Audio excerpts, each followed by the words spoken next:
May we ask everyone to stand at attention for the national anthem?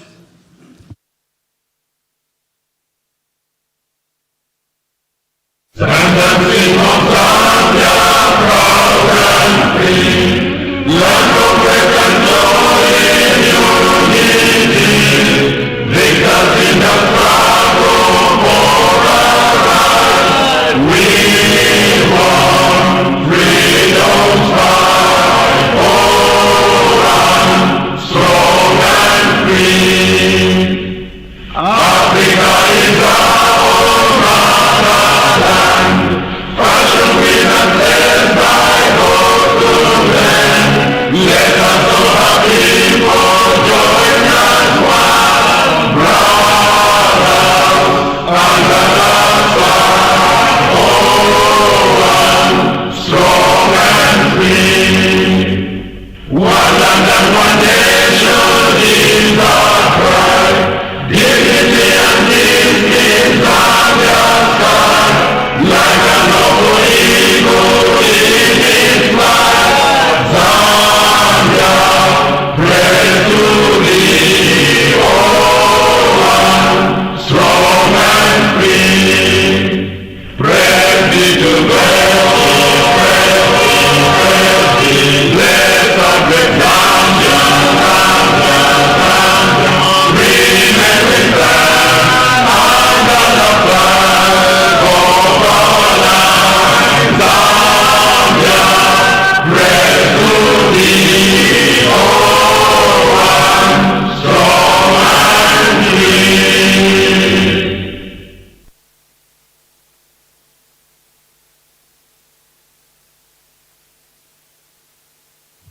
Everyone may be seated now.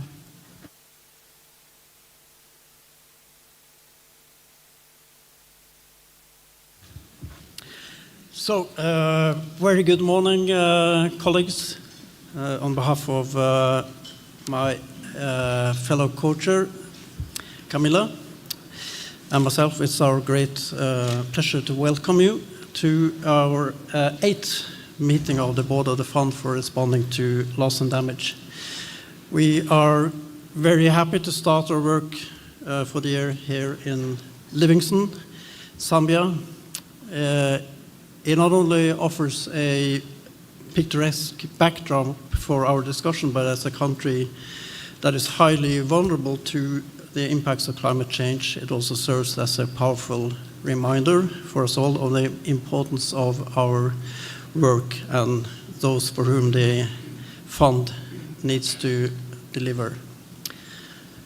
Our gathering takes place with heavy hearts as our host nation. Zambia has recently endured devastating climate impacts from severe heat waves to extreme rainfall and floods that have caused profound hardship. To the government and the people of Zambia, we do extend our deepest sympathy and unwavering solidarity during this difficult time. Colleagues, these events are a sobering reminder of the urgency of our work, and it reinforces our determination to accelerate collective action. Our presence here underscores the critical mission of the fund, and we look forward to taking another significant step towards forward together over these next 3 days. Before we begin, I would like to give the floor to my co-chair Camilla for a few words of welcome. Camilla. Thank you so much, Georg, and thank you to the government of Zambia for hosting us, and to all of the board members that have joined us here. I'd like to echo Georg's work, but I'd also feel particularly honored and privileged to have my very first board meeting that I attend as a board member and in person be in a developing country, and in a developing country particularly vulnerable to the adverse effects of climate change, and one of the very ones that I'm honored to represent and defend in this board as the developing country co-chair. I think we've seen in the few days we've been here in Zambia both the reality of climate change and how climate change affects the country and the communities, but also the national and local leadership that has been empowered in climate change and that is working with the fund within the UNFCCC process and outside to make sure that we are building resilience and building climate justice from the ground up. And I think that really sets the tone for what this fund was meant to do, for the work that we were mandated to carry out, but also to see the impacts that it might have in strengthening developing countries and through that promoting climate justice across the world. So really privileged to be here and really hope that we enjoy both the incredible sights that we've had and fauna that has joined us, that for those of us that are not from Africa, it doesn't cease to amaze us when we see them. But that also gives us strength and determination and the importance of the work that we'll be carrying out here in B8 and throughout this year. So before we move on, I'd like to acknowledge that we are joined by Ibrahima Cheikh, our Executive Director, and would like to invite him to deliver some brief remarks on behalf of the Secretariat. Well, thank you very much, Co-Chair Camilla.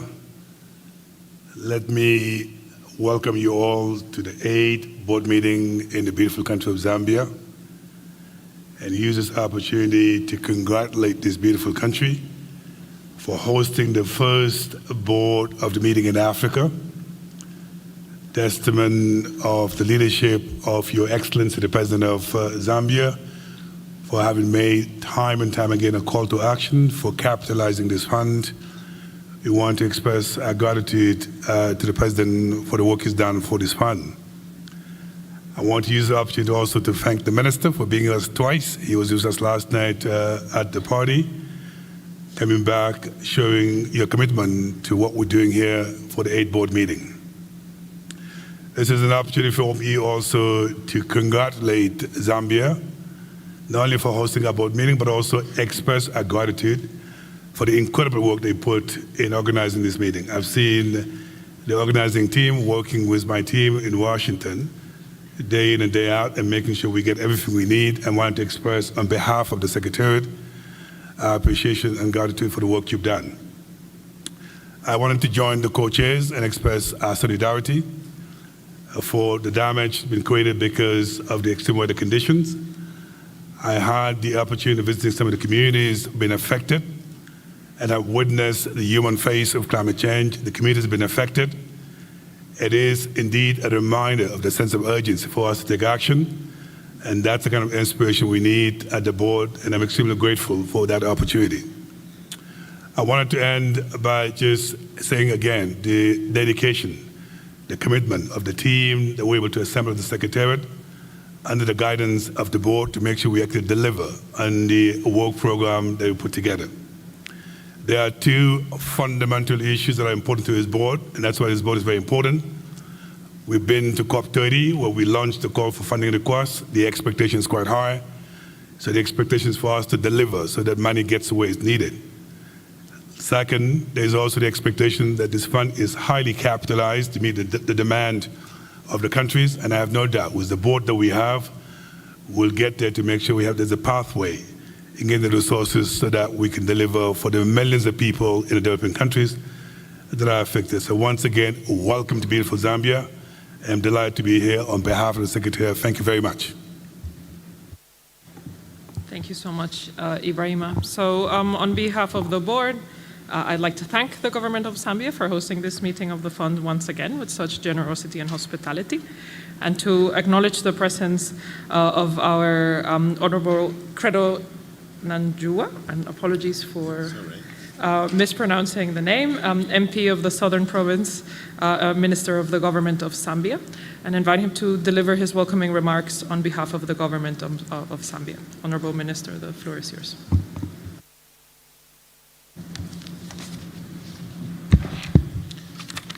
Thank you very much.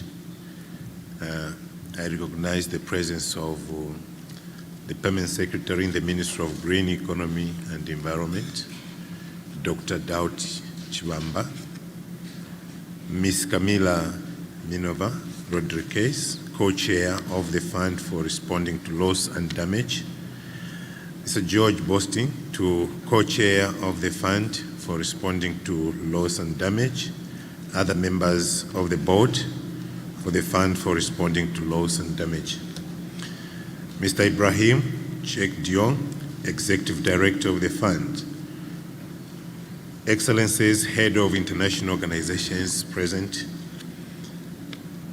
the District Commissioner for Livingstone, Ms. Eunice Nawa, who is present here representing the government in the district, and other senior government officials, representatives of civil society organizations, academia, and the private sector present, colleagues from the media, and all invited guests. Ladies and gentlemen, it is my great honor and pleasure to welcome you to Zambia and to Livingstone here in Southern Province in particular for the 8th meeting of the Board of the Fund for Responding to Loss and Damage.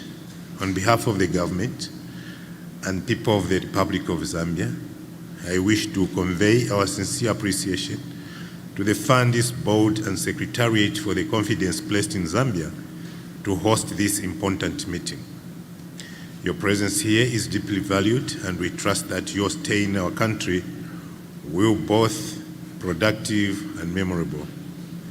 You have come to Livingstone at a time when the weather is favorable and the environment is green and inviting. Livingstone is a home to the majestic Muso Tunya, which you call Victoria Falls, but as we call it the Mus Otunya, the smoke that thunders, offers a unique blend of natural beauty, wildlife, and cultural heritage. We hope that beyond the deliberations of this meeting, you will have an opportunity to experience the warmth and the hospitality of the Zambian people. Co-chairs, distinguished ladies and gentlemen, loss and damage arising from the impacts of climate change is wrecking economies across Africa. Zambia has not been spared from loss and damage arising from floods, droughts, and other climate-induced disasters. At the same time, the means to recover fully and in a timely manner remain limited, both from domestic resources and from external support. Allow me to highlight a few statistics that illustrate the scale and agents of loss and damage on the African continent. The African Development Bank estimates that climate change is already reducing Africa's per capita income economic growth by between 5 and 15%. By 2050, African countries could face an average reduction of 34% in GDP per capita. In 2022 alone, weather and water-related hazards caused over $8.5 billion in economic damage across the continent. In the Sahel and the Horn of Africa, crop and livestock losses between 2000 and 2022 were estimated at $11.5 billion. Beyond the financial cost, the human toll has also been profound.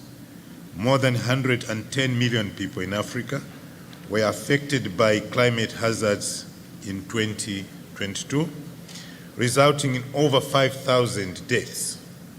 Furthermore, it is projected that sub-Saharan Africa could have as many as 86 million internal climate migrants by 2050. Yet, despite the magnitude of the need, pledges to the Fund for Responding to Loss and Damage remain far below what is required, with less than $800 million committed against needs that run into hundreds of billions of dollars.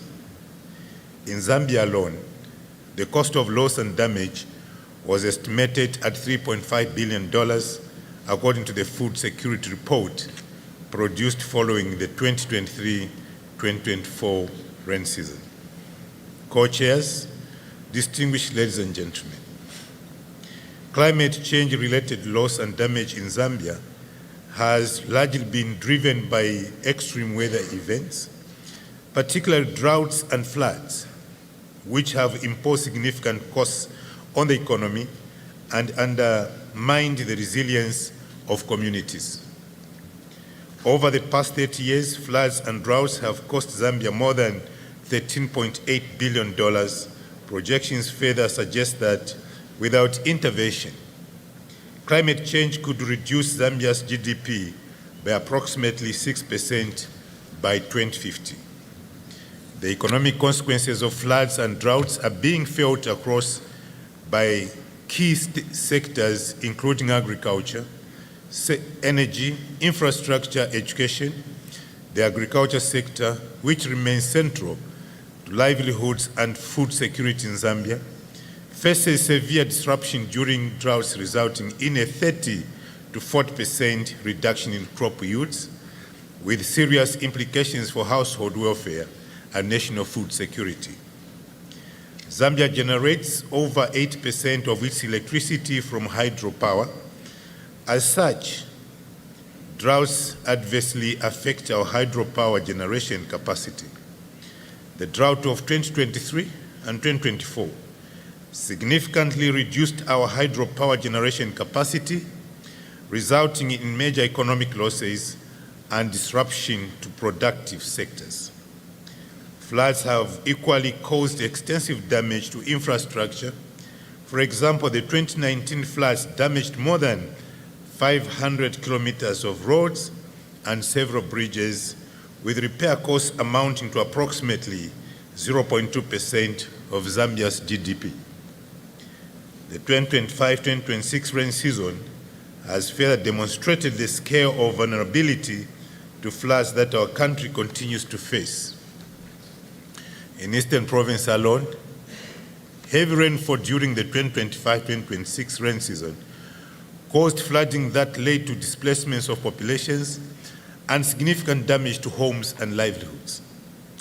As of 9th January 2026, the International Federation of the Red Cross and Red Crescent Societies estimated that 2,260 people had been displaced and more than 370 households destroyed in Lundazi and the Lumezi districts of Eastern Province due to the heavy flooding arising from the 2025-2026 rain season.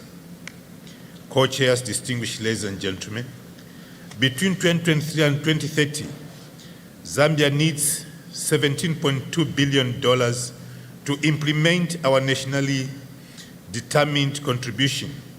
Yet, thus far, only $3 billion has been disbursed for climate action.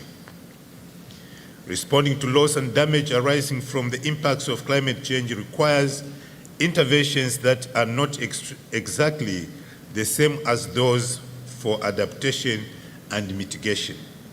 Rather, these interventions must address urgent humanitarian and emergency needs promptly, while also supporting early recovery and long-term resilience. Countries such as Zambia need to recover in the short term in order to minimize disruption to livelihoods and economic activities among affected populations. It's therefore my earnest appeal to the co-chairs and board members to continue developing tools and solutions that prioritize timely access to resources and support at adequate scale and with simplified procedures. We cannot overemphasize the importance of your role in ensuring that the fund is sufficiently resourced and responsive to the needs of vulnerable developing countries. It is equally important that the fund remains accessible to developing countries, particularly those that are bearing the heaviest burden from the impacts of climate change.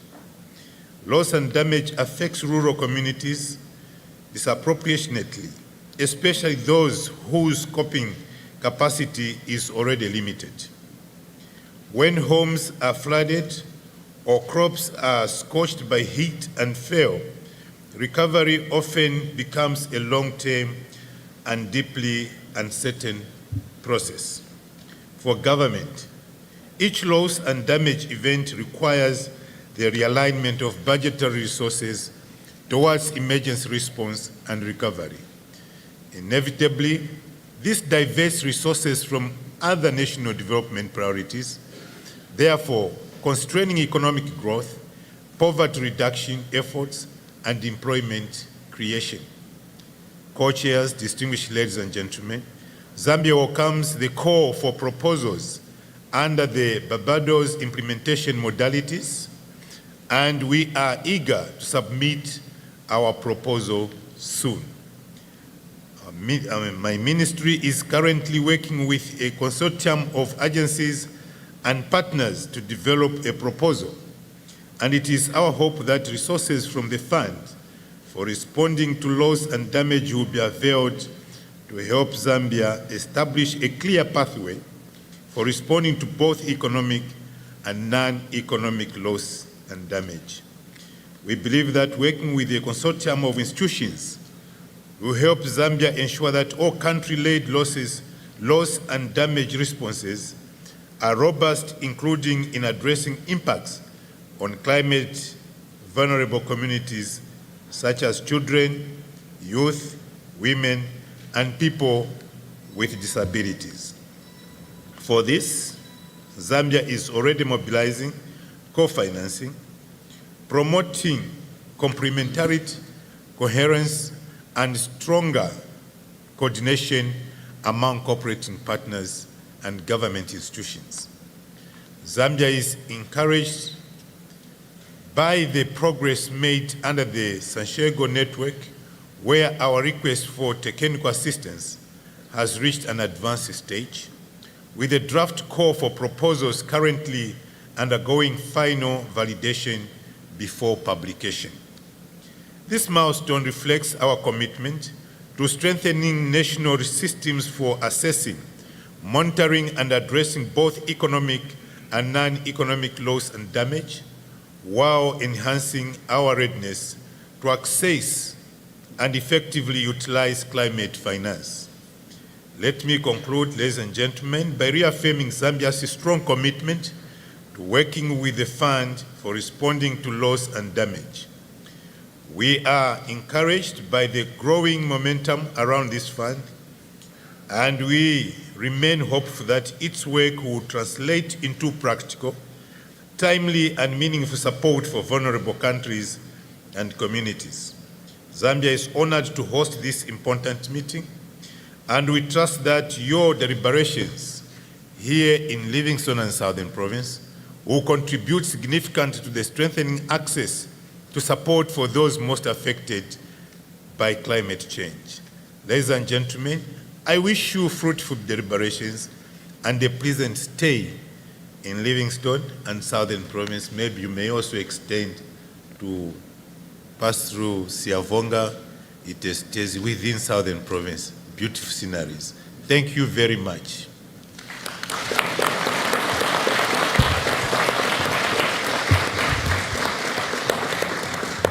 Thank you so much, Honorable Minister, for those words and for setting the tone for this meeting.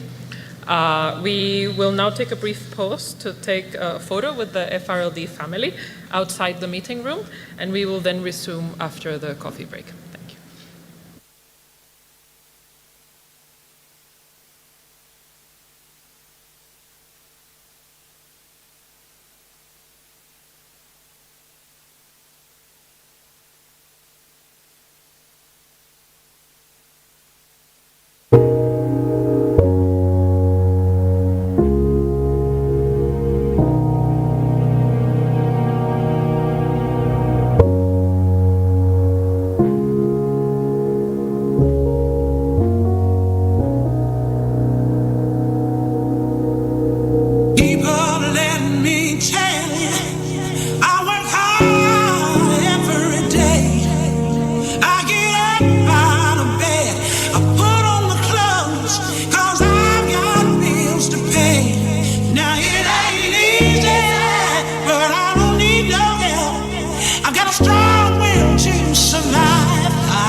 deeper inside.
night's love lingers on. Walk on golden land, follow footprints in the sand. In my head, they lead me back to you, but my heart knows it's not true. Can you hear me? Do you feel it too? Can you see me now? It's just me and you. Can you hear me? Do you feel it too? Can you see me now? Like I'm seeing you.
Sunday rises,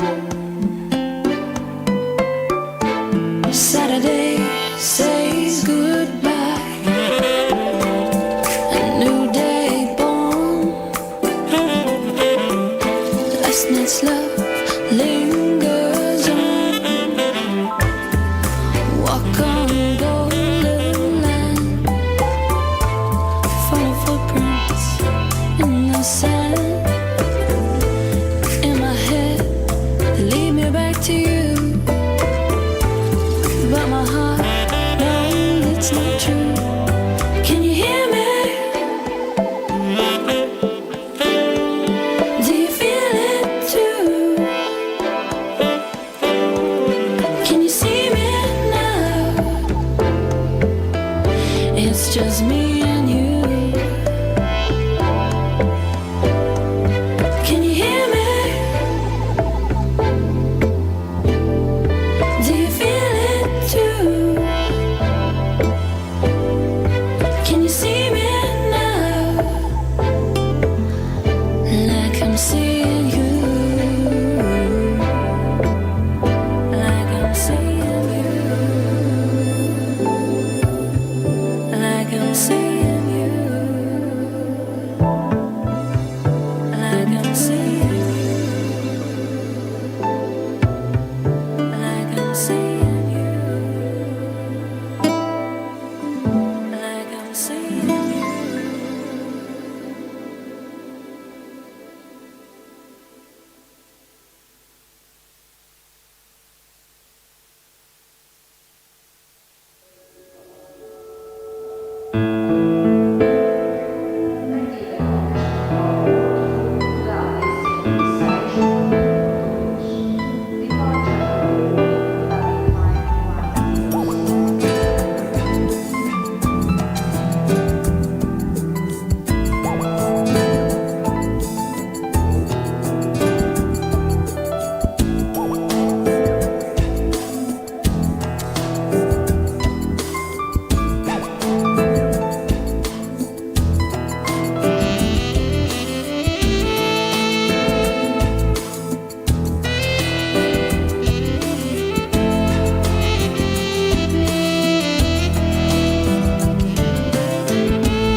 days grow long, and so I hear hard winter song, but I miss you most of all, my darling. When our leaves starts to fall,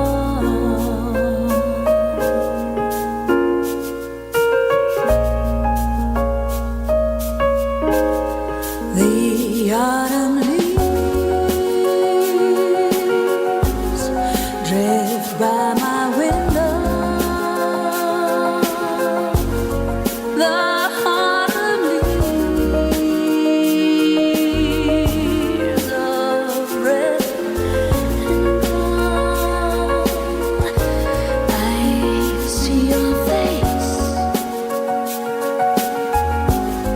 The summer kisses, the sunburned hands I used to hold. Since you went away, the days grow long, and soon I'll hear hot winter song, but I miss you most of all, my darling. When autumn leaves start to fall,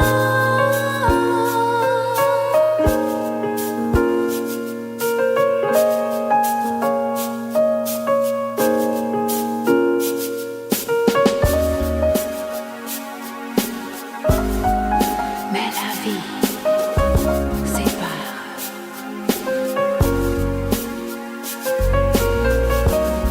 tout doucement, sans faire de bruit. Et la mer efface sur le sable les pas des amants désunis. Mais la vie sépare ceux qui s'aiment tout doucement, sans faire de bruit. Et la mer efface sur le sable les pas des amants désunis.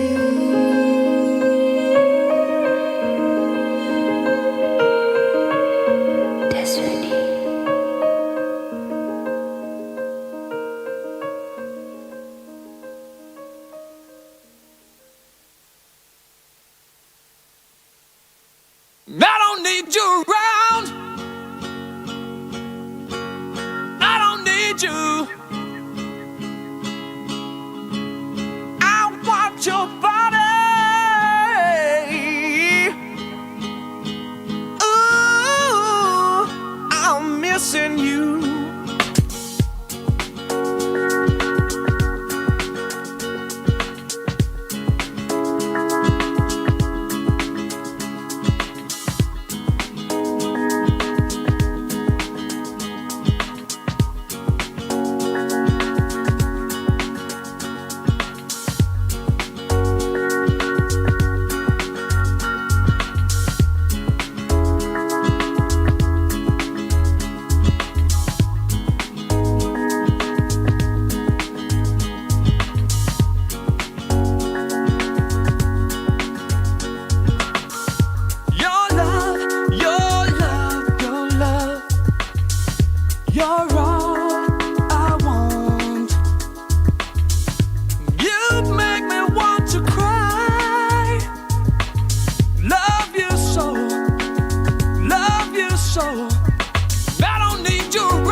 to cry.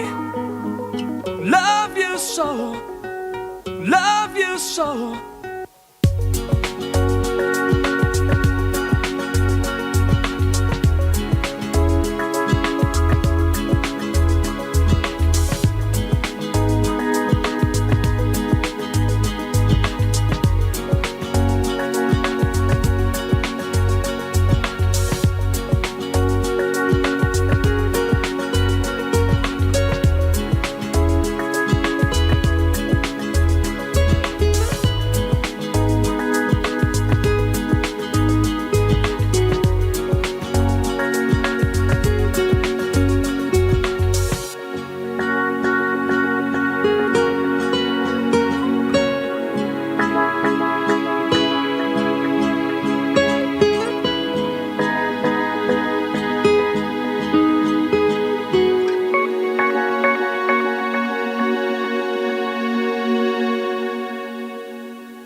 on my knees, buried in the shelter of the night.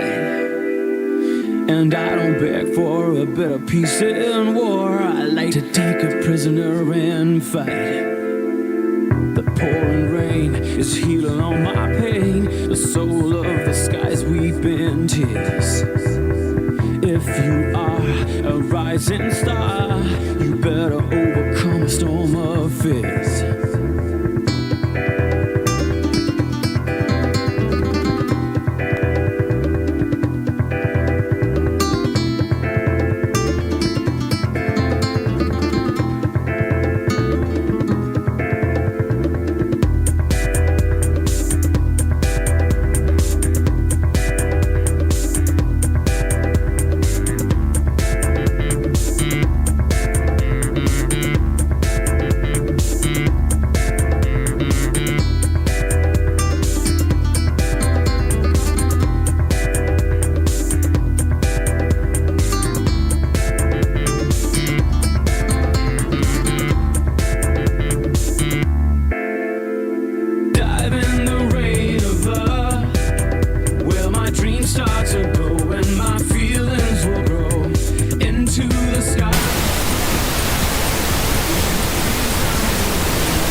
Senses and all my feelings and my power deep inside. My heartbeat is pushing the blood in my veins. The water is turning red.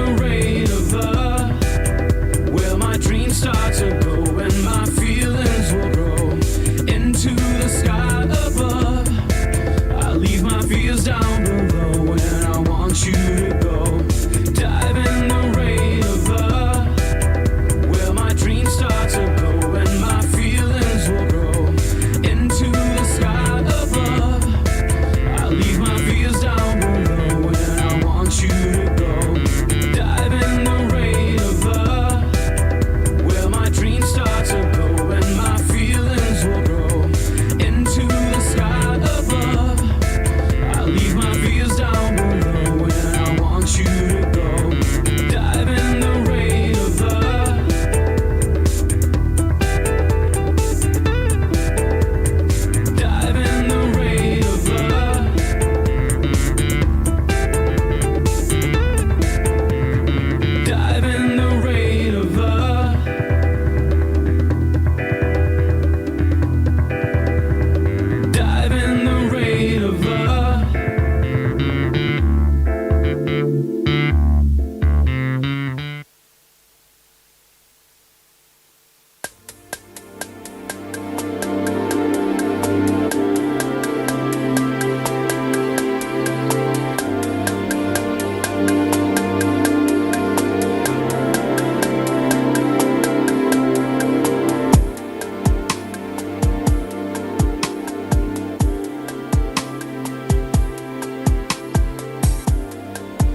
So, thank you and welcome back.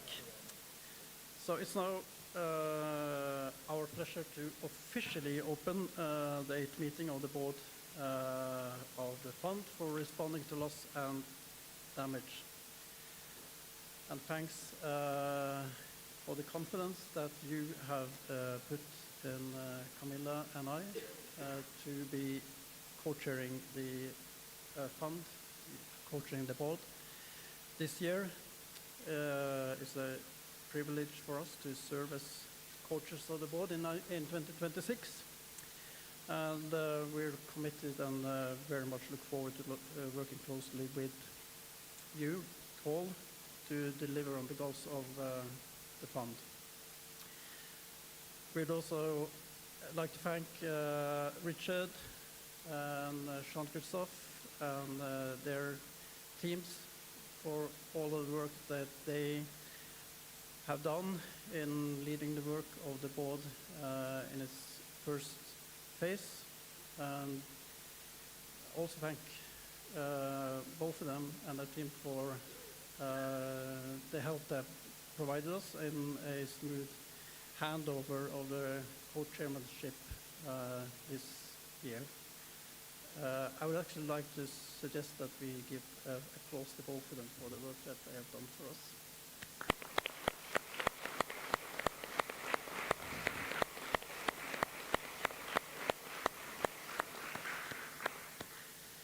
Now, we are proposing an ambitious work plan, so we look forward to working with you at this meeting and onwards this year in the spirit of cooperation and shared purpose. As a general note, for the board's information and with the apologies for the delays, the meeting documents have been made available on the web page of the Fund for Responding to Loss and Damage on the UNFCCC website.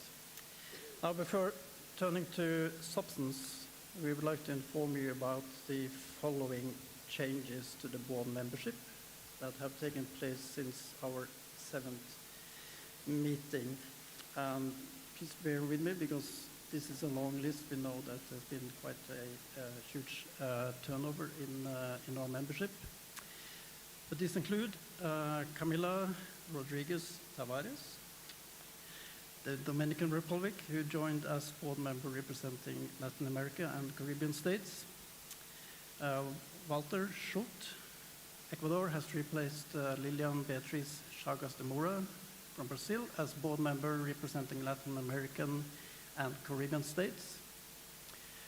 Tomas Soleil Perez, Costa Rica, has replaced Elena Cristina Pereira Colindres, Honduras, as board member representing Latin America and Caribbean states.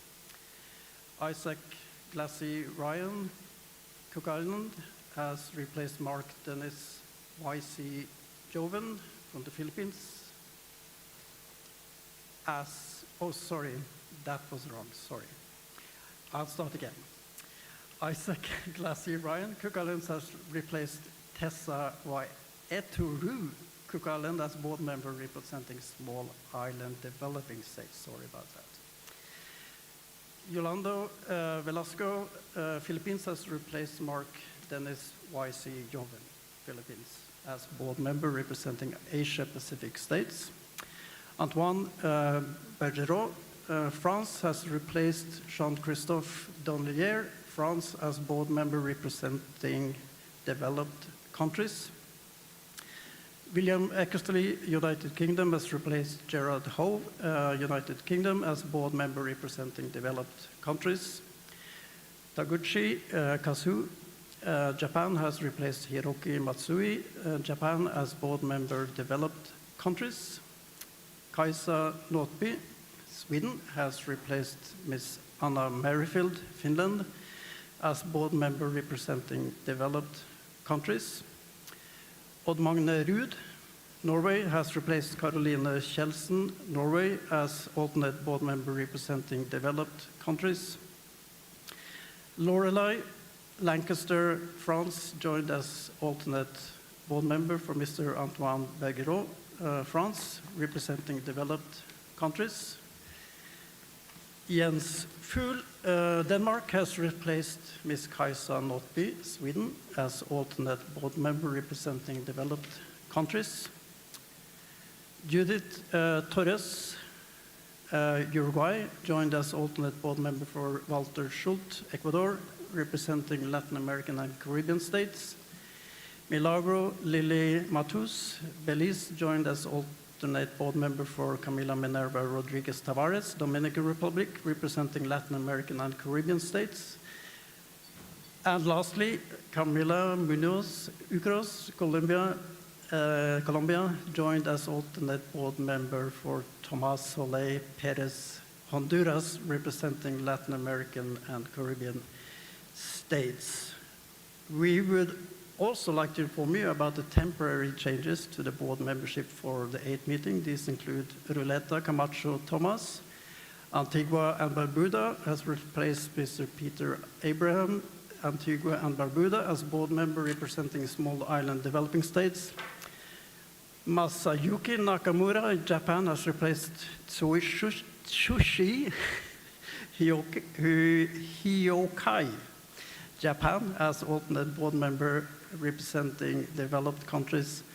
And Ahmed Abdul Rahman Al Gardaka, UAE, has replaced Abdullah Balala, UAE, for B8 as a board member representing Asia Pacific states. And I'm very sorry for any misrepresentation of your names here.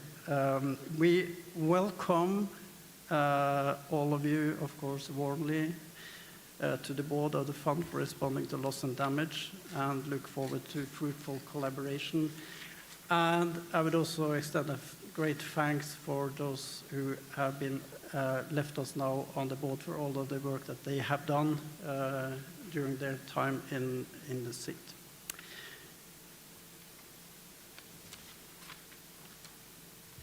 Then, colleagues, our meeting is open to observers unless circumstances warrant a different approach, as the board may decide. Please note that the meeting is now being broadcasted live and also displayed in the observer rooms. I would also like to recall that at B3, the board decided that interim arrangements for observer participation adopted during that meeting would apply for subsequent meetings of the board until the active observer policy is adopted by the board. Therefore, one representative from each of the 9 NGO constituencies, who we welcome and are very pleased that you're with us, but one of representative from each of the 9 constituencies under the UNFCCC is once again with us in the boardroom. And then on behalf of the board, again, welcome, a warm welcome to all our observers, both in the board meeting room and in the observer room. We thank other stakeholders also for taking time to follow the proceedings virtually. With that opening, I'll hand over to Camilla, my co-chair, please. Thank you so much, Georg, and thank you so much to all of you board members, alternates, and Secretariat and observers joining us. We will turn to agenda item 2, organizational matters, and with that go into 2A, adoption of the agenda. Before that, I recognize Richard. Thank you, Camilla and Georg. So just before you jump to that agenda item, I wanted to make a brief statement on behalf of myself and Jean-Christophe to the board and to yourself, and then I wanted to make a brief statement on behalf of the African group members, welcoming you here to Zambia, so I won't be long. So, let me first speak on behalf of Jean-Christophe to thank you for your kind words and to thank the board for the support that you gave us for the last 2 years. Also, on behalf of Jean-Christophe, let me express our congratulations to you and Georg for being elected as co-chair for developed and developing countries for this period, and we wish you all success, and you have our strong commitment to work with you, although I might be a little bit more difficult than Jean-Christophe, but to work with you to make sure that this year is another continued successful year for the fund. Also, on behalf of Jean-Christophe, to thank the Secretariat staff, Ibrahim, and all the colleagues here, Jackie, who worked with us very closely for 2 years. Again, we were difficult, but I'm sure we've all developed a thick skin on that one. So let me again congratulate you and welcome your appointment and look forward to working with you. Let me change my speaking on behalf of the African group, because you are here in Africa. This is the second meeting of our process that is taking place next to one of the great rivers of our continent. So our first meeting as a transitional committee was next to the greatest river in Africa, the Nile. Here we're in Zambia, next to another great river. I won't tell you what number it is, but this is a river that starts off, its source of the Zambezi is in the southern highlands in the mountains of Angola. It's called another river. It's a very small stream. It then expands into the Okavango Delta, which you all know is a mega biodiverse hotspot. It then flows from Botswana down into the Chobe River, where I believe many of you were able to go and visit, and then it flows into the Zambezi. It then ultimately flows into the Indian Ocean outside of Mozambique. This is very significant that we keep meeting, at least in this continent, next to the great rivers. The great rivers are of major historical importance to African people and to the development of the African civilization. It's also a river that has very many contested names that talk about the colonial history of Africa, and it's really appreciative that the minister spoke to the real name of the falls that we see right there, not the imposed name from colonial times. And I think it's really important that we hear and we continue our work, because in a sense, this fund and this board is like a river. We flow somewhere, and we hope to make sure that flows come back to developing countries and we support our loss and damage. Let me also speak as a citizen of Southern Africa. Our colleagues here in Zambia have many wonderful, great traditions that we need to learn from as this board. So in Zambia, they have an annual tradition, and David is not paying me to do this, but it's called the Kuamboka ceremony, which means to move out of the water. And this takes place once a year, where a community has to move from lower land to higher land. So as the waters rise because of the seasonal changes, they literally have to pick up the village and move it to higher ground. And there's a whole ceremony around it. There are some incredible videos, I think, produced by WWF that show this. This is an example of how communities have naturally responded and built resilience to loss and damage. And these are the communities that are at the front line of the work that we're doing here. So I hope that as we spend our 3 days here on the banks of the Zambezi River, we remember the communities that are highly vulnerable and are most affected by the decisions that are taken in the capitals of our cities that are continue to pollute the atmosphere with fossil fuels, and inaction that we take as parties to the UNFCCC by still not keeping the temperature below 2 degrees. And we're making the suffering intolerable. And we must take strength from the communities that, without the finance from the international financial institutions, have built their own resilience using natural practices. And I hope, again, our colleagues from the civil society will keep us on our toes to remind us that we don't have to create technological solutions, but we can learn from the communities that have adapted and made themselves more resilient. So it is a huge pleasure for me to be back in my region. Thank you, David. Thank you, co-chairs. We look forward to working with you, Secretariat. Thank you.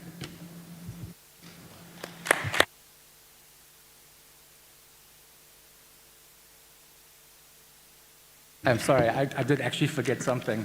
And that was to welcome you, Camilla, as the first female board co-chair of the board. Sorry, I was briefed on this one. I'm sorry I forgot, but I think it's important that we recognize you, that we have in fact now created the gender balance in this board composition at the leadership level. So welcome. It reflects the gender decision that we took when Ibrahim appointed a deputy executive director. And so, thank you. I think it's important that we also recognize that the fact that developing countries have nominated a gender-balanced board composition. So, thank you very much.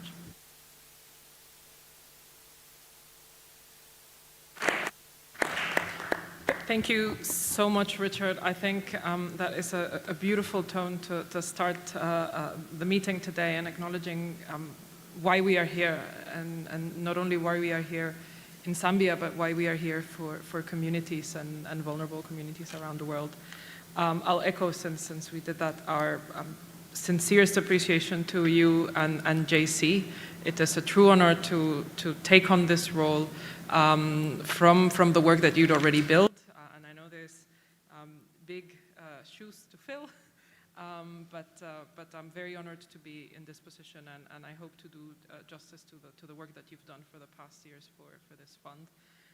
And also really proud to show that we are working towards gender balance at the highest level in this fund, and hope to represent you and honor the trust that you've put in us as Georg and me. With that, we will move to agenda item 2, organizational matters, and we will go into the agenda item 2A, adoption of the agenda. So in accordance with paragraph 26 of the Rules of Procedure of the Board, the Secretariat, in consultation with the co-chairs, prepared and distributed the provisional agenda for the 8th meeting of the Board, which was issued a few weeks ago. Since issuing that agenda item, we have received 2 requests for agenda item, an agenda item from Richard on behalf of Developing Country Constituency to discuss matters related to the hosting agreement and the trustee agreement, and an agenda item from Jan on behalf of the EU for discussing the risk management framework for the BIM.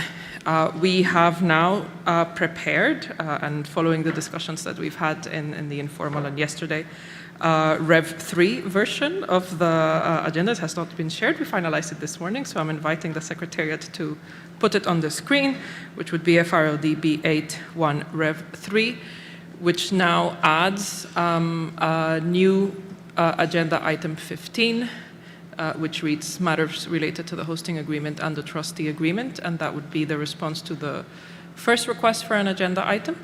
And we have agreed that we will deal with matters related to the risk management framework of the BIM under the agenda item on updated board work plan of the board. With that, we would be hoping to adopt this agenda as now being presented to the screen. So in accordance to paragraph 27 of the Rules of Procedure of the Board, we will invite you to adopt it. Jan, please come in. Thank you very much, Camilla. And as I take the first time speaking in the formal meeting, let me extend the congratulations, the thanks, the gratitude for being in the wonderful country of Zambia. And I also want to congratulate, as Richard has congratulated on a number of things. Today marks the 22nd of April, which is the Earth Day. And the Earth Day has existed for 56 years, and this year's theme is Our Power, Our Planet, emphasizing civil mobilization, local action, and ability of communities to drive environmental progress. So I find it also quite useful to remind ourselves our connections with this movement. On the matter of the agenda, and knowing that we have a very busy schedule in front of us, I thank you, co-chairs, for responding to the request. We will be discussing also in the margins of this meeting the mandate that the ad hoc committee received to work on the risk management framework for the direct access through direct budget support to national governments. And together with Richard, we will do our utmost to progress with that work in the way that we could, by the end of this week, adopt a decision that would put this in place. So that would be one important part of what we need to do. The other part that was subject of my request for the agenda item is what we need to do in complement what we have decided at B7 for the risk assessment under the other access modalities. And I take it from what you just explained, Camilla, that these needs can be addressed when we will consider the updated work plan of the board. We know that on the work plan of the board, we have committed to deal with the entire risk management framework for the BIM, and this is where we would be looking at what else we need to do, and hopefully we will be able to do all the needful in our meeting here in Livingston, that the moment we will start considering and approving BIM projects, we will have the full picture of the risk management framework in front of all of us. Thank you. Thank you, Jan. We confirm that the understanding from this co-chairmanship on the agreement is that there will be an opportunity to speak on the BIM risk framework, as it was a part of the board work plan to come to B8. It is now appearing at come to B9, but there will be an opportunity to discuss that under the agenda item of the updated work plan. Richard, please come in. Thank you, Camilla. So just to confirm, we're happy with the proposal, and let me also formally thank you and Georg for responding to our request as developing countries for the agenda and for all the hard work you've done for getting this agenda to the position where we're ready to adopt it. Thank you. Thank you, Richard. With that, I take it that the board is ready to adopt the provisional agenda as presented on the screen now. Perfect. The provisional agenda is so adopted.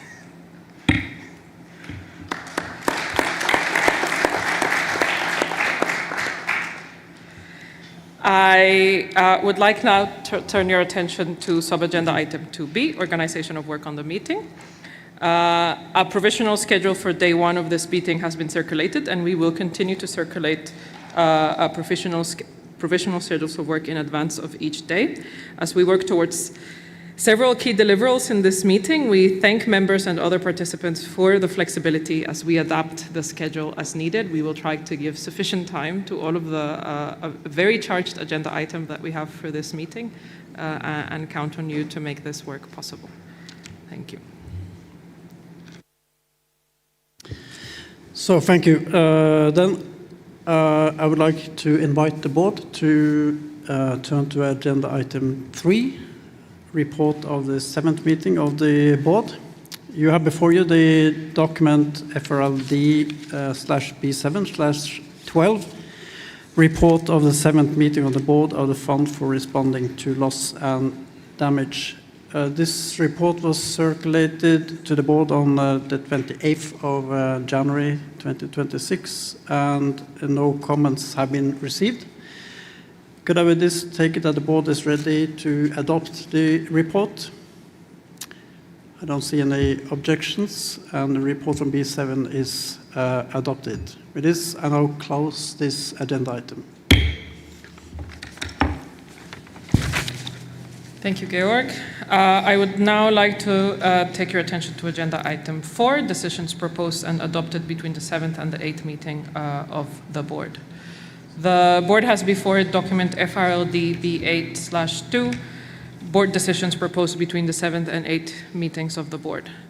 4 decisions without a board meeting were proposed and approved between B7 and B8. Decision 1, election of the co-chairs, which was approved on January 5th, 2026 as a decision BM 2026-01. I'd like to add is the one that elects me as co-chair on my birthday. So that was my birthday present from you to me. Decision 2, election of a member of the Budget Committee, was approved on January 22nd, 2026 as decision BM 2026-02. Election of members of the Ad Hoc Risk Committee was approved on January 22nd, 2026 as decision BM 2026/03. And elections of members to the Ad Hoc Risk Committee was approved on 2nd of February 2026 as decision BM 2026/04. Decisions approved without a board meeting are recorded in the report of the following meeting in accordance with paragraph 52 of the Rules of Procedure. Shall I take it that the board is ready to take note of document FRLD /B8/2? The document is so noted. With this, and I close this. Before I close this agenda item, I give the floor to Richard. Thanks, Camilla. So I just wanted to raise a procedural issue, and you can tell me that this is going to be discussed somewhere else. And this is about, I think, a misunderstanding between some members and the Secretariat around when members to committees are replaced. It's my understanding that the implementation of that is guided by the rules of procedure and past practice for 2 years. So the rules of procedure are clear. That if the constituency and the seat so desires, that a new member replaces an existing member on a committee.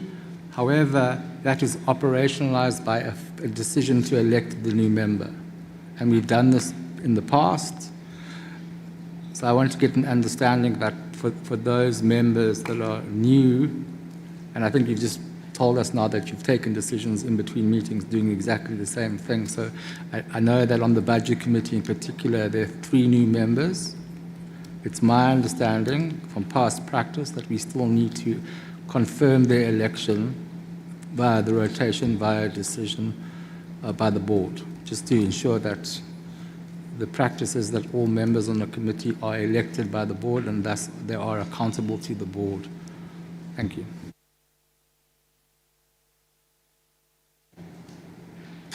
Thank you, Richard. I can confirm that we've discussed with the Budget Committee, and under Agenda Item 6A on the report of the Budget Committee, we will have a decision that elects the members to the Budget Committee. And we take note of the procedure for the future. With that, I now close this agenda item. Thank you, Camilla. Let's now move to agenda item 5, report of the Secretariat, which has sub-items A, report on the activities of the Secretariat, B, report on the execution of the administrative budget, and C, report by the interim trustee on the status of the FRLD Trust Fund resources. Let's now first turn to agenda item 5A and B.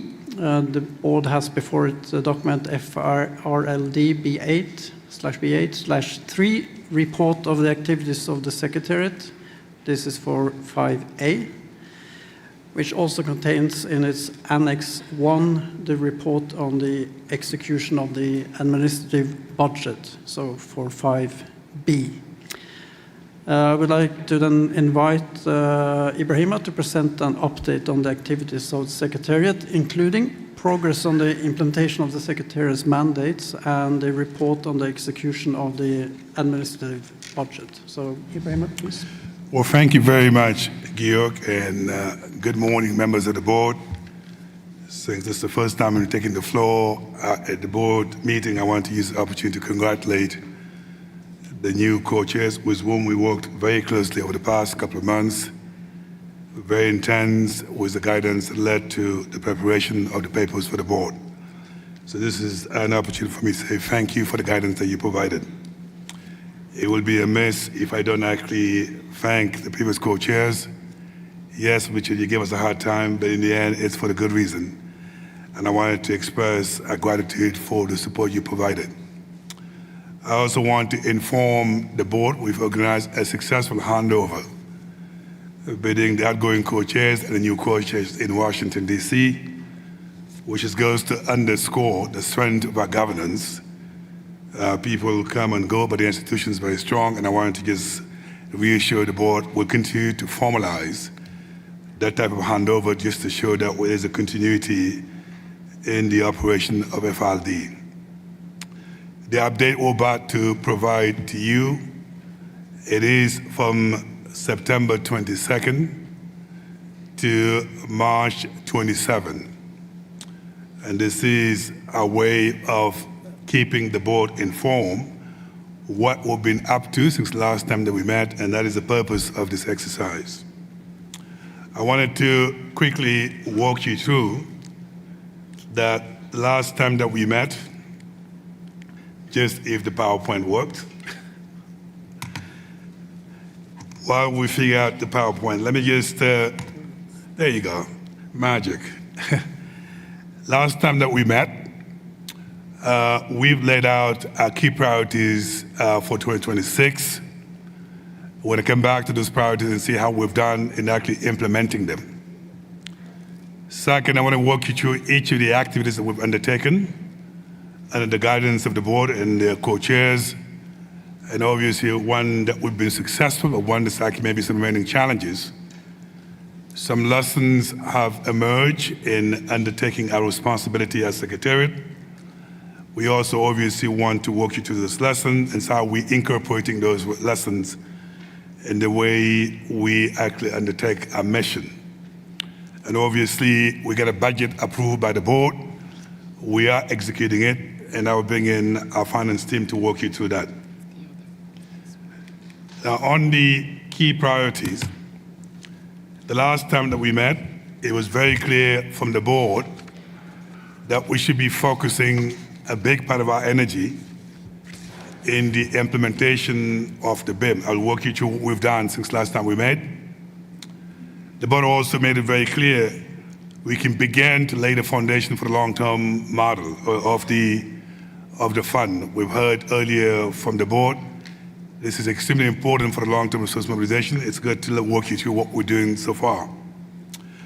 On the resource mobilization, we wanted to update you how we're supporting the co-chairs, because it is a responsibility of the board, and our role is to support the board in delivering the resource mobilization strategy.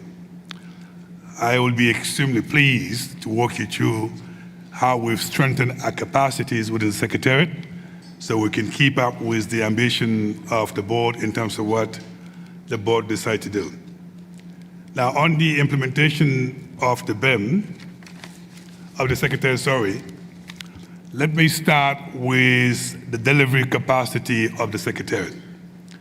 I know this has always been a concern of the board, whereby can the Secretariat actually keep up with the ambition and aspiration of the board?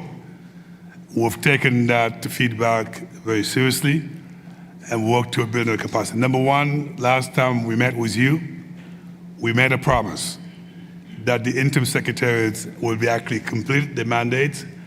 I am happy to report what you have here is a secretariat. It is the independent secretariat, and no more the interim secretariat, and that's a promise made and promise kept to the board, and I wanted to report that as well.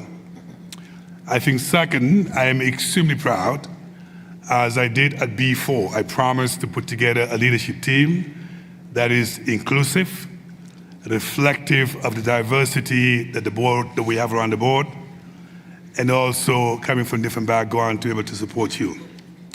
So as of today, we have a leadership team of 7 nationalities, but the one I'm extremely proud of, just like the 2 co-chairs respecting the gender balance, I've been able to attract Matthias into my right, so I think we can clap for having gender balance now respected within the leadership of the board, but also respected within the leadership of the Secretariat.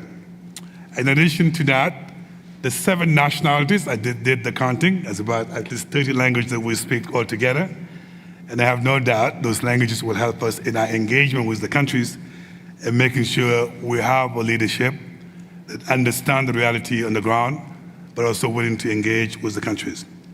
Now, the leadership alone, it's not going to do the job. We need at least the remaining of the staff to be recruited. I want to thank the budget team and the board, obviously, for approving our budget. So over the next couple of months, by the end of 2026, our intention is to recruit an additional 23 permanent staff to the Secretariat. For some of you who actually follow communication, you may have seen that we put up this ad of recruitment, and every time we put them out there, we get about over 1,000 people applying to position at FLD, and that shows the interest and the excitement of the fund. Now, on complementarity and currents, I wanted to report that the heads of the Multilateral Common Fund have welcomed me as the head of FLD to the community of the other funds that have mandates in climate action and climate finance. I'm extremely pleased we have our first sit-down meeting on the margins of the SPIC meeting in Washington. Going to be focusing on cross-fertilizing our different sets of skills and capacities, but more importantly, in leveraging each other's experiences to deliver. I was happy to report to them, thanks to GEF, thanks to Adaptation Fund and GCF, we're now in the process in the BIM where we don't have to have our own accreditation system. We are leveraging on the existing work that's been done by the other funds, and that is the first value addition to the other funds to FRLD. Our team have also been coordinating and engaging with the WIM XCOM, with Santiago Network, from Secretariat to Secretariat. I do speak to the coordinators and directors of those entities, and we heard it loud and clear from the board. They want us to continue that kind of engagement. And the previous co-chairs used to engage with the co-chairs, and I have no doubt the new co-chairs will do a similar exercise. Again, this is the direct response of the Secretariat to what the board has asked us to do, and I wanted to report that we're making progress on that. Now, on resource mobilization, progress has been made. I'm not going to get too much into the detail of the status of resources. Just to inform the board, we've seen a great momentum in the conversion of the pledges into actual funding, without which the board could not be able to make commitment to provide support to countries. But I'll leave that to the World Bank when they update you in terms of where we are, the trustee in particular. But I think what is important to just report, in addition to the initial pledges that we had, we actually have some new contributors showing tremendously the momentum in the pledges, but also the interest to the fund is continuing to take place. One of the things I wanted to also report to the board, even though resource mobilization is the responsibility of the board, but it made it very clear that the Secretary will support the board in delivering the resource mobilization strategy.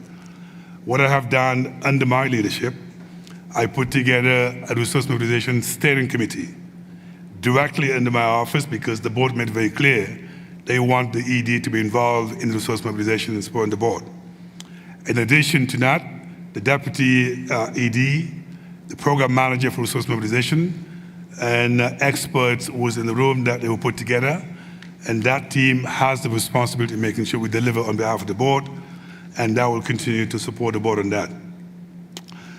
We've also facilitated, as you know, the call for submission and input into two consultations. And I believe the innovation this time compared to in the past, the co-chairs made it very clear to keep it open so we can actually collect the support, the input from the different board members. And that led to the possibility for us developing a framing paper, which we hope, if the board approved the approach and the way forward, I can assure the board that we're going to continue to work toward launching the replenishment at B9.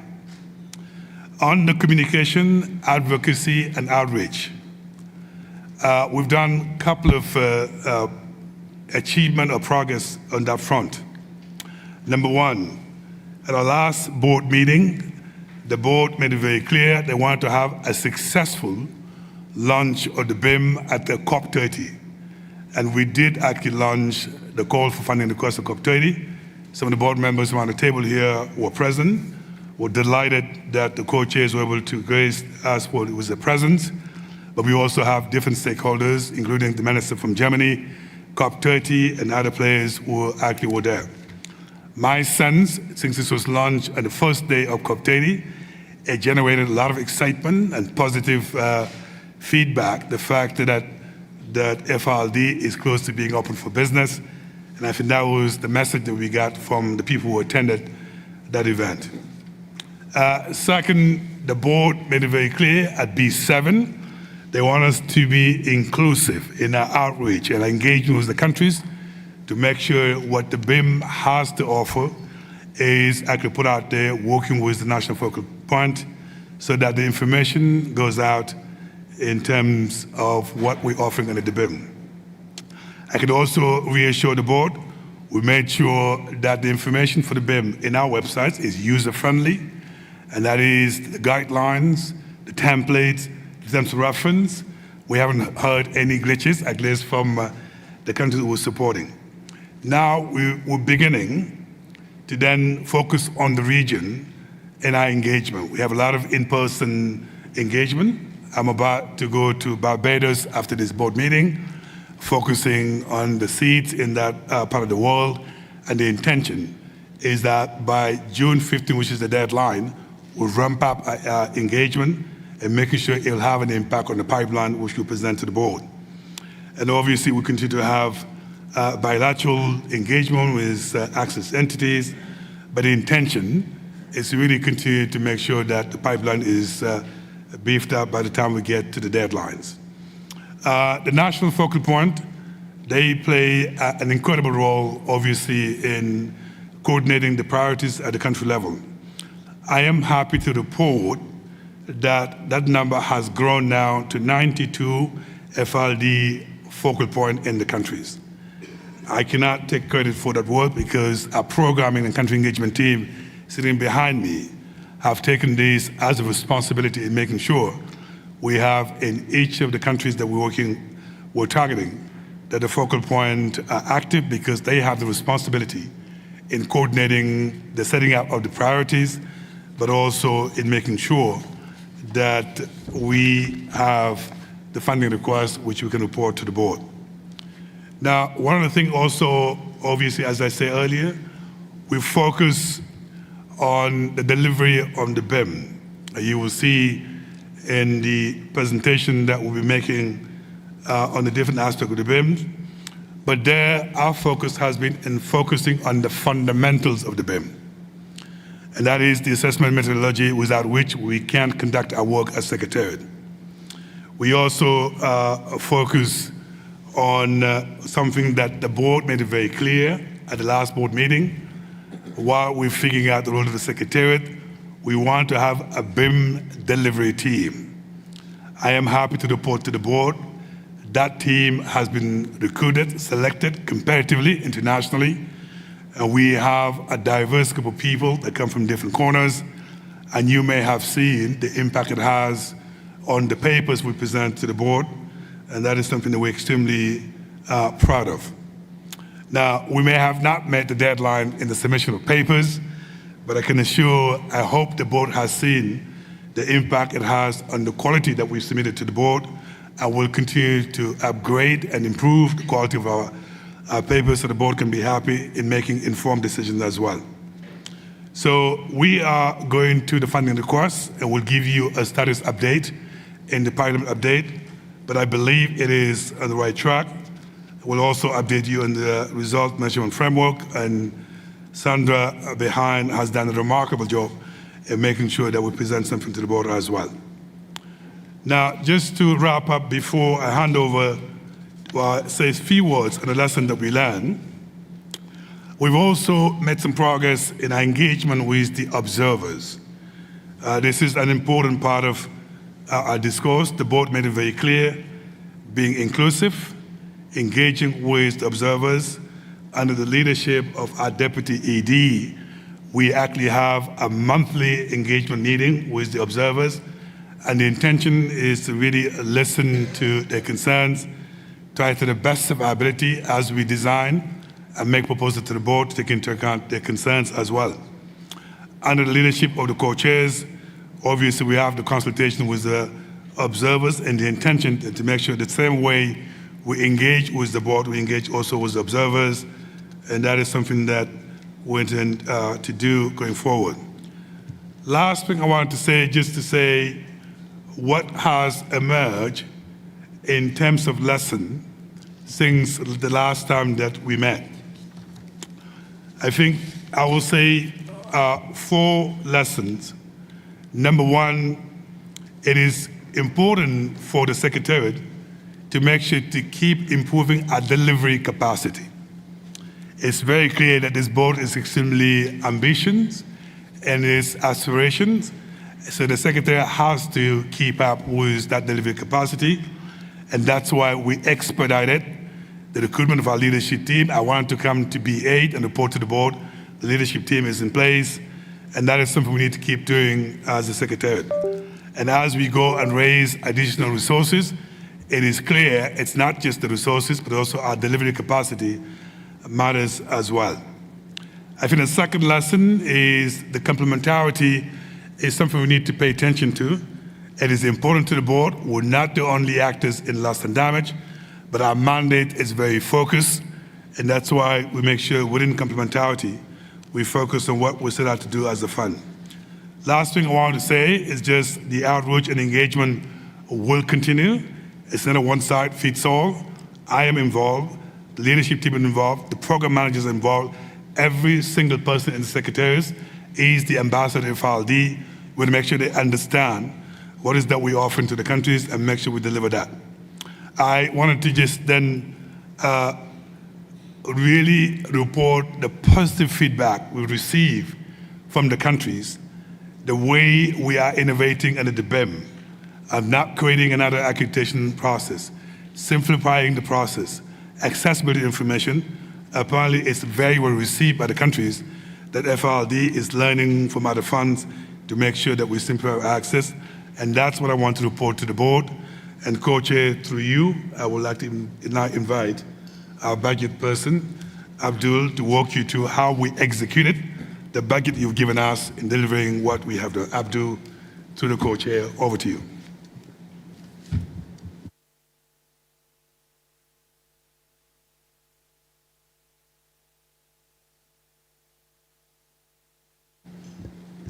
Thank you, Ibrahima.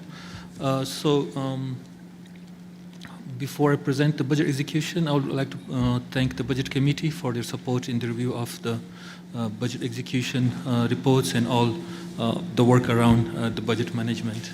Overall, for 2025, we are at 79%, about 8.6 million.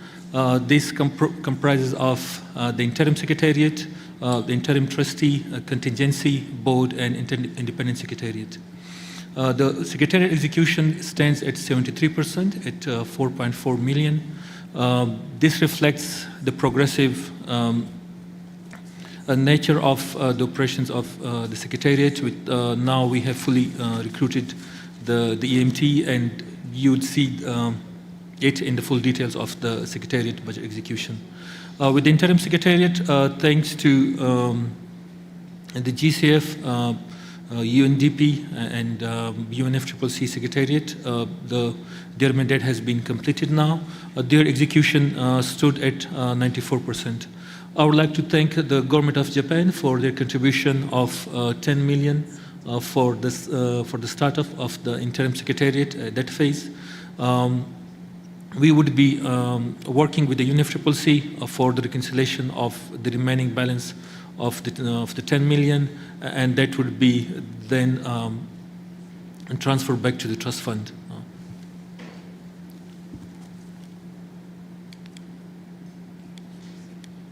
Next, please.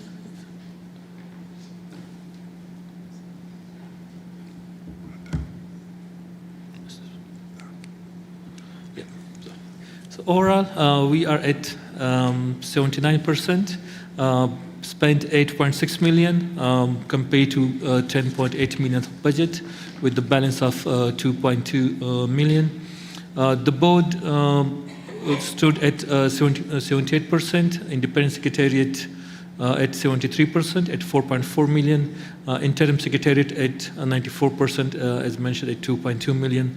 The trustee at 98% with 965K, and a small contingency figure of 60K was used. Then going into the details of each of the section. Apologies, I have. Next slide, please. Yeah.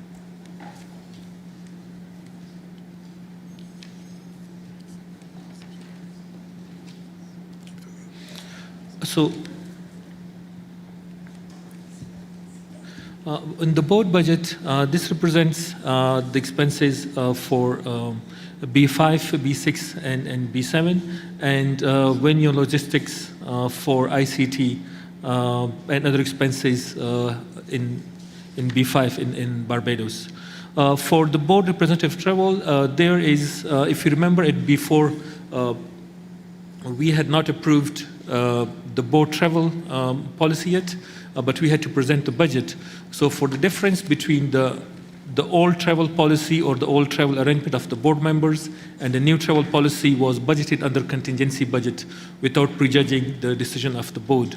So the difference between those policies for B5, we have put it under contingency budget and is reported there.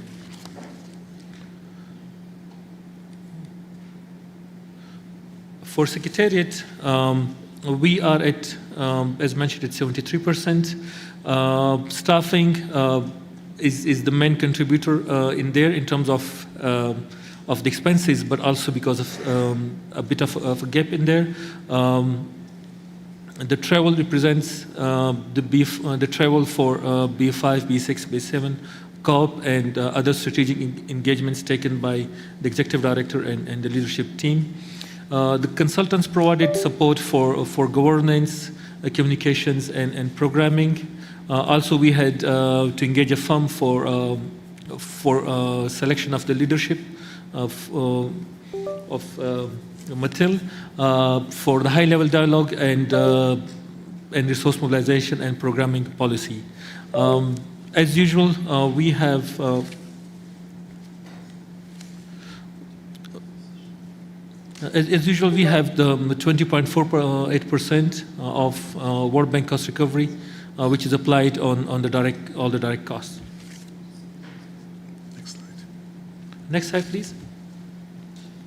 So here are the details of Independent Secretariat.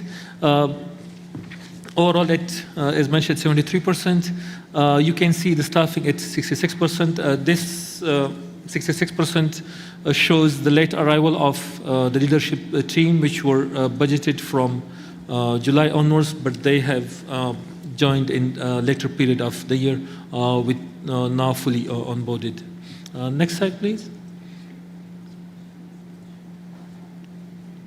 For the interim secretariat, this represents the cost of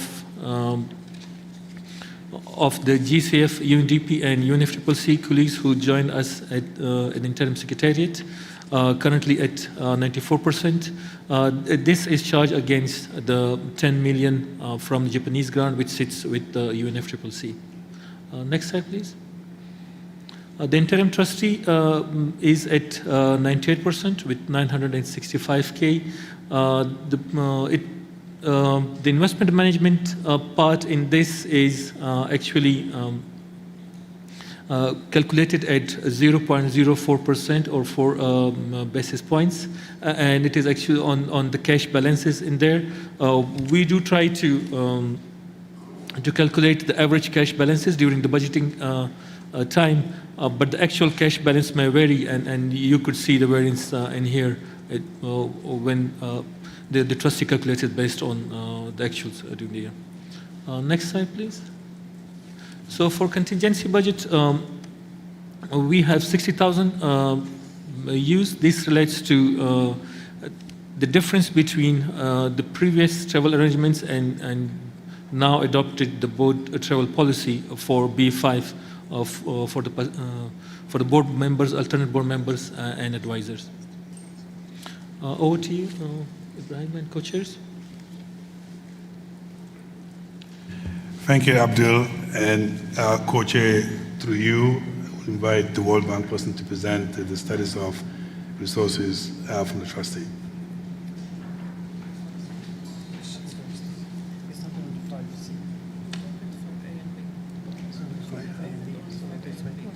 Okay.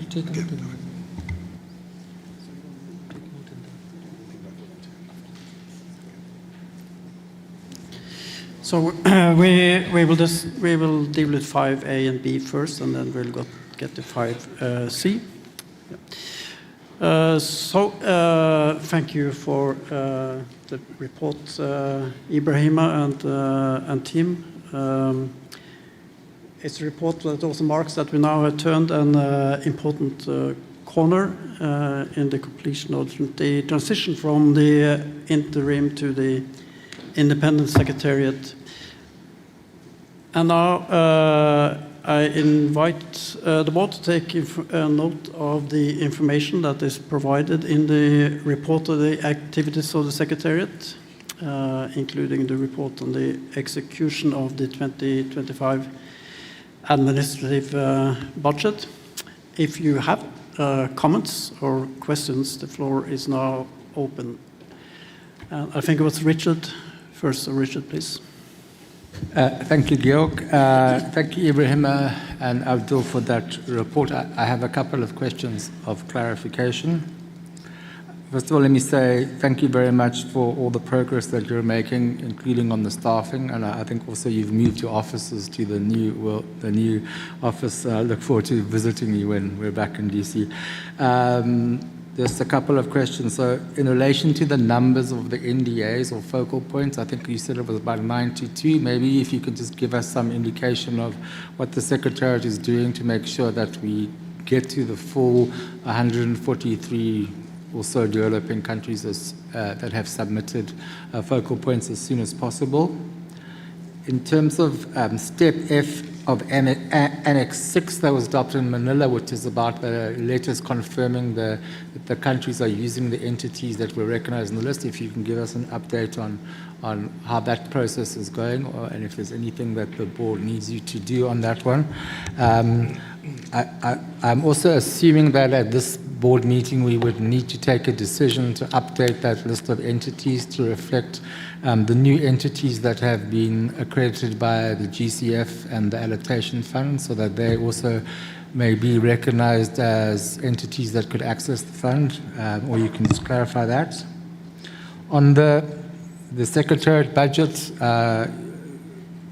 is it possible just to get a listing of all the consultancies that the Secretariat is using? I'm not interested in overseeing you. That's your decision. We've asked you to execute it, but it's always useful to know who are these service providers that are being used.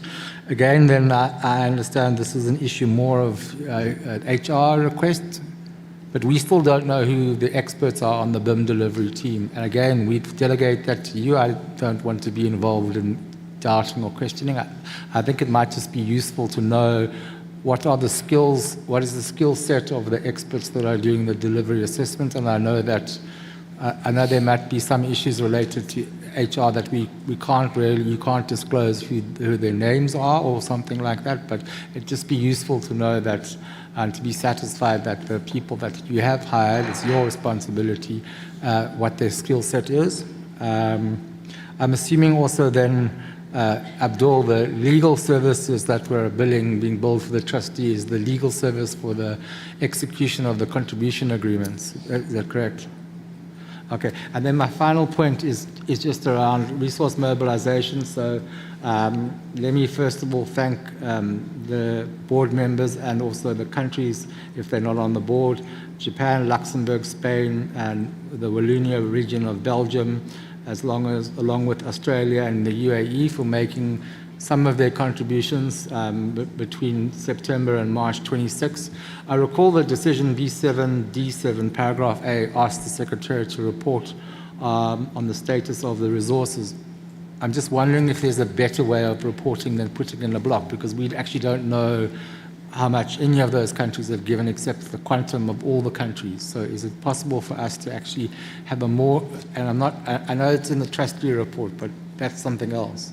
This is the request to the Secretariat to report on us on the conversion of pledges. So it would be useful in the Secretariat report, either using the trustee information or it's separate, but I actually don't know how much my colleague from Japan has contributed, because it's not in this report, it's just a figure. So that's just more a request for more granularity, because we're still, seemingly from the trustee report, which we haven't got, only about 50% of the pledges made in Dubai almost 3 years ago have been converted. And where we had expected at this meeting to be in a position to provide another allocation of resources to the BIM, but understanding that we're not able to do that. So I do think that at some point the co-chairs would need to address this matter, and the board may need to send out another encouragement on the fulfillment of pledges. But before we do that, we need to understand the encashment schedules very clearly. So that information is missing unless the trustee can provide that information to us. And so those are my comments. Thank you very much. Thank you. Richard, we have a few flags up, so for the sake of experience, I just suggest that we correct or hear your comments and views and let Ibrahim respond. After Ali, please. Thank you, Chair. Since I'm formally taking the floor first time, let me welcome you as co-chairs. And I want to particularly welcome Camilla as the first female co-chair and the first co-chair from GRULAC countries. Welcome. And because you are female, and before I proceed, I hope you'll have your personal commitment to ensure that every data that is generated by this fund is gender segregated. And that is the commitment that we are hoping to have from you. I also want to acknowledge tremendous contribution the outgoing chairs have made. Those chairs did a very difficult work. They steered us in very choppy waters, and we have full gratitude for them. And also acknowledging with gratitude the warm hospitality of the Zambian government and people of Zambia, and we are full of appreciation for that. I have 2 points, if I may. First is about, I note that in the board affairs and governance team, there are still some secondaries from the World Bank.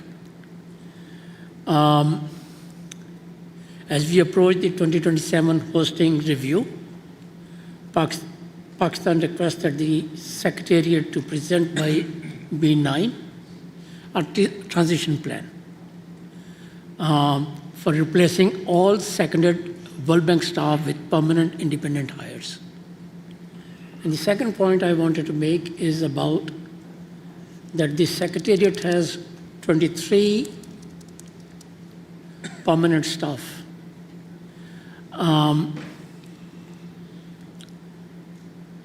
Target for 2026. But BIM delivery team is experts. Team of experts are mostly contractors, not staff, as my colleague also just pointed out. BIM delivery experts, we need to have a better understanding and clarity about the terms of their engagement, conflict of interest management, and oversight arrangement for the contract expert conducting technical reviews of binding or funding requests. These are the people who will determine which applications will reach the board. And therefore, it is important that their accountability is fully documented and shared with the board in a timely fashion. Connected with this is a question about the administrative budget, if I may.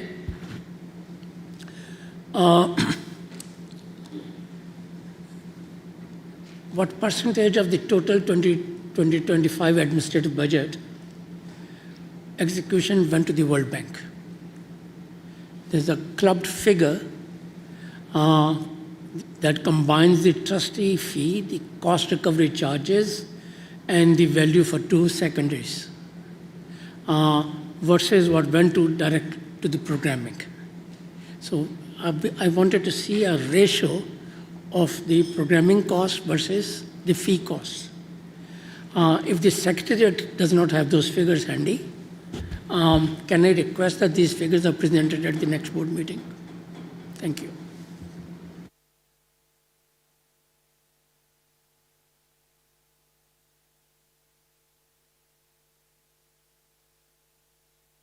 Thank you, Ali. Then I have Nonna next, please. Yes. Thank you, Chair. I would like to congratulate new chairs, Camilla and Georg. I would like to thank government and people of Zambia for their hospitality and for hosting us this beautiful corner of their country. We appreciate the progress made by the Secretariat in implementing the work plan in line with the 3 strategic priorities: accelerating the operation of the fund, strengthening governance and system, and supporting the long-term resource mobilization efforts of the board. It is especially gratifying to see that the Permanent Secretariat is gaining the necessary shape and resources to implement its function with required efficiency and in line with the board decisions. We take note that the recruitment process is still ongoing with 23 permanent staff positions open, and we continue to encourage the Secretariat to carry the process of confirming the principle of equitable regional representation and gender balance. We appreciate the Secretariat's adherence in this principle so far as presented in the report. We also welcome the recruitment of the BIM delivery team experts, which has allowed to start the technical review in funding requests, as we have seen from the report of the pipeline status.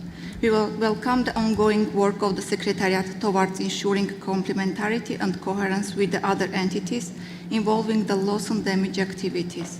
We especially value the collaboration with the WIM and Santiago Network Secretariats and the FRLD participation in the 5th and 6th meeting of the Santiago Network Advisory Board.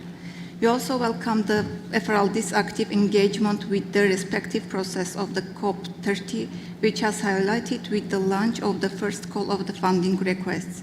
As the matter related to synergies, complementarity and coherence are ongoing more permanence within the UN system, especially within the context of UN 80 reforms, we would like to encourage the Secretariat to ensure also active engagement and participation in upcoming COPs, all of 3 Rio Conventions, including UN Convention on Biodiversity and UN Convention on Desertification, and their respective COPs, especially with the view of 2026 being a triple COP year. Thank you, Chair. Thank you, Mona. I'll take Jan, and then I think we'll have Ibrahim respond, and I'll take the last ones after. Jan, please. Thank you very much, Georg, and thank you for the update on the report of the Secretariat and the administrative budget, and for the work done, more importantly. And it's good to see the progress. It's great to see the building of the capacity of the Secretariat. We are happy also to see that you have done the engagement with the countries and stakeholders to inform about the call for funding requests under the BIM. It's good to see some of the numbers. There's one number which I have a question on, and that's that actually out of the 92 national focal points, only 32 participated in those calls, and I would like to get the Secretariat understanding why this low number, and what are the measures to ensure that the nominated national focal points receive the needed communication, and that we reach out to them sufficiently.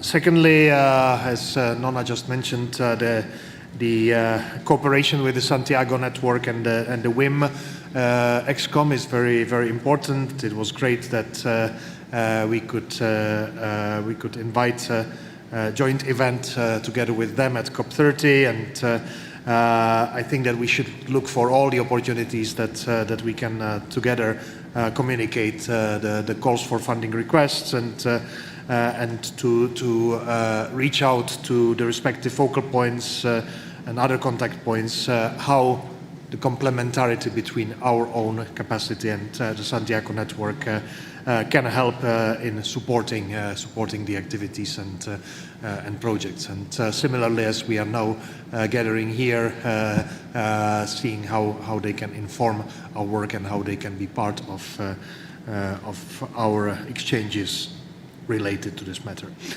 Finally, on the COP, coming back, very happy that at COP30 the Secretariat engaged in launching the BIM together with the co-chairs and with other board members. Obviously, we know that the Secretariat is not part of the COP negotiations, and our presence in the COP as the fund through the Secretariat is for outreach activities, but it is an important moment for us to also to respond to what the COP expects from our fund to deliver. Thank you. Thank you, Jan. So I'll then turn back to Ibrahim so you can respond to these comments and questions. Well, thank you very much, members of the board, for the feedback and the comments. Duly noted. Starting with you, Richard. You'll be happy to know just about a week ago, only I think 2 weeks ago, about 40 focal points. And I want to make sure we come to be 8 and accelerate the numbers and get to 92. So I think that is obviously a major progress, but we're not going to rest until we get all the focal points on board. So the way we are actually doing in beefing up that number is twofold. One is we have this, what we call these public information sessions.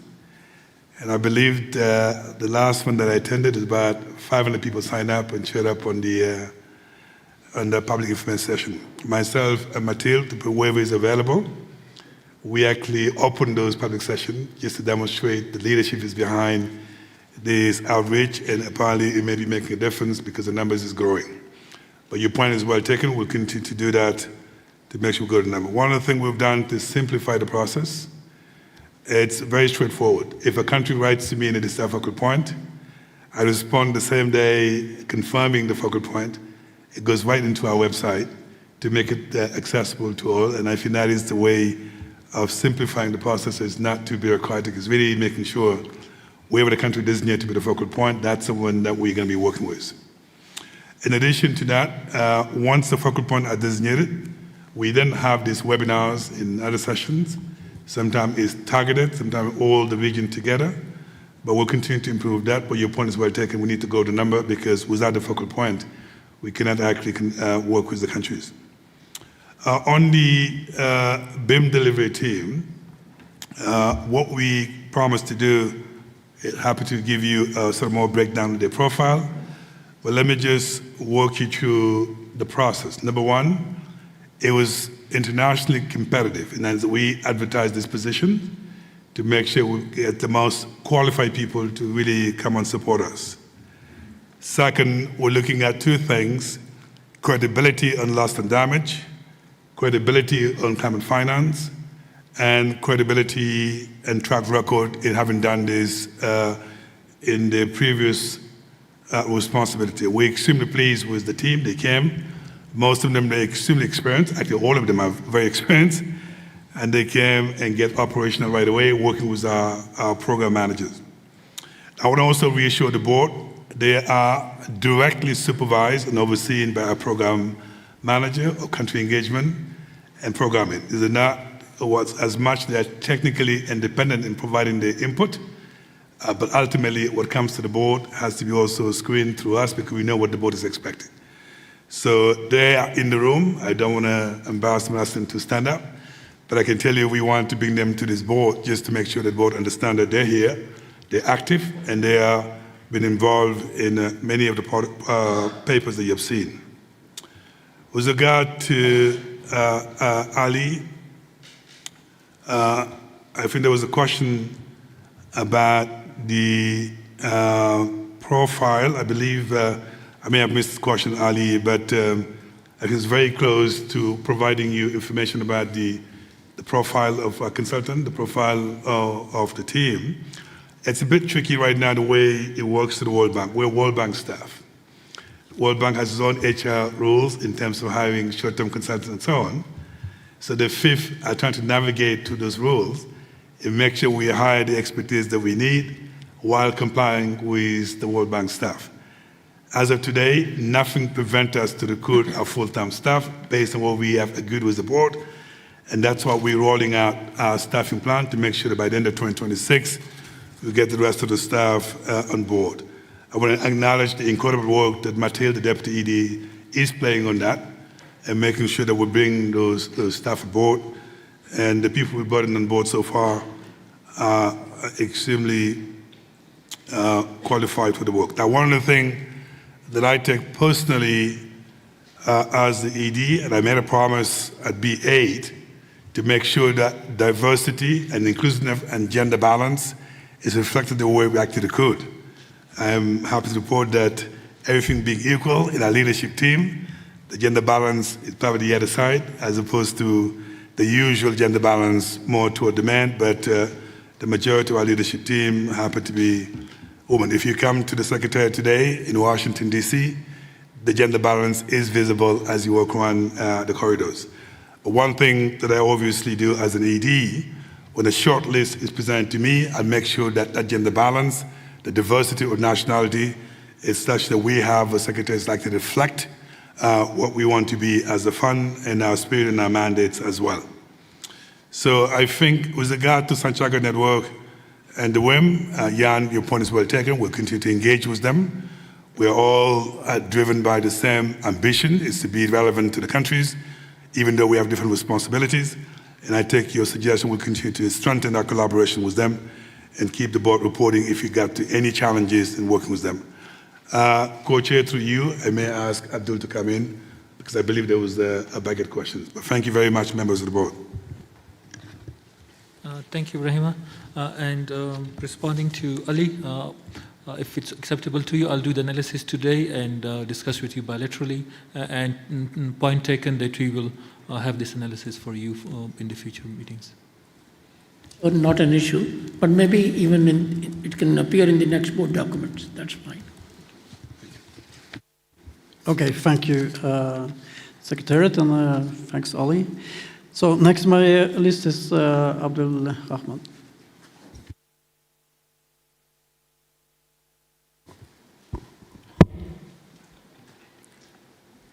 Good morning, colleagues. First, I would like to thank the Zambian government for the great hospitality. It's really great to be here in Livingston.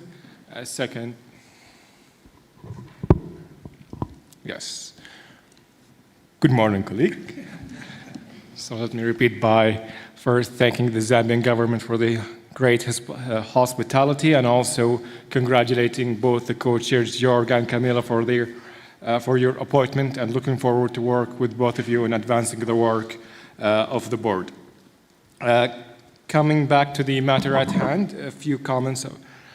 First, I would like to thank the Executive Director, Ibrahima, and also Abdul Wajid for the presentation that has been presented.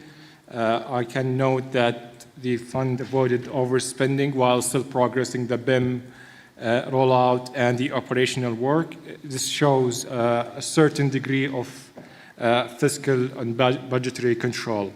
And on that specific matter, I would like to seek maybe further clarity on how budget prudency is being managed moving forward, particularly in preventing deviations from the budgetary plan that we have.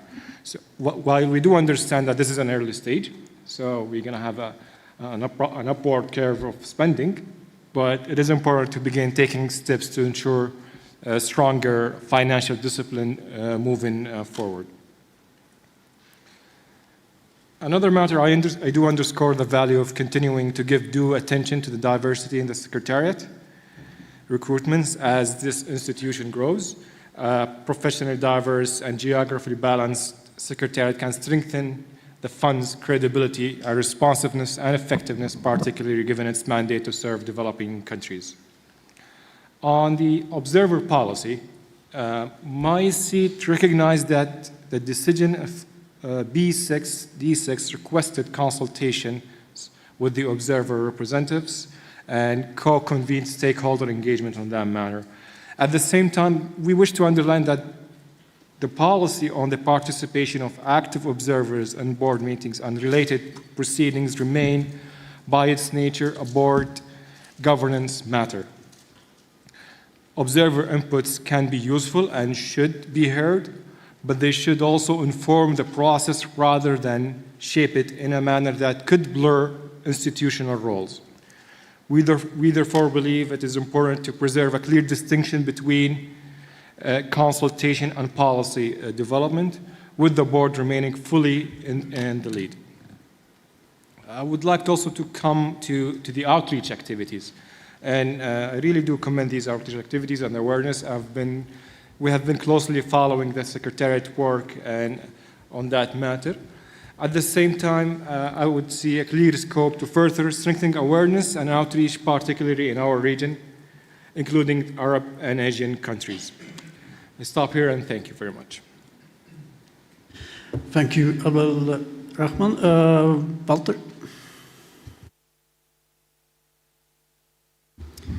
Thank you very much, Georg. at the outset, being the first time on behalf of the countries represented in this seat, comprising Argentina, Brazil, Uruguay, and Ecuador, we would like to express our gratitude to the government and the people of Zambia for hosting us here in this beautiful location near the Zambezi River at the Mosi Waitunia Falls. We also want to congratulate both of you, co-chairs, Georg and Camila, for your appointment and express our confidence to your leadership and your deep commitment to this fund. I have the luck to have worked with both of you in different capacities in the past in the Bureau of the UNFCCC COP and on the GCF as well with Camila. So we look forward to working with you and help you into the successful work of this board. So count on us. We also want to join in others in recognizing the work of the previous co-chairs, Richard and Jean-Christophe, for all the tremendous work that they have done in the past 2 years. Also, thank you, Ibrahima and the Secretariat for the presentation and the report and implementation of the activities undertaken so far. We commend, among others, the progress of the establishment of the management team. However, we have to express the concern that the one region that is not represented in that central management team is Latin America and the Caribbean, if I believe that is correct. So it's not balanced yet. So we hope that this gap is correct as soon as possible. We also like to encourage the certain activities. We saw that there is some preparation of regional level in-person events that is mentioned, and so we kindly request if you can share information if you have tentative days, or in any case when that days are settled, if you can inform with sufficient time in advance of that. On the engagement of national focal points, we also recognize the progress made in this past weeks or months, now showing 92 focal points in place. However, again, in the case of Latin America and the Caribbean, we realize that there are only 18 national focal points, so meaning 18 out of 33, so meaning around 54%. So pretty much half of the region still not being in contact and represented. So we joined the question on what is being done to increase that and how we can help from the 3 seats of a region to ensure that this also is corrected. On operationalization, we also commend the publication of the funding request templates, including in Spanish, assessment methodology and guidelines in the website of the fund.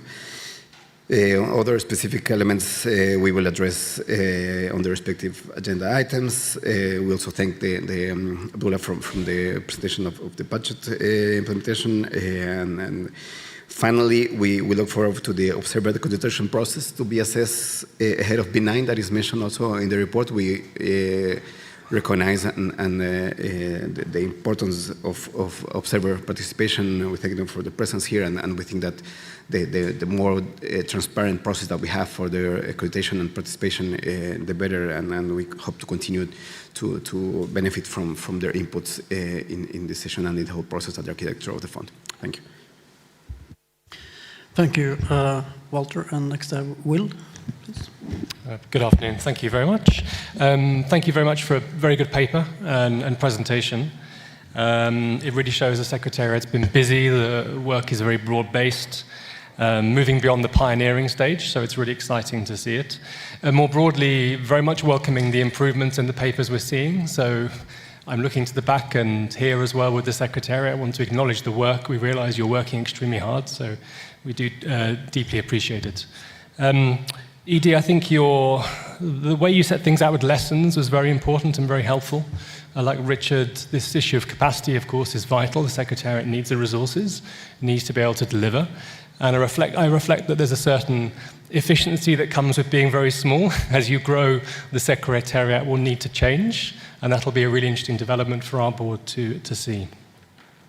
Your comments on complementarity, I think, are excellent. I think this is really important. A couple of others have come in and mentioned that, both the Santiago Network, more broadly, other climate funds.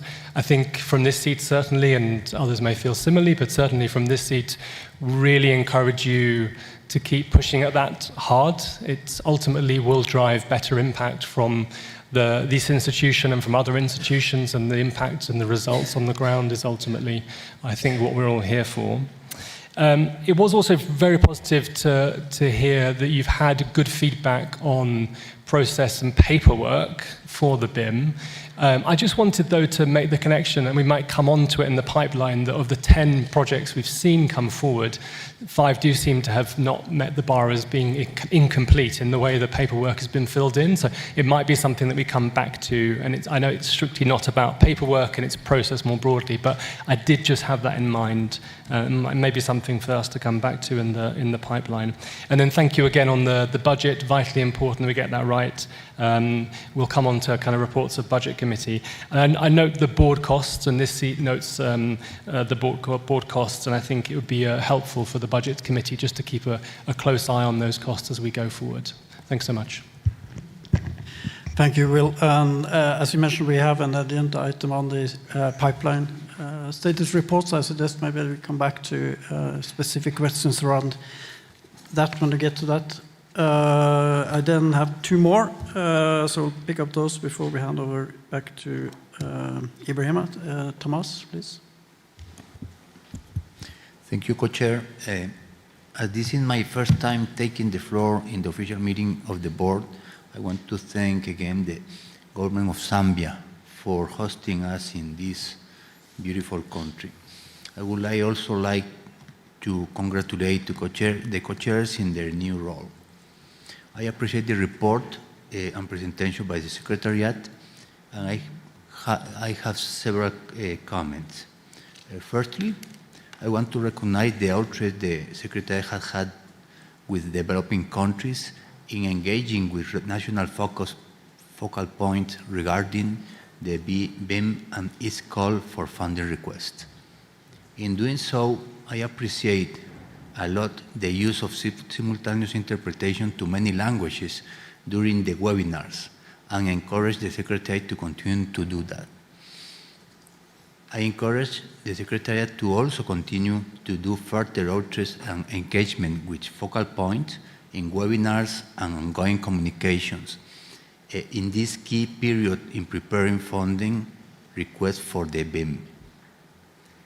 Second, with regard to the nomination of focal points, we encourage the Secretariat to continue its outreach to ensure that all developing countries have their focal points nominated as soon as possible. And third, as the Secretariat continues to grow in staff, we look forward to seeing further and broader geographical balance, particularly to also include representation from Latin America and the Caribbean. Thank you, Chair. Thank you, Thomas. Jibril, please. Okay, thank you, Co-Chair. Good morning, everyone. Thank you very much, ED, for your comprehensive and clear reports. I appreciate really very much your efforts to make this fund really very effective and very well known around the world. I listen to you carefully and I read your reports. I have some questions, particularly to understand more the role for some actors. Firstly, with the World Bank secondaries mentioned in your reports, can you elaborate on the rules and also what frameworks are in place to ensure independent functioning under the independent secretariat? I think this is very important to see really this secretariat is independent in few years. Secondly, the question that colleagues have posed around the composition, expertise, term of reference, accountability, and oversight measures with the members of the BIM delivery team. I think is very important. In addition, 2 secondaries from the World Bank continue to support operations as well as providing technical support. This is the sentence of the report. What their role is, for me, is not clear. I don't know if Litin knew very well, but really I want to know exactly what are the roles in your team. Thank you very much. I appreciate it. Thank you, Jibril. And then, Richard, you had a follow-up, please. Thanks, Georg. Sorry for taking the floor. I didn't get an answer from Ibrahim on this one question. And the only reason why I ask is in case there's a problem with getting responses from countries, you may have to do something. So in Annex 6, Step F, we asked the Secretariat to go back to the countries that had nominated the entities for GEF, Adaptation Fund and GCF to confirm that the nomination that we've accepted is still valid for this fund, right? So we had an issue raised by one of our members of our constituency that the entity that they nominated for those funds may not be appropriate for their loss and damage fund. So I just wanted to understand how that process is going and what progress we have made, and if it's not working or there's no responses, then do we need to do something to encourage the countries to respond to the Secretariat? So that's all. Thank you very much. Thank you, Richard. So with that, Ibrahim, can I just turn back to you, please? Yeah, again, thank you, members of the board, for the feedback. Richard, I also just realized we did not answer your question about including into the activity of the Secretariat just the situation of the status of resources in terms of contribution. Duly noted. The reason why we don't expend too much on that, because we have a trustee whose role is to update the board. But on our side, what we're doing is just reaching out to those who pledge, providing them actually update with the hope that it will have an impact in the evolution of the conversion. And that's something we do in collaboration with the trustee. And then I believe it may have helped a little bit in boosting the conversion. And Abdurrahman, in terms of financial discipline, just to reassure you that myself, as well as the Deputy ED, something we take very seriously, is not to get into any overrun within the Secretariat, and just making sure we stay within the budget allocated to us. It is something we watch very carefully. It doesn't necessarily mean sometimes our program managers may require more resources. It's a conversation we have internally in the management team and making sure we stay within what's been allowed. In the meantime, we also understand when we get to the long-term model, having a sound budgetary and financial management framework, it's important. And we are right now in discussion with the budget team and make sure we actually develop that framework, because that will move us from basically managing from work program to work program to something that's actually guided by a framework. So hopefully once this is actually completed, to the BC, we'll come back to the BC and to the board, and reflect. On the observers, duly noted.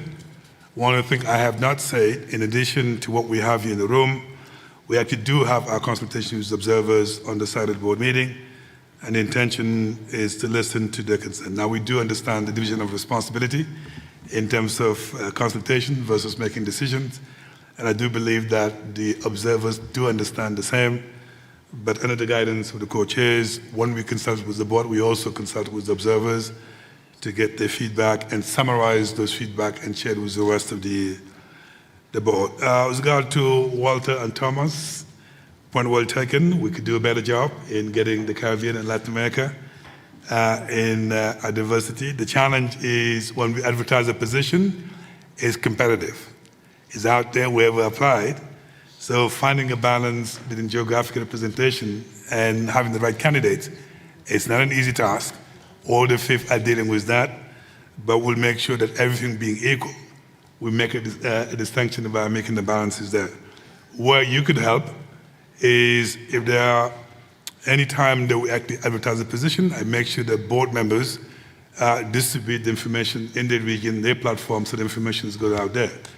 You're not going to get the job unless you apply. So it's really important that we get the information out.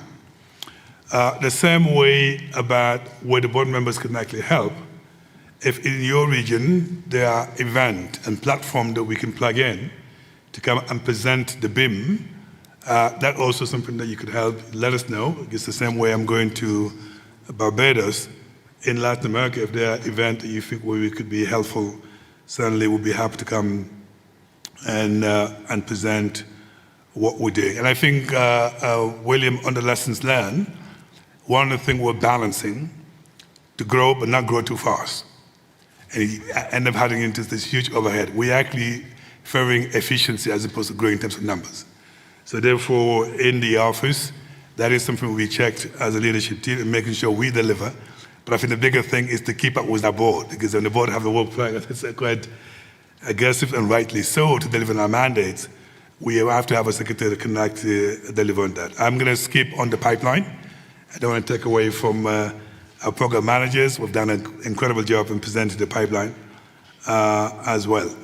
Last point I wanted to say, just to understand the evolution of our staffing, about 2 board meetings ago or 3, when I came in, we suggested to the board, we're going to move from consultant to secondees to full staff, reducing the consultant, reducing the secondees, and have staff that we can work with for the next 4 or 5 years. And that's where we are in our vision of staffing. I also want to reassure you that secondees is very much organized with the World Bank. So the firewalls is the bank has been welcoming secondees for years. And we just want to make sure that when people left the organization to come work for us, they understand that they actually have to align to the conduct of. I think Richard's question, I was going to get one of our staff. Mathilde, do you want to take the questions? I'm sure you probably better keep to answer that for us. Go ahead, Richard. Richard. The other Richard. Yes, Richard, right after B7, we reached out to the national focal point and formally requested for confirmation of the national access entities. And when they were not nominated national focal point, the UNFCCC national focal point. So there is a process which is there. And of course, we will reach out again to continue to get clarity on this matter. She's in a better position. So, thank you, colleagues, and thanks, Ibrahima, Mathilde, and team for your responses. With that, could I invite the board to take note of the information on the Secretariat's activities and report on the execution of the 2025 administrative budget as at 31 December 2025, as contained in document FRLD B8/B8/3. So the document is so noted. Now we can move into sub-item 5C, the report by the interim trustee on the status of FRLD Trust Fund resources. The board has before you the document FRLD B/B8/4, report by the interim trustee on the status of the FRLD Trust Fund resources. We also have a representative for the interim trustee to present on the report by the interim trustee, Brice Gasnel. So I'll just hand over the floor to you, Brice. Thank you. Thank you very much, Mr. Co-Chair. Happy to be here today to make this presentation on behalf of the trustee. So I guess we'll have the slides on the screen very soon. First, I wanted to mention that the numbers that will be shown on the screen today are the most recent as of April 21st, 2026. So they are updated compared to the document that has been shared and posted on the FRD website, which is as of March 15, 2026. So moving to the next slide, which presents the status of contributions, receipts, and receivable. It's a pretty crowded slide, as you can see. I'll try to fit everything in one page. So first, numbers may not necessarily add up, and that's due to rounding, as frequently in these sort of tables. So you can see that 24 of the 27 contributors who have pledged resources to the FRLD have now signed a contribution agreement or arrangement for a total of $593 million, which is up $31 million from our last meeting in September. Spain specifically signed a contribution for 20 million euro, Japan for $5 million, and the Walloon region for an additional 1 million euros. The rest of the variation is due in fluctuation in exchange rates on the unpaid portion of some of the signed contributions. As to regard the remaining contribution agreements to be signed, we are very advanced in the discussions with Italy, and we hope to be signing very soon.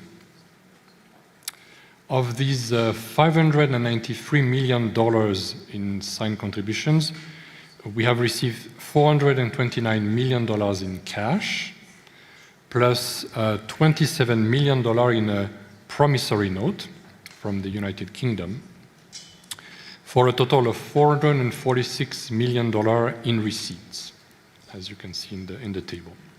So that's up $58 million from our last meeting. We have received additional cash from Australia, Austria, Japan, Spain, the United Arab Emirates, and Walloon region. And finally, based on the installment schedule, we expect to receive an additional $54 million by the end of the calendar year in cash. With that, we can move to the next slide.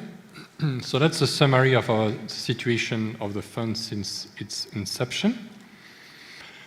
First, the cash received, $429 million that I mentioned, has been invested by the trustee and has generated $21 million in investment income to date, which is $9 million more than what we reported at B7.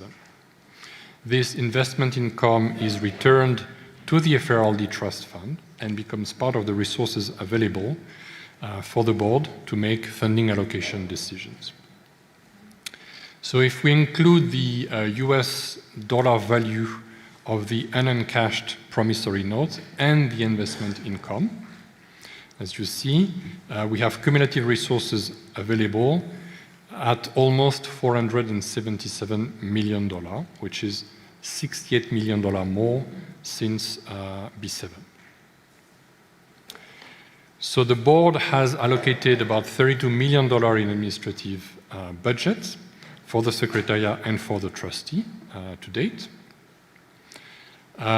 We have set aside about $4 million as a currency risk buffer to protect against potential devaluation for the unencashed promissory note.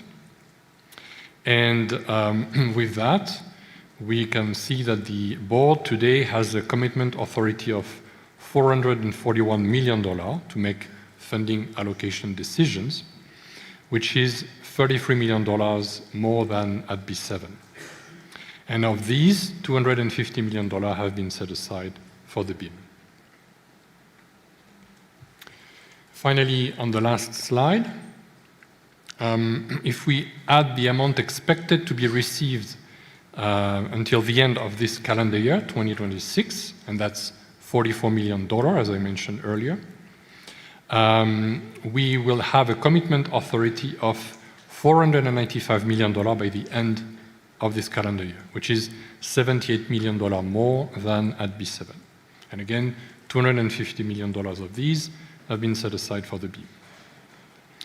So you can find more information on the trustee website, which is listed here, and including documentation to explain our investment management.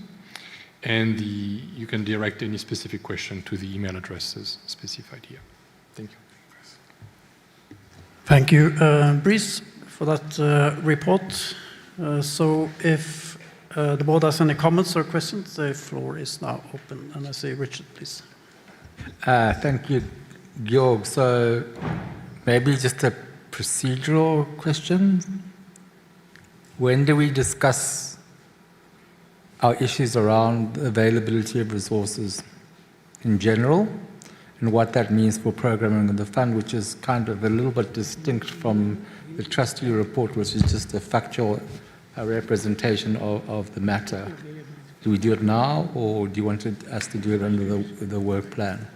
Because what the trustee report is signaling to us is quite alarming, actually. Let me thank the trustee for their report and for the management of our resources. But I mean, I'm happy to do it now, but also.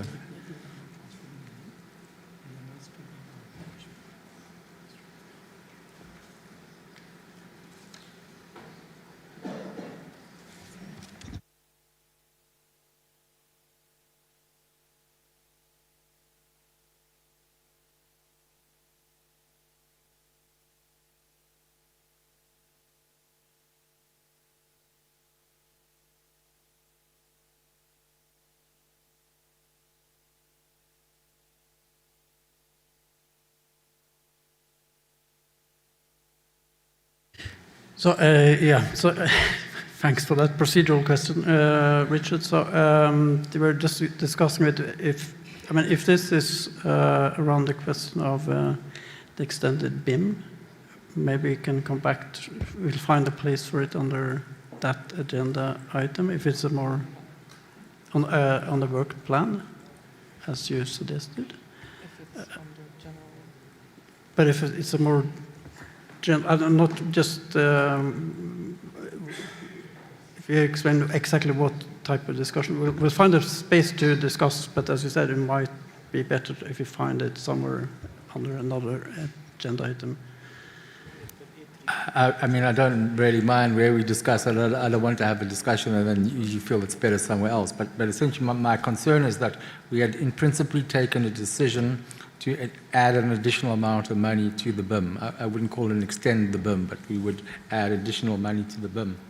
What the Secretariat is reporting to us is that, the trustee, is that by the end of the year, we'll only have 495 million available to commit, right? Of which we've already committed 250, and then we have Secretariat budget expenses. So that's narrowing the amount of money that we could have in that discussion, and therefore the issue is not necessarily that matter, but it's how do we make sure that the pledges are fulfilled in order to even have that discussion. And if you look at the figures, and maybe the trustee can just correct me if I've got the wrong understanding, but we will only have another 160 million available by 2028 unless the other contributions are signed. So under what is signed, we will only get an extra, beyond the 495 million, another 169 million roughly in total. So that still means we're well under the 882 million pledged, right? And so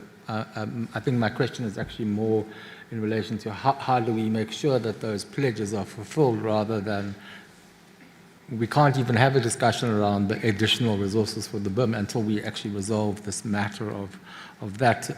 Maybe it's under the resource mobilization strategy. I don't know where we can do it now if you want, but it's up to you. I'm flexible. I don't necessarily need it to be anywhere except that we need to have a conversation clearly that this is a problem. Thank you.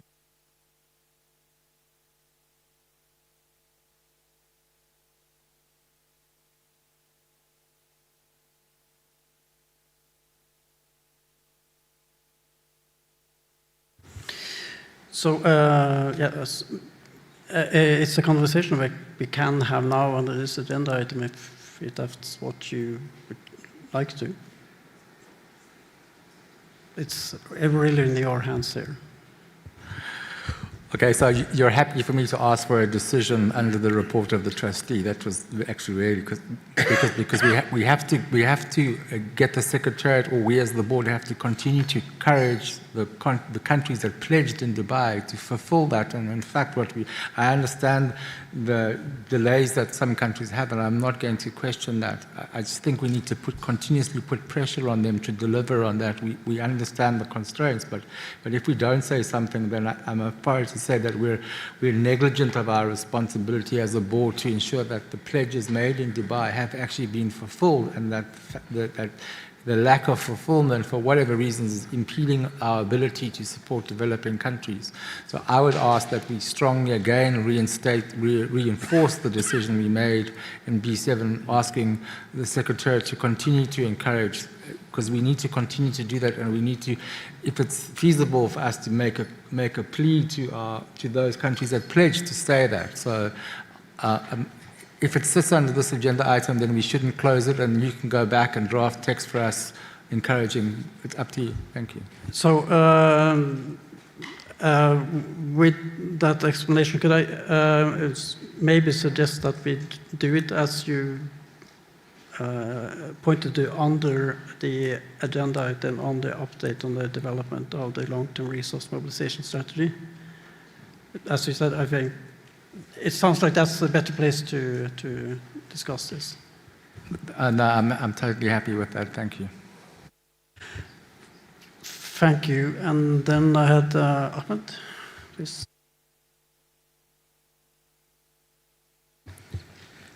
Thank you, co-chairs.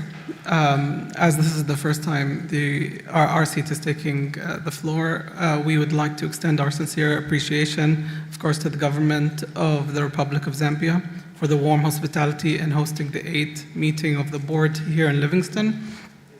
We would like to also congratulate our new elected co-chairs, Camilla and Georg, and look forward to working closely with you during your term, guiding the work of the board.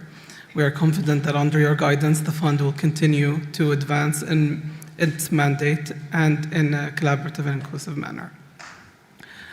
Colleagues, under this agenda item, our seat welcomes the report for the Secretariat, including the updates provided on operational progress, budget, execution, and status of the fund's resources.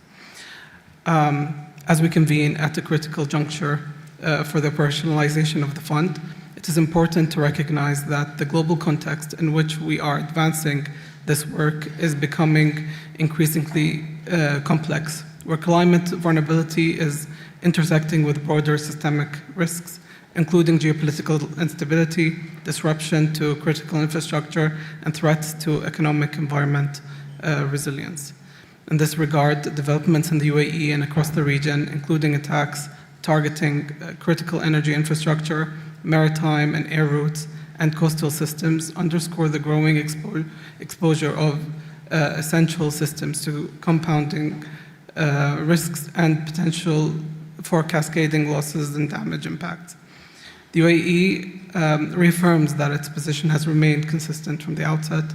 It did not seek this war, and prior to its outbreak, the UAE made clear that its territory airspace would not be used to launch attacks against Iran. An assurance given in good faith, but one that was subsequently violated. We are closely following the ceasefire announcement and seeking clarification to ensure the full viability, cessation of the hostilities, and complete unconditional reopening of the Strait of Hormuz. In this context, the UAE underscores the importance of ensuring stability in critical international trade routes, including the Strait of Hormuz, in a manner consistent with international law, including the principle of freedom of navigation, given their direct relevance to global economic stability and environment security. These developments are not only security concerns, they carry direct implication for environmental stability, economic continuity, and the resilience of vulnerable systems, reinforcing the importance of ensuring that the international mechanisms, including this fund, are equipped to respond effectively to complex and compounding drivers of loss and damage. Colleagues, the UAE remains firmly committed to the successful operationalization of this fund, a process that we collectively advanced during the historical outcomes achieved at COP28 in Dubai. The establishment and operationalization of this fund represents a critical milestone for the international community in responding to the growing impact of climate-induced losses and damage. In this regard, the UAE has already submitted and released its instrument of contribution, delivering on our financial commitment to the fund. Importantly, we wish to reiterate that this contribution has been made voluntarily by the United Arab Emirates as a developing country. Our contribution reflects our strong belief in the importance of solidarity, collective responsibility, and the need to ensure that the fund becomes fully operational and capable of delivering support to those most vulnerable to climate impact. At the same time, we would encourage developed countries, contributors to continue fulfilling and advancing their pledges, ensuring that commitments made are translated into timely financial contributions that enable the fund to deliver at scale. Colleagues, in this context, additionally, we would underscore the importance of continued progress by the Secretariat toward operational readiness, including advancing implementation, strengthening delivery capacity, and supporting timely and effective disbursement. It is essential that we maintain momentum and ensure that the work in 2026 is guided by clarity, coherence, and strong cooperation across the board to ensure that the fund delivers effectively, efficiently, and responsive support to developing countries experiencing climate-induced losses and damage. Looking ahead, we remain committed to supporting the continued strengthening of the fund, ensuring that it becomes a credible, responsive, and impactful financial mechanism capable of addressing the needs of the vulnerable communities. The United Arab Emirates stands ready to continue contributing constructively, in addition to RC, to this board's work, building on the spirit of cooperation that guided the establishment of the fund, ensuring that it delivers meaningful outcomes for those most affected by climate impact. Thank you. Thank you, Ahmed, for that statement and the signal of continued commitment to the fund. I have next to my list Abdel Rahman.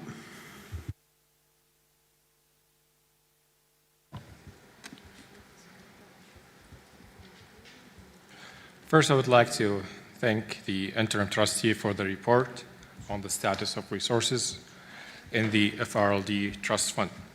I would like to also take note as at 15th of March 2026, the total pledges and contributions stood at approximately $822 million US, with 520 million undersigned contribution agreements.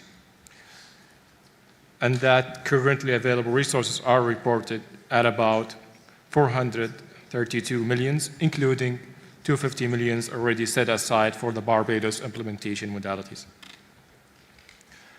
This is an encouraging basis for the fund's work. At the same time, it remains important to continue efforts to convert pledges into signed agreements and actual recipients in order to strengthen predictability, support, and ensure that resources are available in a timely manner for the fund to deliver on its mandate. A request I would like to ask the Interim Secretariat is to abide by the UNFCCC terminology when referring to the contributors and the contributor pledges. And we would ask that the terminology should be corrected in the reflected tables in that report before we can move forward and note that report. Thank you, and I'll stop here. Thank you. Abdul Rahman, then I have Jan, please.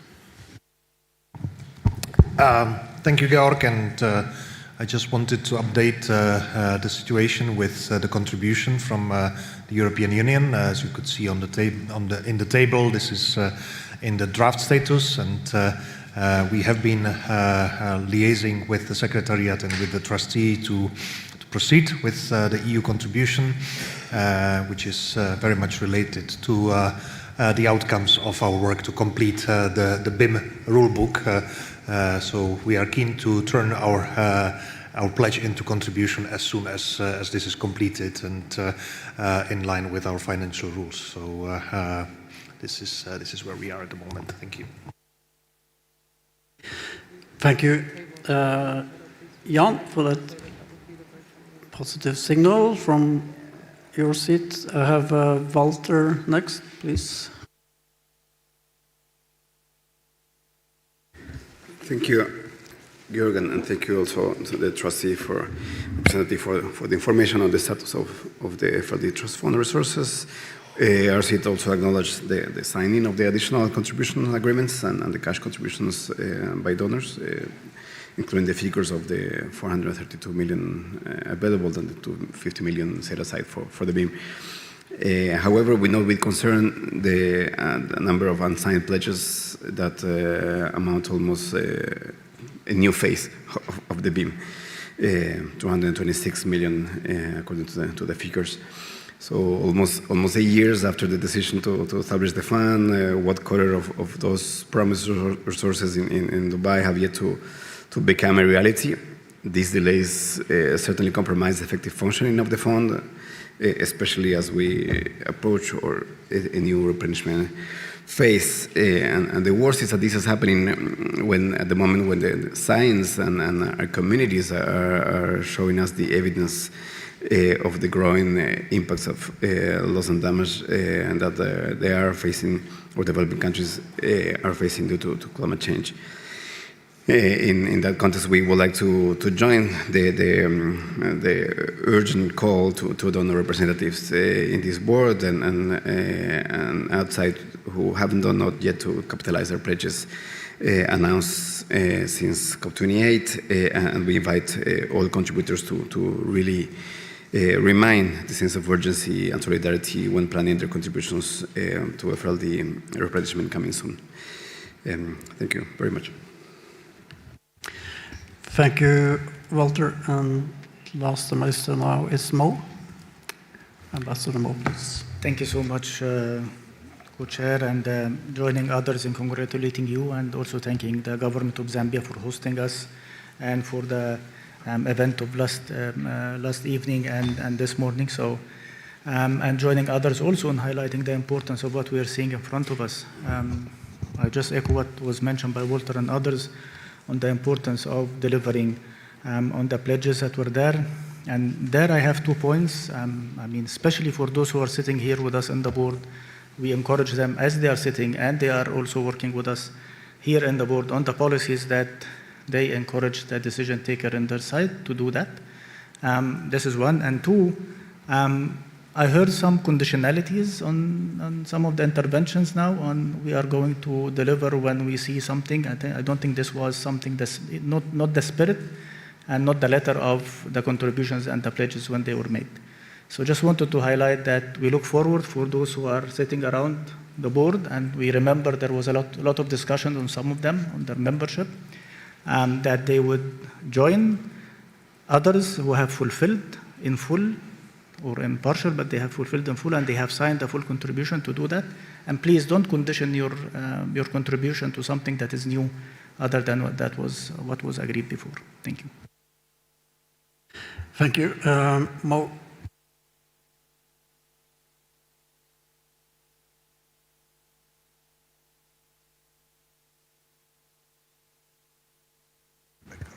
Yeah, so yes, so if there is anything the trustee can, you respond to on this comments, you have a fallback. Thank you, Mr. Co-Chair. So I think there was a question related to the terminology that is used in the paper.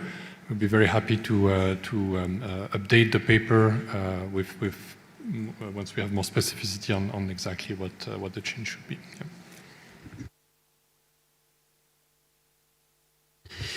So, thank you. Yes, please, Ali. Thank you, Chair, and thank you, Trustee, for your presentation.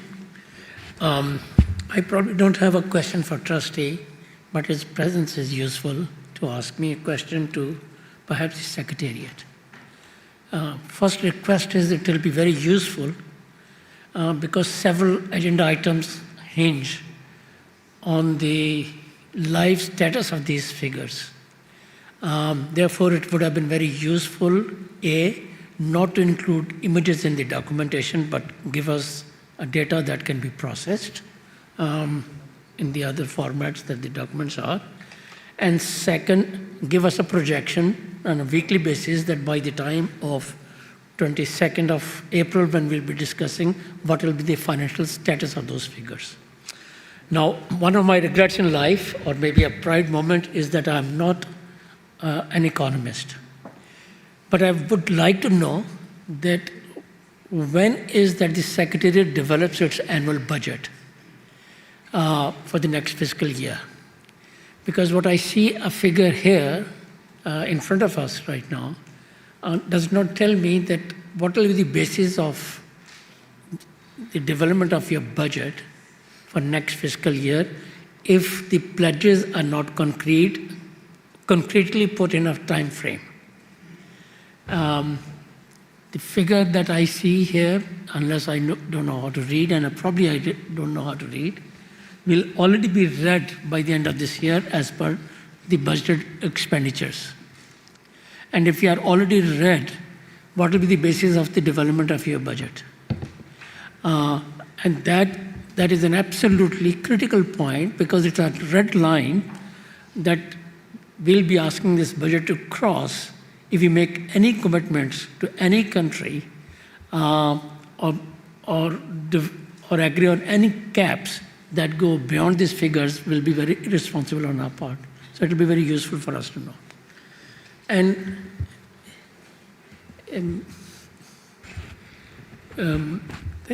I think I shall stop here, Mr. Chair. Thank you. Thank you, Ali. Now I have a couple of more flags.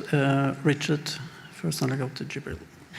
Yeah, thank you, Georg. Sorry, Ali prompted me to ask another question. So we have a separate agenda item on the management of the commitment authority, but it's not clear from this trustee report exactly what is the current commitment authority and what we've already committed. So we just have the figure of 432 million, of which we know 250 million has been allocated to the BIM. So we don't actually know from that, we don't have like a line that says this is the available commitment authority, and then what is the future commitment authority. And maybe I'm prejudging the conversation until that agenda item, but also it's useful in the trustee report simply to have the line item in the table 2, which says this is the current commitment authority, this is what we've currently allocated, because I fear at some point we're going to have a conversation how to make sure that irrespective of what we decide on the programming side, whether it's the BIM second allocation, whether it's country support system, we need to also have a ring fenced over the future Secretariat budgets, because we don't know when, so we would need 26, 27 and 28, an indication right now how much we need to set aside for that, so we don't, if we take other decisions that affect the commitment authority, we don't necessarily undermine the Secretariat's ability to have resources for the administrative budget and also for that the resources of the Secretariat to grow, because as you increase your staff, that budget is going to increase. So it'd be very useful to have that information, at least for our next meeting, if not at this meeting. Thank you. So, thank you, Richard. And I assume this is doable. And could I just suggest maybe that we'll take this as a learning, and that for the next report, that we do include that line that you asked about. That's okay. Yeah.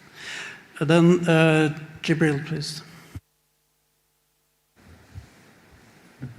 Thank you very much, Co-Chair. I would like to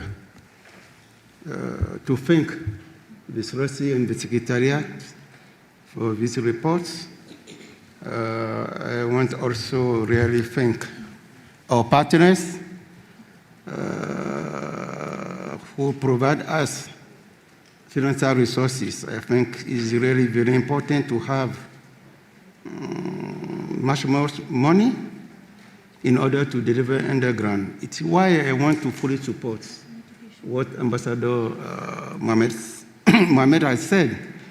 Really, we will be very happy to see our partners to be much more engaged and to have some confidence in the work we are doing here.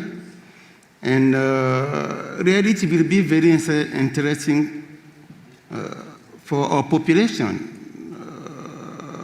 who are facing some challenges due to the climate change impacts, to see that, yes, we can trust in this fund. To see, yes, this fund is very fun, and it will come to support the efforts to combat climate change issue. So really, I will be very happy to see in a few months, next year, much more money, which can be really mobilized for the implementation underground. The implementation underground, this will be very important. It's what really I want to request, knowing that it will be important for us as board members to show our good willingness to improve financial resource access for vulnerable countries. So I will stop here, hoping that, yes, things will be improved in the short term. Thank you very much. Thank you, Jibril. And now, Thomas, please. Thank you, Chair. I will thank the interim trustee for the report and presentation, and I will be brief. An echo comment from other colleagues regarding on the importance of the conversion of pledges into contributions. COP30 and CMA7 reiterated to the board the importance of converting pledges in the timely manner and their importance for further allocation of resources for future work of the fund, including the BIM. We therefore have to continue to call and urge on the conversion of these outstanding pledges in order to deliver for developing countries. Thank you. Thank you, Thomas. So with that, I don't see any other flags. So we're taking note of the concerns about the conversion of pledges into contribution, and also I wish to for a space to discuss this at this meeting. So we'll get back to that. We will also make sure that we have a revision, as you wanted, in the terminology on the report. So we will revise based on, well, make that revision. We're going to take it down with that revision to the report, that the report can be noted by the board. It looks so, and with that, I now close this agenda item. Thank you. Thank you, colleagues. And with your indulgence, since we started slightly late and hoping that we have an agenda item that can be relatively short, we'll propose that we take the agenda item 6A, report of board committee, budget committees, and then we would break for lunch. At B5, the board established the budget committee as a standing committee of the board in decision B5D1. At B7, the board further requested the budget committee to provide regular reports on its activities, highlighting the work undertaken. You have document FRLD/B8/5, which contains the information of the activities of the Budget Committee from its establishment through to March 2026. So at this point, highlight that we have two board committees. We are discussing only the item on the Budget Committee. And I would like to give the floor to Simon as a representative of the Budget Committee to provide an update at the board. Simon, you have the floor. Thank you very much, Co-Chair. And I would just like to have a few words as a member of the Budget Committee and also on behalf of our fellow co-chairs.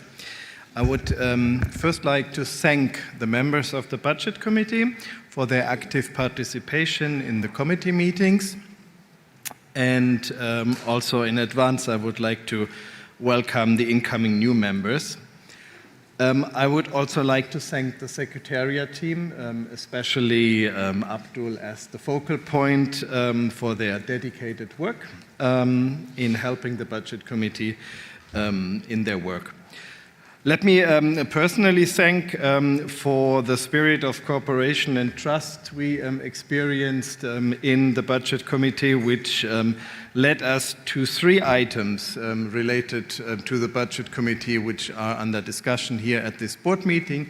One we already discussed is the Budget Execution Report. Then the report of the activities of the Budget Committee, which is under this item, and then also for the next agenda item, the recommendations on the management of the Commitment Authority, which will definitely help the board with the understanding of the Commitment Authority and how it is relevant when we make decisions at the board and for prudent financial management of the fund. Thank you very much.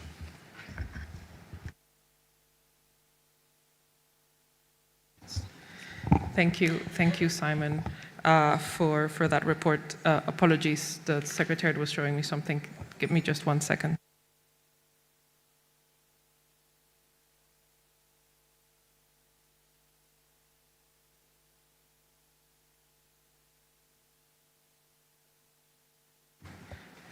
Thank you, Simon. I would like to invite any other members from the committees who would like, from the Budget Committee, who would like to add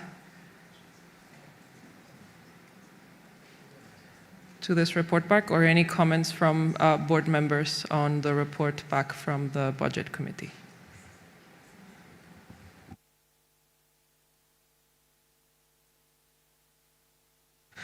I believe the board is very happy with the work of the Budget Committee. Thank you, Simon, for that report back. We know this is one of the committees that does a lot of work intersessionally, and we were very happy with Georg to have met with the co-chairs intersessionally, and happy to have seen the progress on their agenda item 7 on management of Commitment Authority. We are also aware that there has been changes in the membership of the committee. So we, with the Budget Committee, we have prepared a decision under this agenda item that I believe the Secretariat is now ready to put on the screen, which just confirms the election of the members to the Budget Committee that have been replacement in the interim period. So it would be election of members of the Budget Committee. The board appoints Yolanda Velasco to replace Mark Dennis Hoven as member of the Budget Committee for the remaining period of the current Budget Committee's term. Appoints Magne Ruud to replace Caroline Kjelsen as a member of the Budget Committee for the remaining period of the current Budget Committee's term. Appoints Taguchi Kazuko to replace Hiroki Matsui as a member of the Budget Committee for the remaining period of the current Budget Committee's terms, and appoint Rulita Camacho Thomas to replace Peter J. Abram as a member of the Budget Committee for the during the 8th meeting of the board. Richard, please. Thank you very much, Camilla. Very happy to take the decision. I just wanted to raise one challenge with paragraph D, and maybe you or Ruleta can just confirm.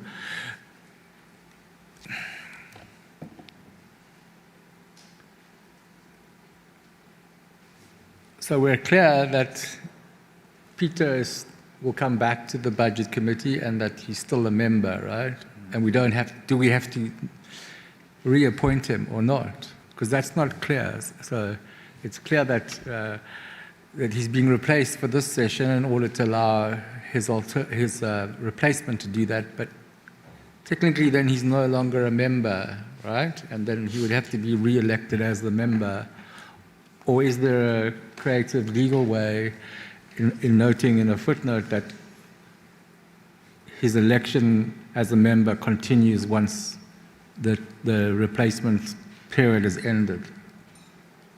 because otherwise we would have to do the same thing then. So I wonder if there's a legal way in which we can just craft a footnote that makes it clear that whenever, so from the 25th of April, it's Peter on the budget committee, if that's the correct replacement period. So I think we should just secure that now in this, whether that's, if it's sufficient to do it verbally, I don't know, maybe a footnote might be better, but I'm happy to support this decision, and thank you for responding to my request. Thank you. Thank you, Richard. I was made aware that because there are issues of quorum, that it would have been important for Rulita to be able to be a member during this meeting, replacing Peter, so that the committee could have quorum during its meetings. So perhaps we could have appoint Rulita Camacho Thomas to replace Peter J. Amber during the period from today till the end of the meeting, as of when Peter J. Abraham will continue as a member of the Budget Committee to the remaining period of the current Budget Committee's term. And knowing that perhaps this would go through editing, which would be period editorial, so that that sentence reads correctly, and that there would be no further changes to this decision, and that would affect any other interpretation, would we feel comfortable adopting this decision under this agenda item? Seeing no objections, it is so decided. With that, we will break for lunch and see you back here at 2:35 p.m. to continue with the remainder of the agenda for the day. A couple announcements, I am sorry. Lunch will be now. You have the tickets. The Ad Hoc Risk Committee has a lunchtime meeting in Ballroom 1, and there will be food served there for the Ad Hoc Risk Committee. And we will have a brief meeting with the observers during the afternoon coffee break for those of you that wish to join that meeting.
Mic testing, 1, 2.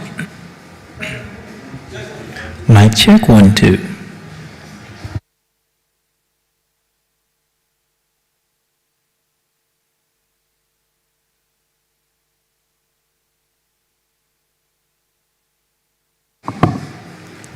Ease. Irangan. Mic check, 1, 2.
Ayo.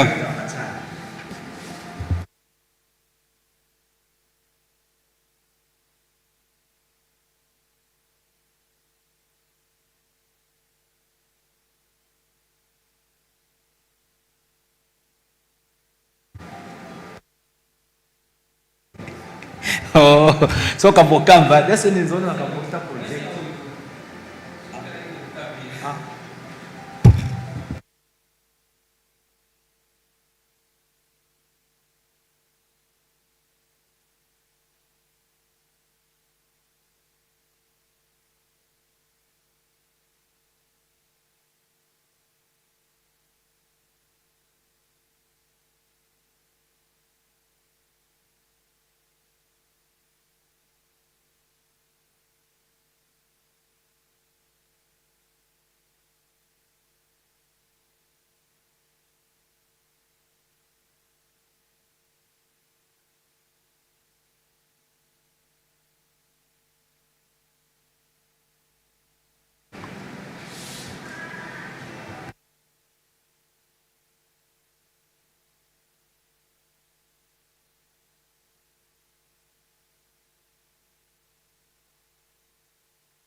Well,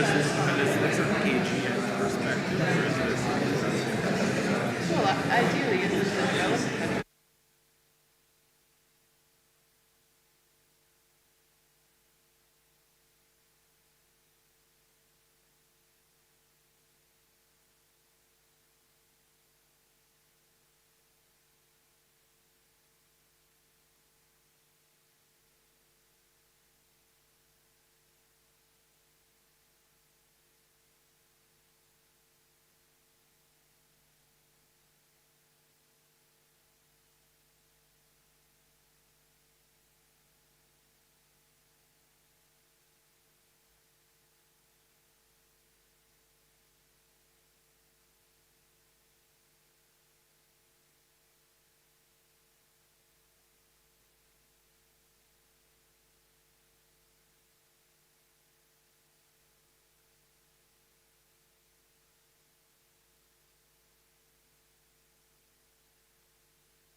Colleagues, we would like to get started, so please start taking your seats.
Good afternoon, colleagues. I hope you've all enjoyed your lunch and that the Ad Hoc Risk Committee enjoyed their working lunch and that they will come with updates for us as co-chairs later, and so that we might continue advancing on those topics. We'd like to now start with the agenda items for this afternoon, as we shared in the daily schedule for today. So I would like now to move your attention to agenda item 7, recommendations on the management of the commitment authority. As you recall, at B7, the board requested the Secretariat, in consultation with the Budget Committee, to develop recommendations on the management of the Funds Commitment Authority for consideration by the board at B8. So I will now invite Ibrahim to present the document FRODB/B8/6 that you have received, which contains the recommendation on the Commitment Authority. Ibrahim, you have the floor. Thank you very much, Camilla. Indeed, this is the outcome of the mandate that we received at B7. We have worked very closely with the Budget Committee in preparing the recommendation we're about to present to you.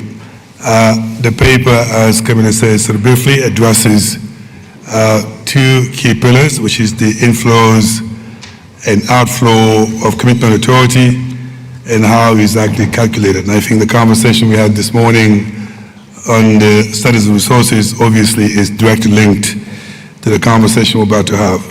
So, and the recommendation then will be made obviously based on the two principles. So the board will be considering obviously part of this, the policy and the strategy we put in place. So we have kept the language extremely neutral at this stage from a Secretariat's perspective. So through the co-chair, Camilla, I will now invite Program Manager for Budget, who works closely with the Budget Committee, to walk you through what we're putting on the table on behalf of the Secretariat. Through you, Camilla. Thank you, Ibrahim. And first, I would again like to thank the Budget Committee on their consultation on this as well. So we had this mandate from B7, decision D2, to put forward to the board the recommendations on management of commitment authority. This paper is completely advisory in nature. We have a lot of policies and discussions going on. But there is sometimes a chicken egg situation, so we don't want to prejudge any policies or board decisions that are not approved yet. So we have kept the text very general and neutral in that regard. We first define what is the commitment authority, what are the components in there, and then there are a few recommendations on it. We work with the Budget Committee very closely on it, but it doesn't mean that the Budget Committee has any authority over the commitment authority. The board, not the Budget Committee, has the authority over the management of the commitment authority. Over to the next slide. Then what basically commitment authority is, the inflow minus the outflows is equal to commitment authority in simple language. We get inflows from different sources, and then based on operations, there are outflows, and whatever is remaining is the commitment authority. Getting into each component with the financial inputs based on our the GI, we are to get different type of financial inputs into contributions. These add up to the commitment authority. We do not prejudge. We understand there is the resource mobilization strategy being discussed. This does not prejudge what is supposed to be, what the fund can get or not get, or what are the current arrangements. These are the financial inputs that are allowed under the governing instrument and any policies approved by the board or strategy approved by the board. Then comes the investment income. So any financial input we receive from the contributors is then held in the trust fund, and the interim trustee or later on the permanent trustee invests as per their investment strategy. There was also a policy approved for the investment strategy of the trustee. So that this is income is then added on into the commitment authority. Then we have the project reflows. Based on the future pipeline of the project, there might be and the type of the financial instrument we'll be using, there might be some reflows for some project based on approval of the board. We do not prejudge any projects or project types at this time, but those types might come in, and those would also add up to the commitment authority. So all of these three, they add into the trust fund, and then from there on, it comes to the board to select it. So if we think of it at the start, all three items, they make up the commitment authority. And after that, we have the outflows. So then the board decides on approving funding request of the projects. And currently also there we had the funding envelopes. So the funding envelope is the same as the approved funding request, but this is an example we have for in form of the BIM, that the board has allocated 250 million for a certain modality. In the future, the board may decide for any other modality or project type to allocate a funding envelope, and we can count those separately as there to maintain the discipline in there. And then the oversight fee policy, there is oversight fee policy on the agenda. It will be discussed. We do not prejudge where it should come from, whether it should be within the funding envelope or within the funding approved funding request. But this is something that needs to be considered that will also come out of the commitment authority. Then we have the administrative budgets that are for running operations of the board, holding this board meeting and many other board meetings, the operations of the Secretariat, and also the services of the interim trustee. So those budgets are approved by the board, and after their approval, they are then held for by the commitment authority. Then lastly, we have the FX risk reserve, the foreign currency exchange risk reserve, as mentioned by the interim trustee before lunch. On the unencashed promissory notes that are held in a currency other than USD, the trustee, based on their policy, they put a percentage as a risk reserve to maintain the commitment authority level. When it is encashed, then they readjust that balance. It ensures that we have predictability in what is available in there. All of the funding, admin budgets, funding requests, and all these are calculated net of any commitment cancellation. So when the budget is closed and there is anything that is remaining, then it flows back into the commitment authority. Same goes with any funding requests or funding envelopes as well. So if there are any leftovers of a project and the project is closed, it will go back to the commitment authority, and same with the funding envelopes. Going on, there are a few recommendations from to the board on it. Before each board meeting, the Secretariat should calculate the commitment authority and then report to the board. We saw many questions from the board members before for the lunch on how much it is, and this I think this document prepares that process, and then based on the process you are able to present to you in there. Also, based on that calculation, the board can treat that at the maximum cap for new approvals that they can have in the board, in their board. Then for replenishment cycle, without prejudging the period of the replenishment or the resource mobilization strategy, for each replenishment cycle, there should be a financial plan based on confirmed pledges and contribution, including the admin needs and risk reserves. This will ensure financial discipline in us and also have more predictability in our planning. Lastly, there should be matching between the financial inputs and the outputs. The concessionality of the financial inputs should not be less than the concessionality of the financial outputs.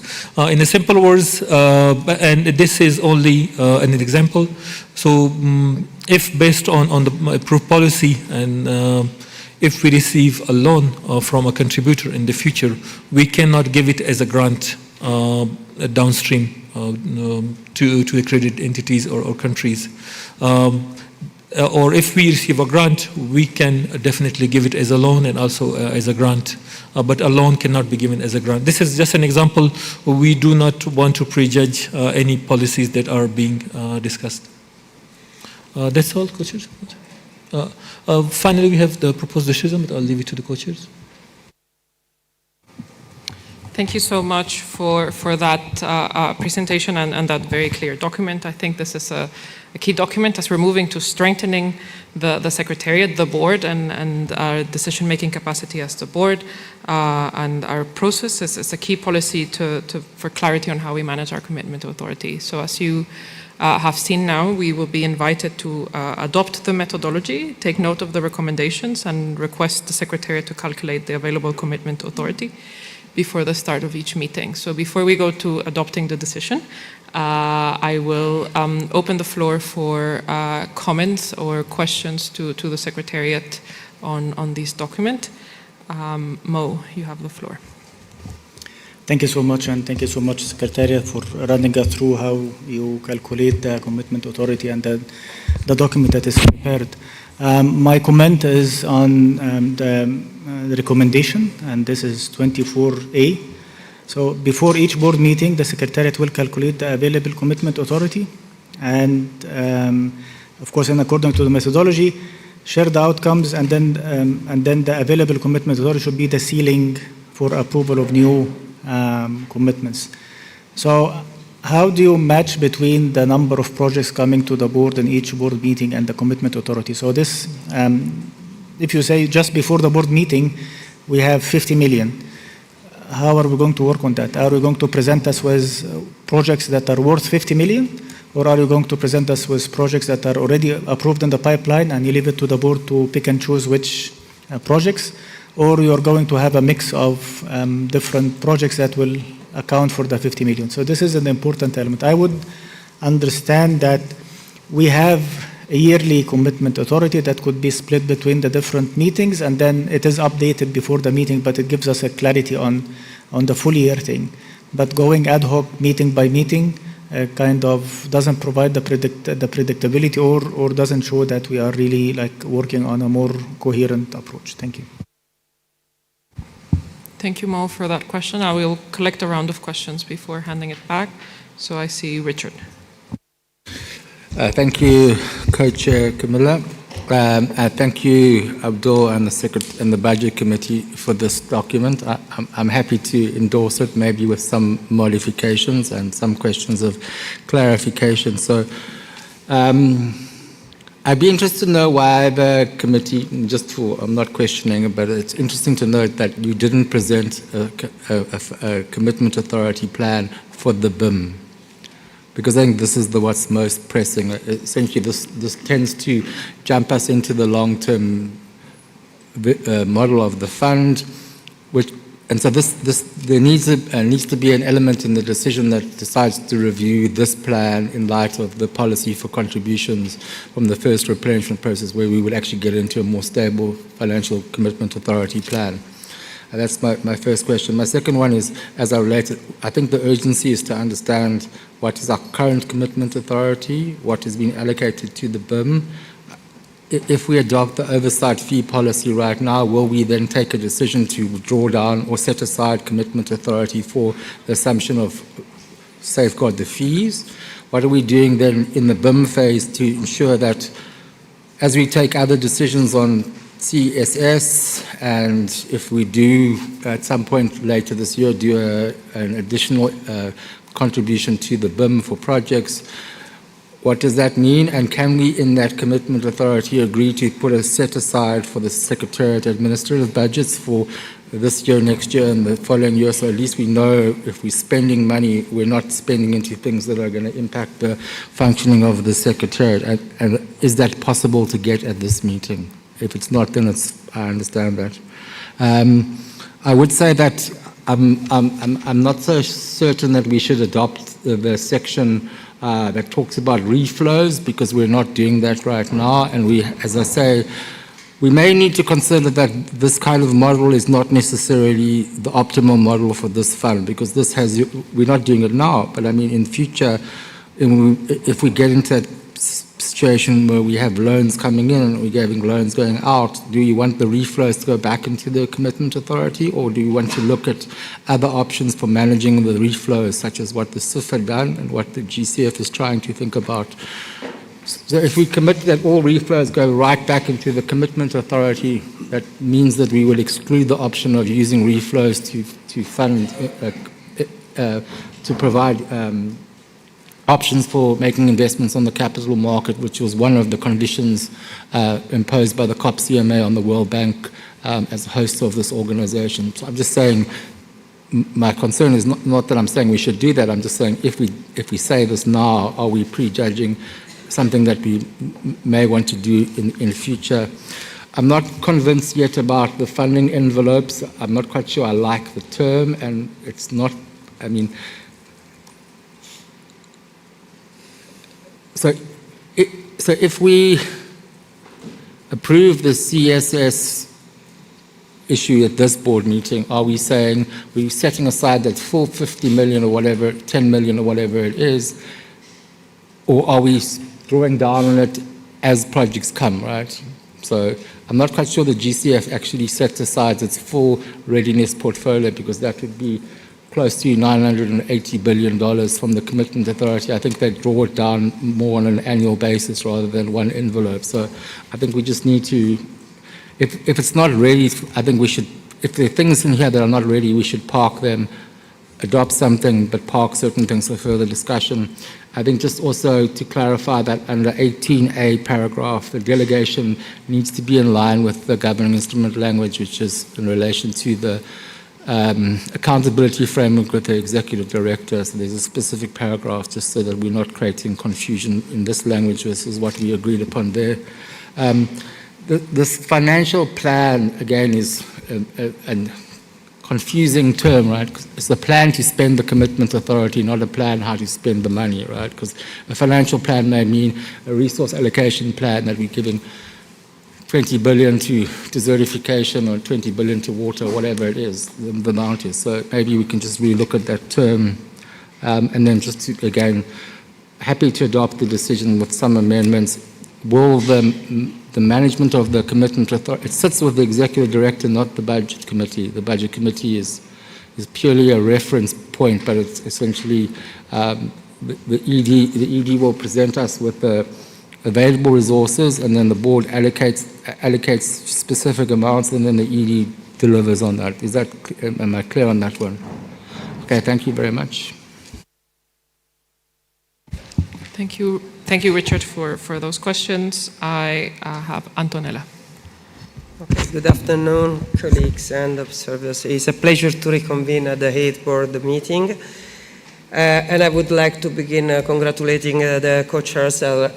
They assume this responsibility at an important juncture of the fund, and to express our sincere appreciation also to our Zambian hosts for excellent organization and warm hospitality here in Livingstone. This meeting marks a significant milestone in the life of the fund, moving from design to delivery, from the establishment to implementation on the ground. So this makes our work here particularly important. The decision to take at this stage will shape not only the effectiveness of the fund, but also the trust it will inspire among both contributors and recipients. So turning to the methodology for the commitment authority. We thank the Secretariat and the Budget Committee for this clear and very well-structured document. We support the proposed methodology, which provides a transparent and consistent basis for the board funding decision. We also appreciate the inclusion of a prudent safeguard, particularly regarding promissory notes and foreign exchange risk. So we consider the recommendation on management a useful step towards ensuring discipline, predictability, and also the credibility in the use of the fund's resources. And we also underline the importance of a regular reporting on available committing authority, of course, ahead of each board meeting to support informed decision making. And so with this consideration, we support the proposed methodology. Thank you. Thank you, Antonella. I'll take Lauren and Kaisa, who are next. Allow the Secretariat to come back to answer some of the questions, and then continue with the rest of the flags. So Lauren, please, you have the floor. Sure. Thanks, Camilla. And I'll start, as my colleagues have, by thanking and congratulating our new co-chairs. So congratulations on your roles, and thank you for the work you've done in preparation for this meeting, and thank you in advance for the work you will be continuing to do throughout the year. And a thank you as well to our hosts in Zambia for taking us in so graciously. And thanks to the Secretariat for preparing this paper, and the Budget Committee as well. It's quite helpful to have the kind of clear outline of how the commitment authority would be calculated, and I'm overall happy with how it's laid out. I do have one question, and apologies if this was maybe informally addressed with some other colleagues over lunch, and one comment. So the proposal is that before each board meeting, we'd calculate and receive a report on the available commitment authority. I know we need to agree on the approach before we can do that, but will we be able to get a report on the current commitment authority? Because we may face decisions throughout this board meeting that would ask us to make new commitments, potentially. And I think it would be important that we have a sense of the authority that we're working with to make those informed decisions. And then the second, this may be a broader point, and maybe it better sits in the work or the board work plan discussion. But I know that at B10, we're going to be considering a budgeting framework. And I think there may be a broader question for the board and our approach to making commitments, which is, I understand setting a ceiling for any new commitments at the available commitment authority, and that makes perfect sense. But how we want to approach notional commitments and notional plans within the broader context of contributions that the trustee has not yet received and the pledges that have not been converted into contributions. So the bigger financial picture and how we make decisions. Thank you. Thank you, Lauren. Kaisa. Thank you very much, Camilla. And as this is the first time I take the floor in the board meeting, I want to do the same thing as others have done and congratulate you in your role as co-chair, both Georg and Camilla. Look forward to being guided by you during this year to come. And also a big thank you to the government of Zambia for hosting us here in Livingstone. It's been amazing so far. With that, and also I want to say that I'm honored to be on this board representing Sweden, Denmark, and Finland through the seats. Looking at the proposal for the method for the commitment authority, I think it looks good and we can support it as it is. However, we did have one thought or idea with regards to the inflows, from project inflows. And as was highlighted by others previously, perhaps this is not relevant for the BIM phase because we are to do grants in the BIM phase. It might be relevant for the future of this fund. And there I think it could be possible to not lock up so much funding by being able to account for some of the project reflows coming in the near future to the commitment authority in a way of kind of using more of the commitment authority and having more money available for us to decide on. It might not be something that is relevant for us to update at this stage, but it can be something to have in mind for the future. So I hope that we will be able to come back to this and how we calculate this commitment authority as the fund grows, and we might use other financial modalities. Thank you. Thank you, Kaisa. Secretariat, please, if you can provide some answers. Thank you, Co-Chair, and thank you, board members. Starting from the beginning to Ambassador Mo. How do we match the funding and the projects is the financial plan will actually speak to that. We will have the full visibility or try to get the full visibility based on the confirmed pledges and contributions, and then try to have it for each board meeting over the year how we can, and then you would not have indication like at present, but also indication of how it will be for the future meetings as well. I hope that clarifies your question. Then on the BIM financial plan, we have some calculation on the commitment authority that we can share, and that could guide the board on what is available as of now. Then answering to Richard, yes, we have 250 million is already allocated in there. It doesn't show in the trustee report, but within our calculation, it's there, and we will show in there. And also, thanks for the point on the administrative budgets and other soft allocations. They are definitely needed. At that point of time, we don't see it as a decision, but we have to make sure that we have those resources available in there. Then on the loan and in the reflows, as I said, at this point of time, we don't want to prejudge any future projects and all that. So we have kept it very neutral in that regard. For any future changes in there, we will definitely be looking at it and then updating the policies. On the CSS, I think it will go as a funding envelope in there. And recalling from the GCF, they do have 1.1 billion allocated out of the commitment authority for the readiness and PPF. But we will, I can bilaterally discuss with you if that's fine. Yeah. And Richard, on financial plan, the financial plan, agree with you. It's not a financial plan of spending or like a profit organization. It's the plan of the confirmed pledges and contributions, when do you expect them to be, and then plan for the projects and portfolio accordingly, and also for the admin budgets. Then answering to Lauren, yes, we can provide the current calculation of the commitment authority along with the notional commitments or soft commitments, as we may say it. Regarding inflows, answering to Kaisa, for now, we have kept it very prudent to have all the confirmed contributions and cash received. in there in the future when we have more visibility and we are easy with our with forecast and also with the contributors and with the projects, we can relook at it. But as of now, financially it makes sense to have it more prudent than to plan for something and then the board goes in a situation where we are in negative commitment authority.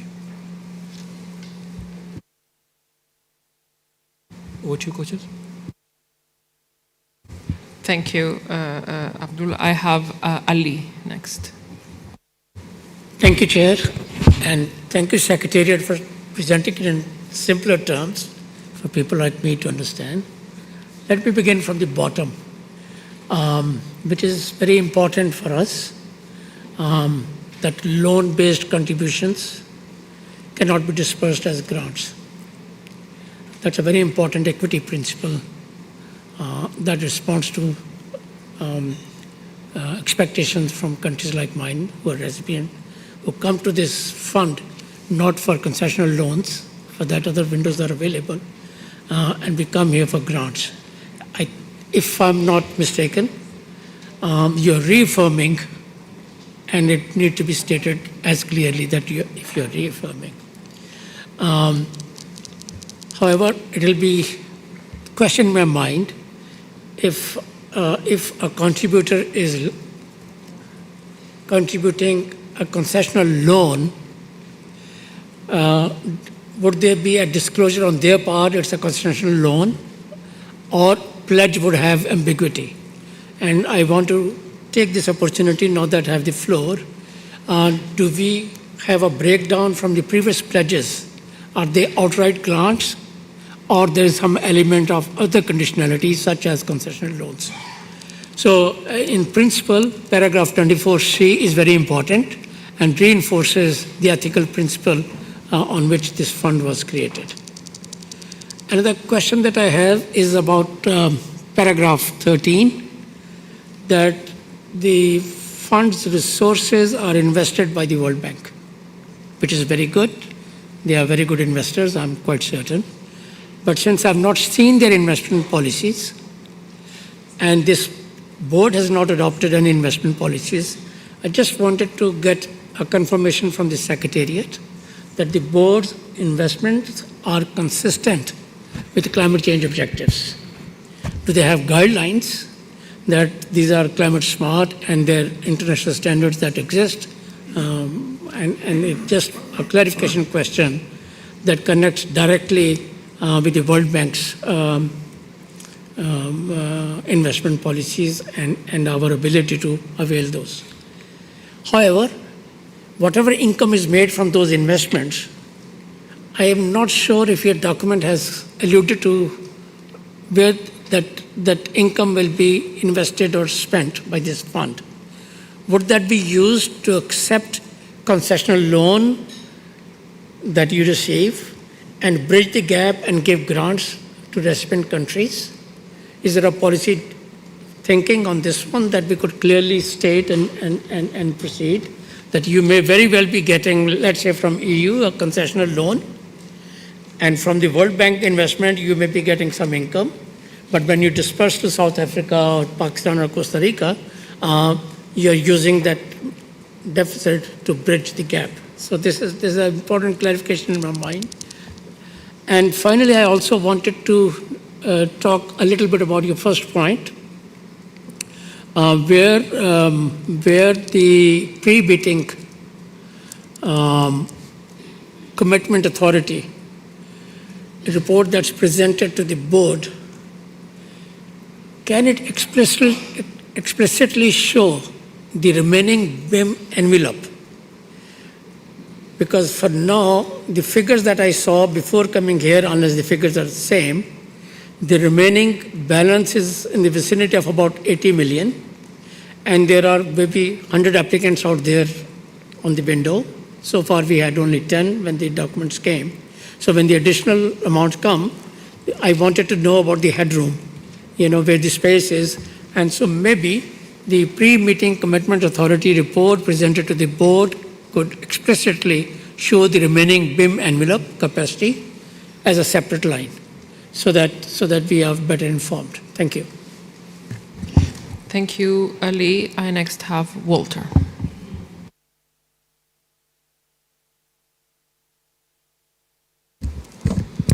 Thank you. Thank you, Co-Chair Camila. First of all, we'd like to express our support for congratulate the Secretariat's work on recommendations relating to this management of commitment of authority of the fund. We believe that this document does indeed provide a structured methodology for estimating the commitment of authority, which we consider fundamental to ensuring that our funding decisions are grounded on sound and transparent financial framework.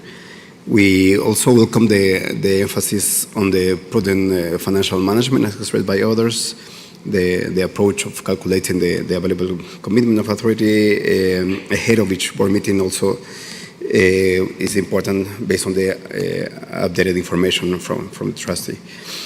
This, in our view, will enhance both transparency and discipline in how we approve new commitments, which will, at the end of the day, be essential to maintain the credibility and sustainability of the fund. We also highlight the importance of considering the foreign exchange risk reserve, as previously indicated in the early decision. The recommendation to develop a forward-looking financial plan following the replenishment cycle is another important step, since in our view this will allow the board to better align strategic priorities with realistic resource projections, while also accounting for administrative needs and risk reserves over time.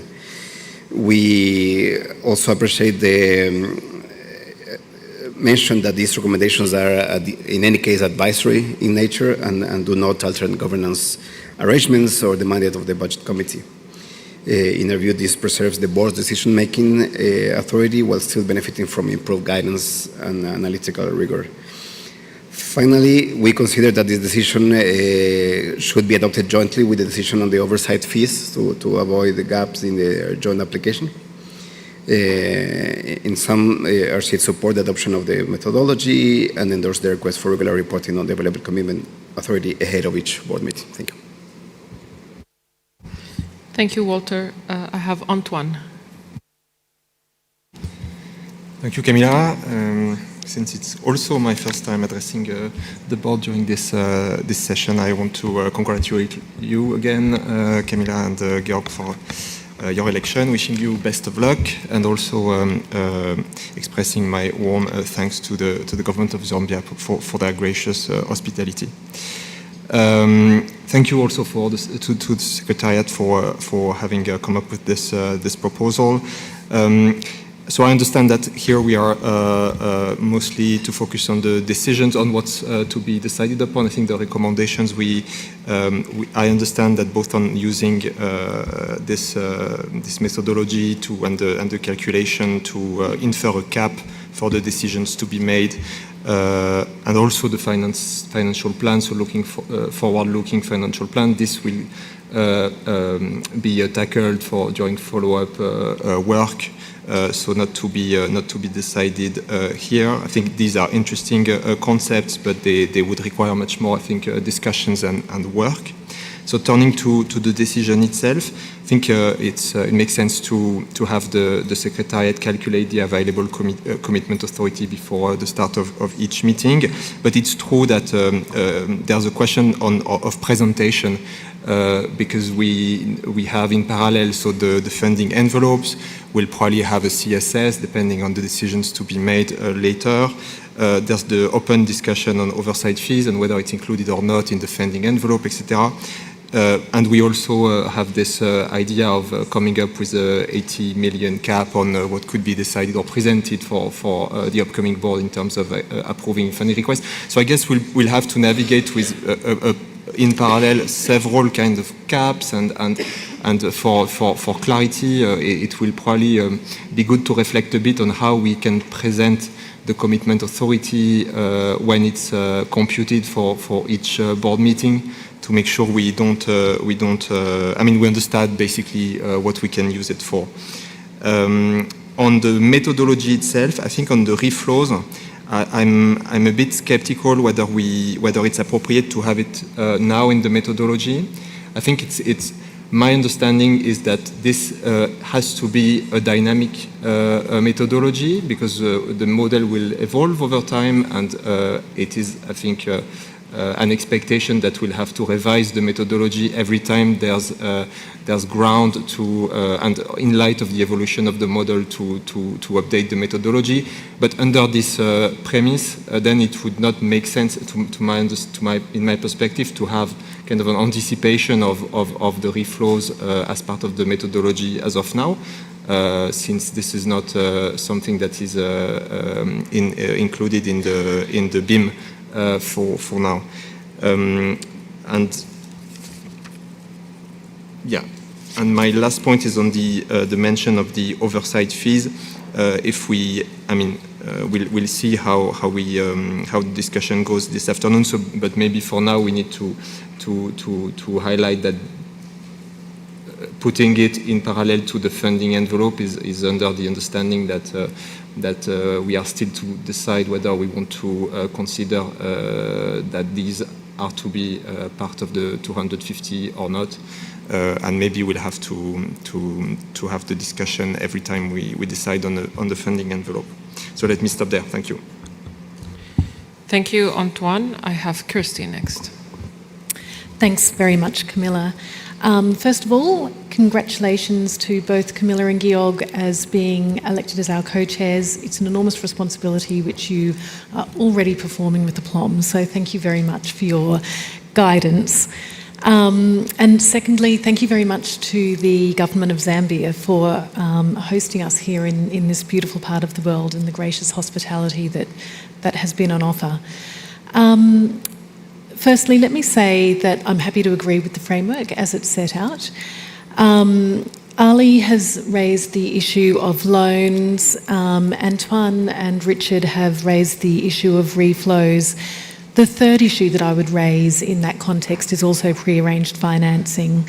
One of the issues, as I understand it, that is sort of being grappled with in GCF at this point is around fully provisioning for pre-arranged finance when triggers for that pre-arranged finance may never actually be met.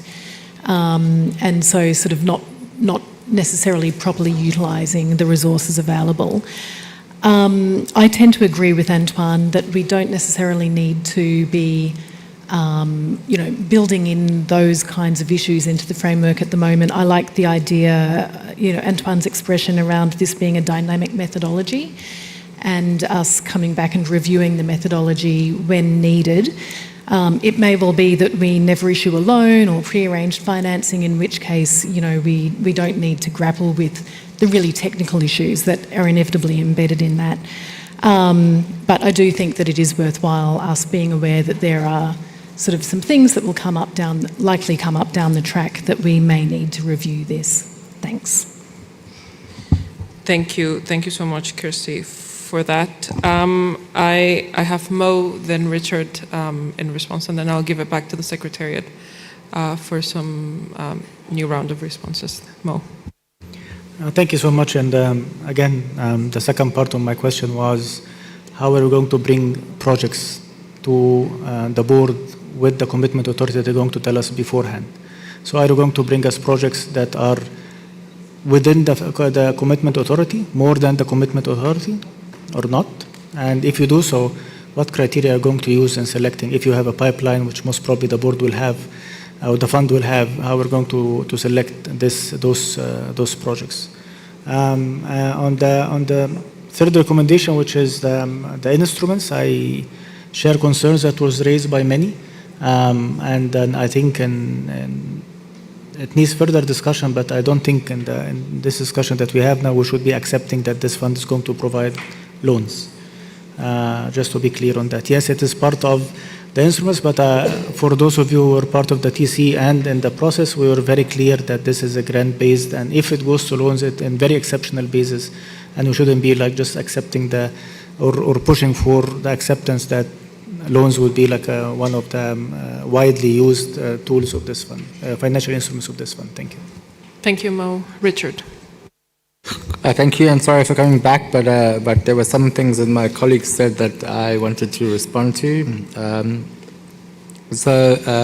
Lauren, I didn't fully understand your comment about looking at how we would use not yet committed funds, if I understood it correctly, but happy to have that chat with you. But I think for me, in principle, I'm not prepared to adopt decisions subject to available commitment authority. Either we know what we're spending and we spend it, and if something's not yet committed and not yet available, or it's coming next year, I don't think we should be spending it. There may be, however, some exceptional circumstances, which I think this is not going to be addressed in a financial commitment management authority plan, right? And that is, what is the scenario if at the end of the year, our last board meeting of the year, and we have no more commitment authority available, but we know that the subsequent year we have commitment authority available, and we get a request from the country to respond to an event. Is there any exceptional basis that we can then consider subject to the availability? So we approve a response, but then subject to when that future commitment authority is available, I may be able to consider that, but as a principle, I don't think we should be spending money that's not yet in the commitment authority. And this is the problem that we have right now, is that we don't really have a policy for contributions. But I might be going more broader than this. And then I also just wanted to raise the issue that I think Kirsty raised in terms of the pre-arranged finance, and to note that I think it was in the paper, the co-chair's paper, that we circulated at either B2 or B3, where we raised this issue about the pre-arranged finance, because that money is going to be, it's approved by the board, but it's set aside in the commitment authority until the money is triggered by an event, right? And we did say to the board that may mean that in the event that many countries ask for pre-arranged financing, that we have a commitment authority that is sitting idle and we're not able to spend. So I'm not seeing these issues on future financial planning and how we would respond to critical issues being addressed in this paper, but I also understand it may not have been the mandate that the Budget Committee thought was their responsibility, so it may have to be addressed somewhere else. But thank you. Thank you, Richard. Lauren, I'll let you come back since there was a question and answer there. Yeah, thank you. And to be clear, I was not, if it came off that way, that was not the intention. I don't want the board to make any commitments with money that we don't have in hand either. I think what I was commenting on relates quite closely to recommendation here, recommendation 2, on sort of a replenishment cycle financial plan, and making sure that the board has not only the commitment authority and what we are authorized to decide we would want to put aside, but the bigger picture of what other funds we anticipate coming in. And if I read this here, I would, based on this text, assume that that would kick in after our first replenishment. But we also are in that position right now where our commitment authority is less than what we intend or expect to come in. And so it's just a kind of point for the board to consider. We might be asked to make financial decisions in this meeting. We need to make those knowing our commitment authority, and also with consideration of what we think our future financial picture looks like, and what do we want to still have within our anticipated future commitment authority without actually putting into commitments yet. I hope that's maybe not fully clear, but a bit more clear. Thank you, Lauren. I'll let the Secretariat come back on some of the questions and concerns raised and how these can be addressed. Thank you, Co-Chair. So I'll start with responding to Ali's queries. On the concessional loan, and without prejudging the contribution policies or resource condition policy, if we say, for example, have a concessional loan of 2%, we can not give it downstream at 1%. It has to be 2+%. And for a better fiduciary management, there is also some grant given with that to account for any loan losses in there, if they may occur in there. Currently, with the pledges and contributions. There are no loans. All of them are received as grants and also pledged as grants. The World Bank report, we'll check on the trustee report, but it does say grants. If not, we'll make sure that it shows the financial input type, should there be grant, loan, or any other form of financial input. Then on the trustee invests the cash held at the trust fund as per the investment strategy, and the agreement with the trustee specifies those regulations. We can ask the trustee for their investment policies or strategies and then share that with you. But in the trustee arrangements, they have mentioned that they will be investing it as per their investment strategy policies. The contribution commitment authority amount for the BIM, currently, as the board has not approved any projects for BIM, it stays as 250 million. When you present the commitment authority calculation, and this definitely agree with you, it should specifically specify for BIM or any other funding envelope how much is remaining, so the board can then decide within that envelope. With Antoine, with the reflows, we have put in there, and I've been mentioning, we do not prejudge any future policies in there, but in case if it comes in, this is something that we will be facing down the road. So I have mentioned in there, but without prejudging any policies from the board or any intention of the board.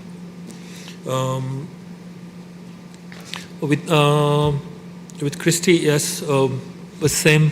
We do not prejudge any in there. With the pre-arranged finance, if there, it could be under the funding projects or the funding envelopes. I would more define it in the funding envelope. It is allocated 100% when the board decides on it. We do have, there is inefficiency, I would say, of the cash when the board decides and when the actual disbursement happens. But financial stability, we have to hold all of it out of the authority and make sure. As Secretariat, we will try to have more and more disbursements and have efficiency in there when we roll out the projects and have a pipeline in there.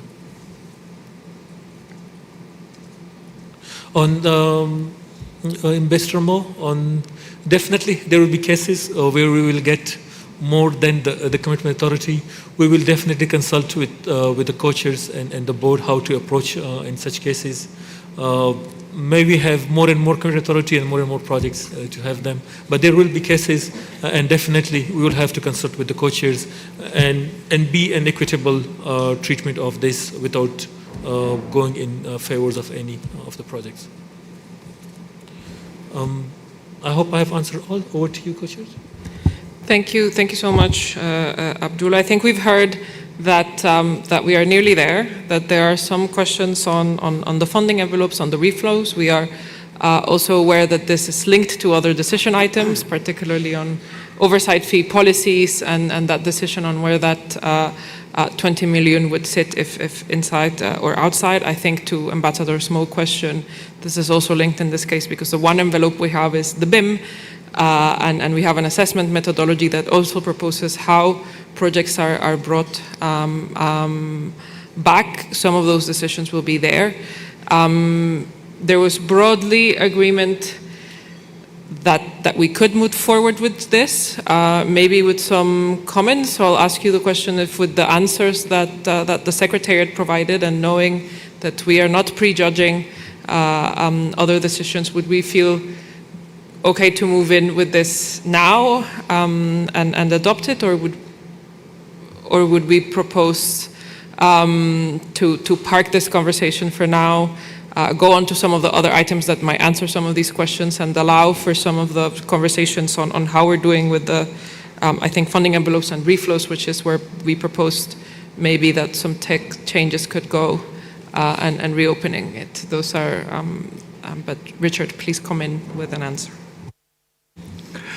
I want to help you, Camilla, but I'm not quite sure I can at this point. So I think for me this reflow issue is quite important, and I don't think it's relevant here. And I'm certainly not prepared to confirm right now that in the event that we do loans in the future, that the reflows go back into the commitment authority, because I think there are other options how to use reflows to generate income.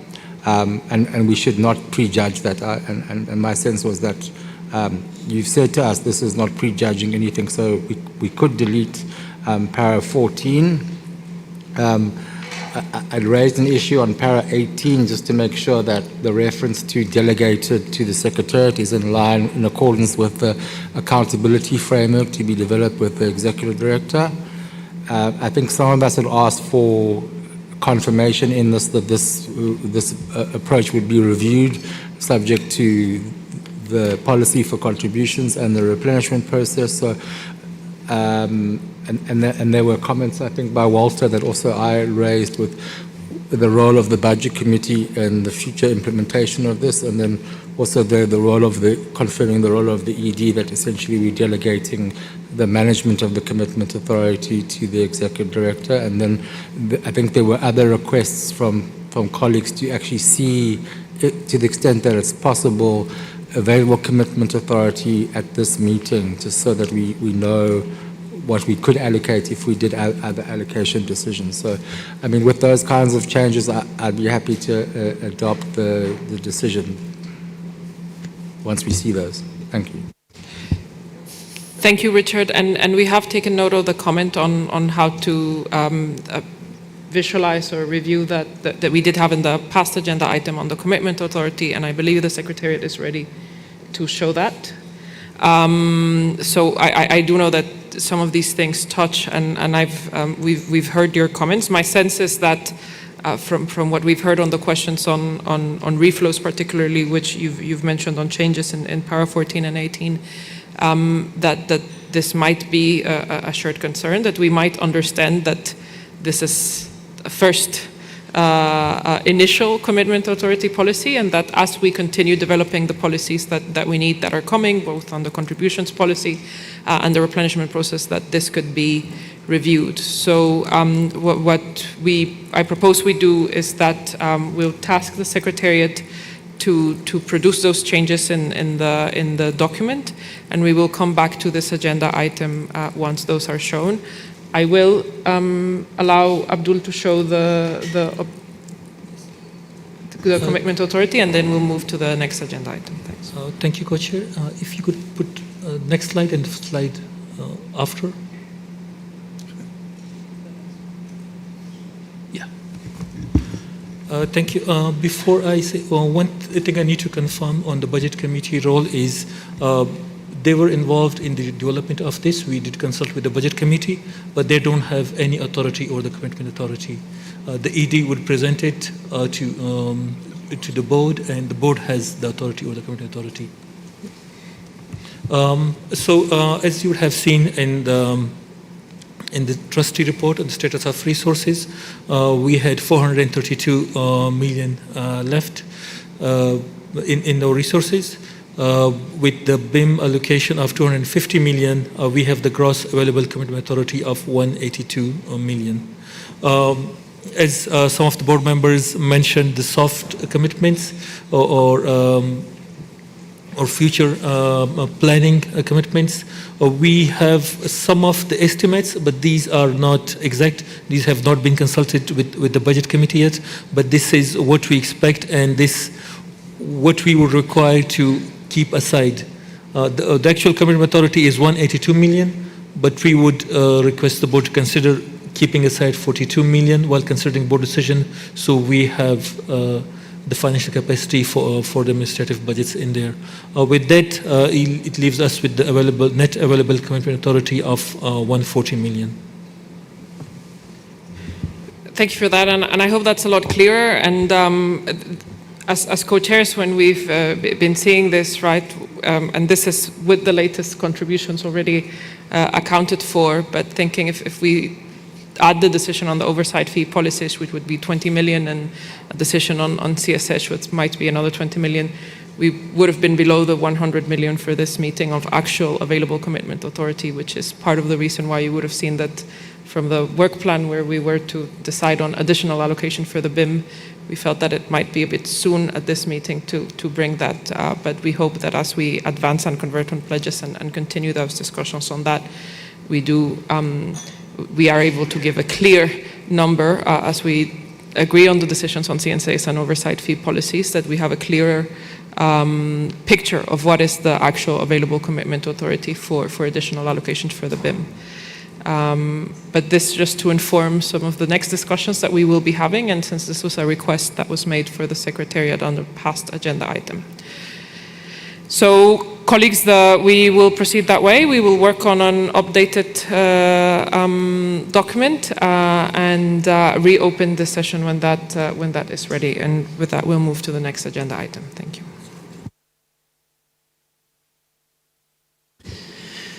So, thank you, Camilla. We will now move to agenda item 8,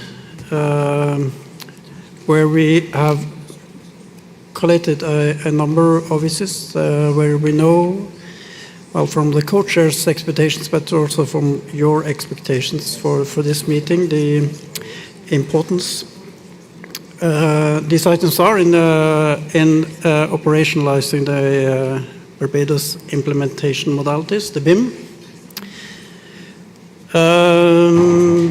And we will start with agenda item 8A, the pipeline status report. So in the decision from our last meeting, B7D3, the board requested the Secretariat to present for each board meeting a status report that provides an overview of the pipeline of all funding requests submitted, including those that are not presented for consideration by the board at that meeting, and those that did not meet the criteria on eligible activities for funding. You have before you document FRLD/B8/7 titled Report on the Status of the Pipeline for the Barbados Implementation Modalities, and also a corrigendum document FRLD-B8/7/Core1 with the same title, which contains a footnote that clarifies information in the second sentence of paragraph 3 of the report. So with that introduction, Ibrahima, I will hand over the floor to you for a presentation of the report. Thanks. Thank you very much, Georg, and thank you, Camilla. Indeed, at B7, the board gave us the marching orders to come back to B8 and give you visibility on the overall pipeline based on what we've launched at COP30. At B7, the board gave us the guideline of how we're going to grow the pipeline. Number one, they want us to launch the call for funding requests at COP30, which we did in collaboration with former co-chairs. Some of the board members were here, and has a tremendous success because we got a lot of different regions reaching out to us. I remember Camilla then was in co-chair to speak to different regions and engaging with them as well. Number two, the board made it very clear we have to be an equal opportunity in our engagement and making sure that all the regions have access to the Secretariat in presenting what the BIM has to offer. And we have organized about 6 sessions and seminars and webinars, and do it in a way that at least help the national focal point, or those who are not even national focal point, to understand what the BIM is all about. Now, in all those webinars, the interest, as you may imagine, turned mostly around understanding the eligibility criteria, the funding cycle, and also understanding some of the guidelines that we put forward in helping the countries. And we made it very user-friendly in our website to make sure it's not complicated for the countries to have that. Now, we're mindful Not all the countries are at the same level of capacities in putting this proposal together. And I think the third layer of our approach, we've been available to countries bilaterally when they request it, and making sure we provide the information they need. I wanted to thank many of the board members around here have indeed reached out to us, whether it's LDCs in that region, for that the Secretariat to be able to explain to them. So that accessibility was very, very helpful.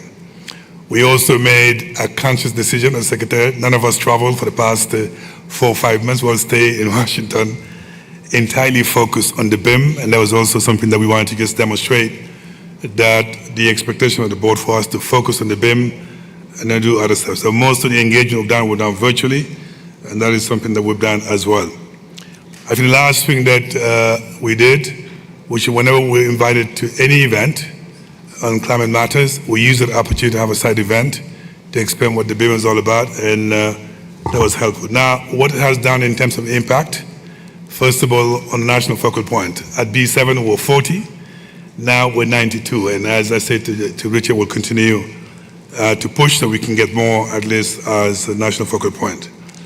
I think the second impact it has, I will spare you the details within the Secretariat. After COP30, we had zero proposal, zero funding requests.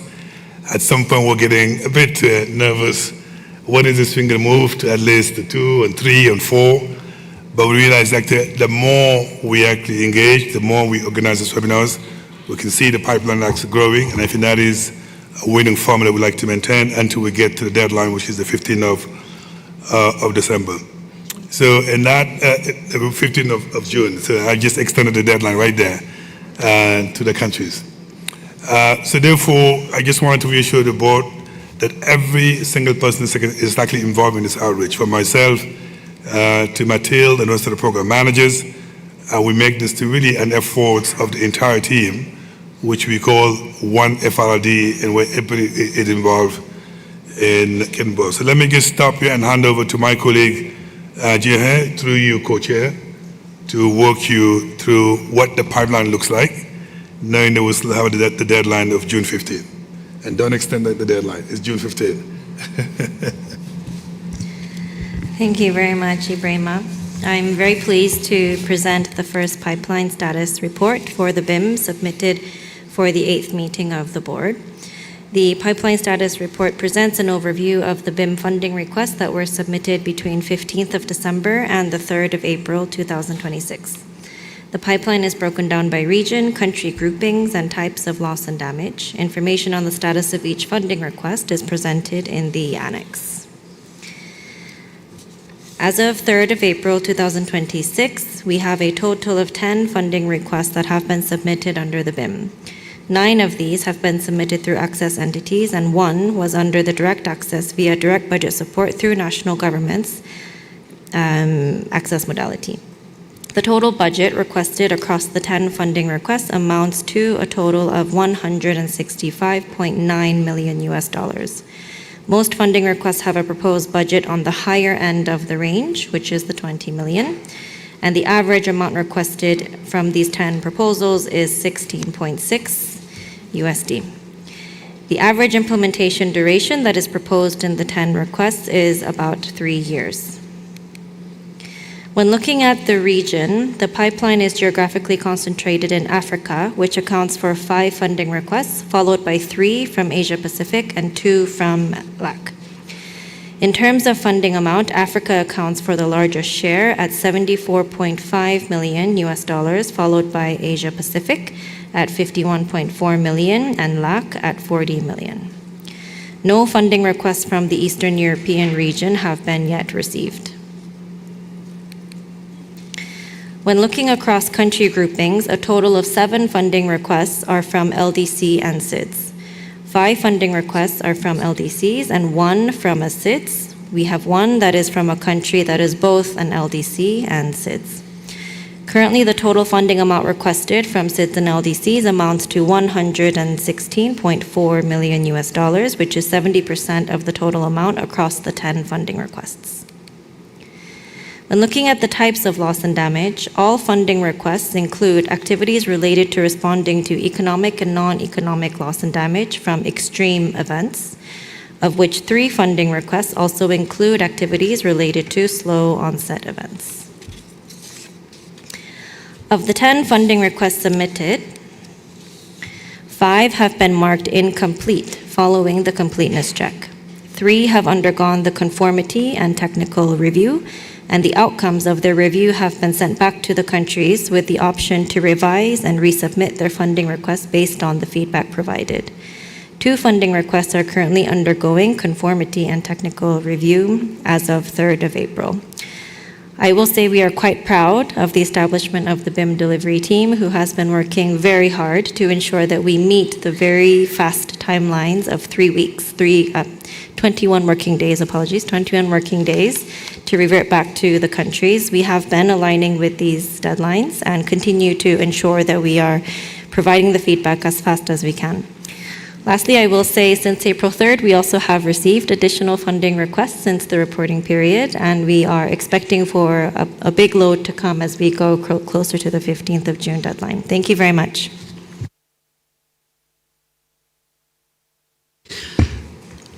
Thanks to the Secretariat for a presentation of the pipeline status report. So you have the report in front of you and presented. So I'll just open up if there are any comments or questions to that report. Yes, please. Thank you very much. Sorry. Sorry. Immaculada, you have the floor. Oh, okay. You have the floor. Sorry. Thank you very much, Georg. As is the first time I'm speaking in the formal meeting, first of all, I would like to thank the government of Zambia for hosting us in such a wonderful place. Then I would like to congratulate the new co-chairs and also recognize the efforts of the Secretariat and the former co-chairs, the old and the ones, for delivering on the BIM and the develop and the efforts they have made to make a more comprehensive approach and to advance in this process. As you mentioned in a previous presentation, the feedback of the countries about the BIM process has been good, and they recognize that it is a simple process, but I still have the feeling that we have few proposals, so I would like to know if you have any feedback on constraints or on difficulties on presenting proposals, if you have received, and what kind of constraints do they have. I've seen we only have one proposal of direct budget support. I imagine it's because we don't have the process still defined, and countries don't want to be in such instability. But also I would like to know if you have some feedback about that. And then I really appreciate the pipeline, but I would like to know if it's possible not only have the title and the budget, but also the objectives of the project or some information about what they have presented. No need to be very detailed information, but that's objectives and kind of projects. And I stop here because I have more comments on the next documents, but I stop here. Thank you, Immaculada. Next, I have Kirsty, please.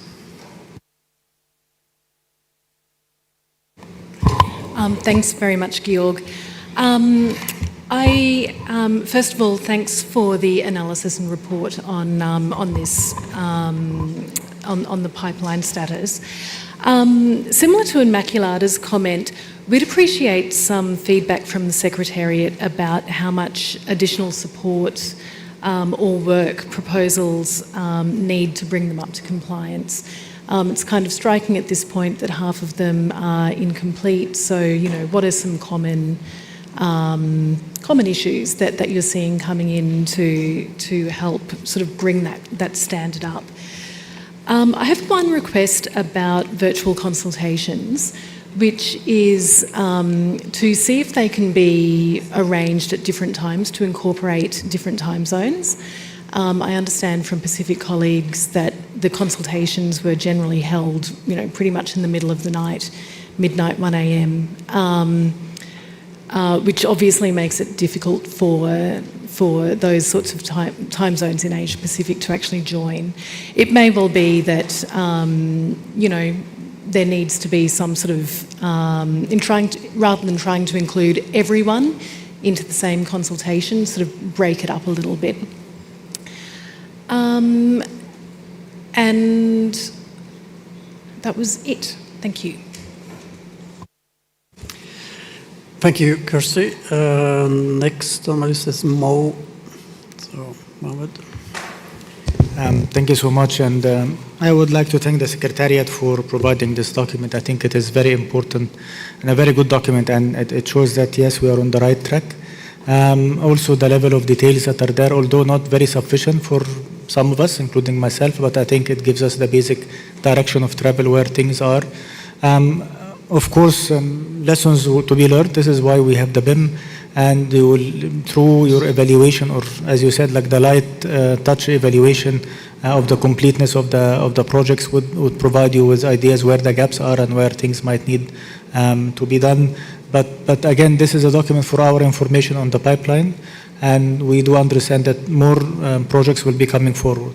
My comment would be that yes, we are still in a learning phase, and we have another document that talks to the results measurement framework. But in some cases, because we haven't seen these project documents, so we don't want to have the elements of those project documents being used as the definition of the results that we're going to see out of the projects. Those are still, this is a trial phase where we see things, but I think for later stage, the board has to consider how we're going to take things forward, especially that, my comment is most of the project requests are within the maximum range of what we have mentioned. So this is a comment. I haven't seen the projects, so I cannot really judge them, but it's something that just like a note. And thank you so much for that. And we hope that once we have the last modality to be operationalized, which is the direct budget support, this will allow more projects to come on our way. Thank you. Thank you, Mo. Next up, Antoine. Thank you also from my side to the Secretariat for coming up with this very interesting document. I think it's a tool that will have to evolve over time. So maybe it's good that we probably plan to be consulted again on this draft pipeline before the upcoming meeting, because as Mo mentioned, I think there's a balance to be found in terms of granularity of the information that is provided for every project that will be mentioned. So we don't want to go as far as having the whole, let's say, funding request in the pipeline as a monitoring tool. But at the same time, for me, I'm still a bit lacking some granularity on the thematics of the projects. The labeling of the projects are often quite generic. So maybe to keep that in mind. Also in the same spirit of reflecting of what this tool can be, how it can be further refined going forward.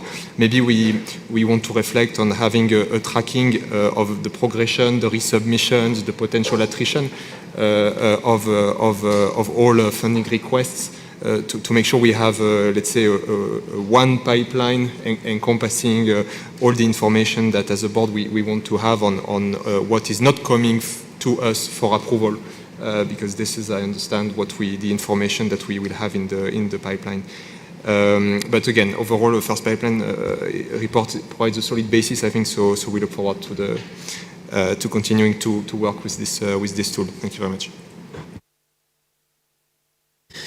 Thank you, Antoine. And sorry, flags were going up very quickly, so we're not sure that we got the right order. We probably didn't, but so please apologize for that.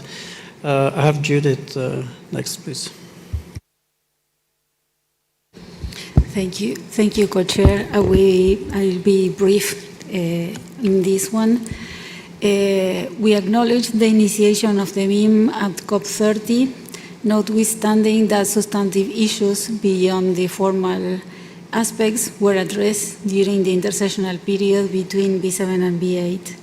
We duly note the report, and we, as Inmaculada and other colleagues said, it would be useful and illustrative to know some details of the activities presented under the different thematic areas in these initial 10 projects, and also what were the difficulties that made the Secretariat return the proposals to the proponents in these 5 projects. We've seen in this report issues related to geographical balance, and also regarding overconcentration. And we wonder, in case that the BIM is extended, how we will control these parameters. Thank you. Thank you, Judith. Next, Nona. Nona, please. Thank you, Chair. I would like to thank Secretariat for presenting this pipeline status of the funding request. We have taken note that at this stage the fund has received 10 funding proposals for about 165 million USD, which constitutes almost the good half of the BIM commitment authority. We have also noted that half of requests were deemed incomplete, while the other half of different stage of technical review and communication with the applicants. We welcome Secretariat efforts in meeting the timeline set up in funding cycle as per the decision B7D3. Understanding that BIM in general is considered to be test phase for fund for loss and damage, we would like to encourage the Secretariat to look into the possible of further shortening the timelines to fit the purpose of the fund and make sure that provides best possible practices and lessons learned for the long-term model. While respect the funding proposals deemed incomplete, we would appreciate further information on what will happen while these proposals, whether the applicants have been informed about the differences of proposal to improve or resubmit or not, and how much the commitment authority would be set aside to cover our 5 submissions while the deemed complete and or currently under the review. Thank you. Thank you, Nona. Natasha, please. Thank you, Georg. And since this is the first time that I'm taking the floor at this formal board meeting, let me also join my colleagues in expressing my gratitude to David and the Zambian government for hosting us at this beautiful place. It's really amazing, and I'm looking forward to visiting the Victoria Falls on the weekend. And also, I would like to congratulate you, Georg, and Camilla is taking on the role and responsibility as new co-chairs. The Secretariat I would like to thank for providing the pipeline status report. We really appreciate that this kind of report will be now a standard procedure for all the board meetings, as it will help us as the board to understand where we stand. In our view, future pipeline reports should also allow learning. For example, through outlining main challenges that came up frequently in terms of quality of funding requests and how you as the Secretariat cope with these. Furthermore, I would like to stress that for us, it is a priority to have the 50% minimum allocation floor for LDCs and SIDs and the geographical balance reflected in the overall breakdown of the BIM phase. And from the requests that have been handed in to date, we find it promising that, at least from the titles, many of them seem to carry components that shall help prepare countries in responding to loss and damage, which speaks to the value of supporting national response plans through the FRLD, which we would really support.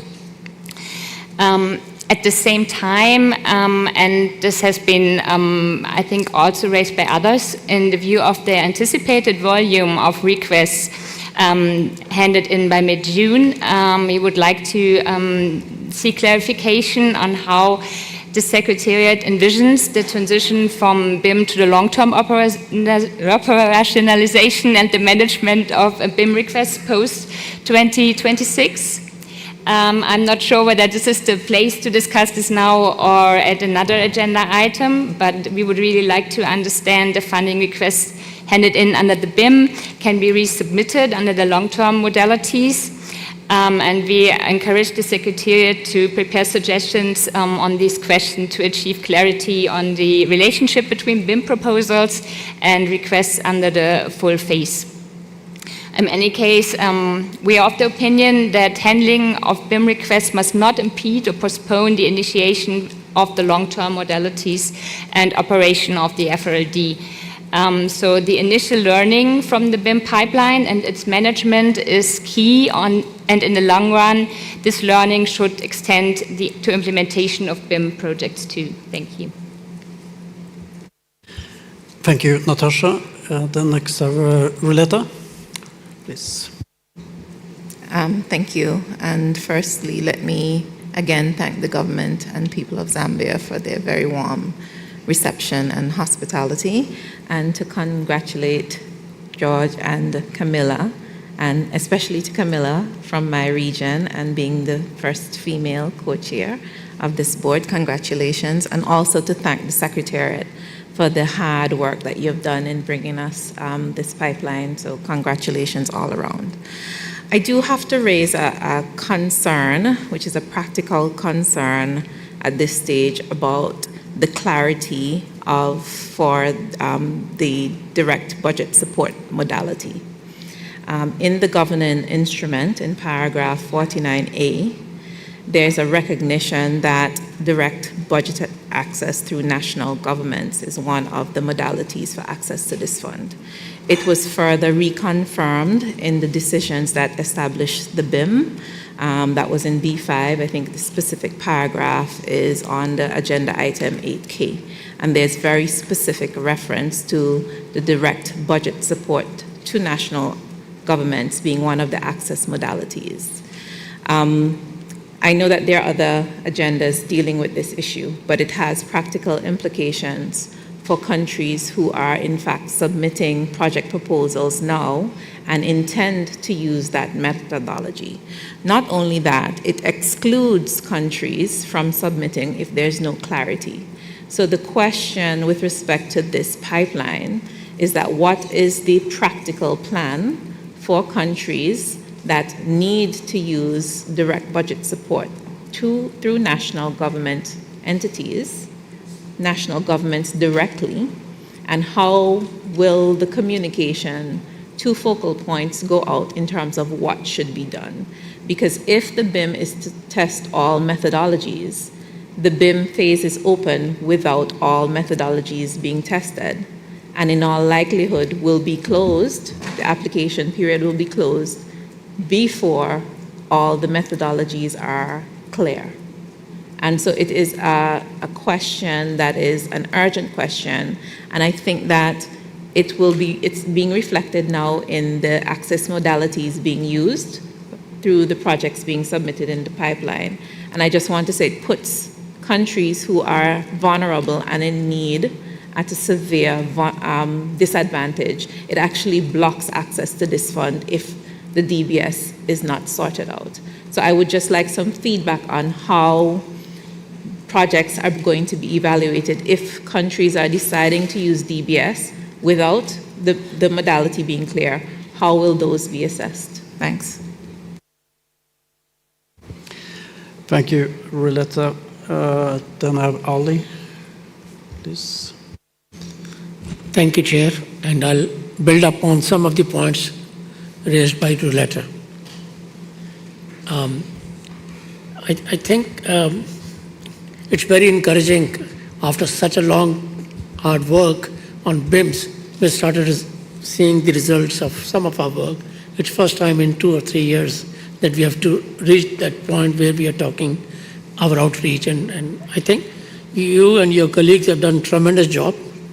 And this data that we have, it will change very quickly. And by 15 June, statistics will be probably very different. But what we have in front of us Based on this, the outreach that has been successful, it shows that there is another mile to go. For example, there may be some over-concentration presently in the first 10 applications that we have, focusing mostly on 3 regions. You can see the geography, and there's a risk that it may be violative of GI Rule 40. And therefore, you'll need to probably put in place some flags, how would we monitor and encourage applications from other regions. Many countries have not applied so far, including mine. They will in due course, but I think it may also be a question of reaching out to other countries. I also note that only one country has gone for DBS, and that does not speak very well about us, on 2 scores. One, it's not ready yet, and the countries do not know what is the system that we'll have and whether or not to invoke that. That's one. Second, the more cumbersome we make, less attractive it will be.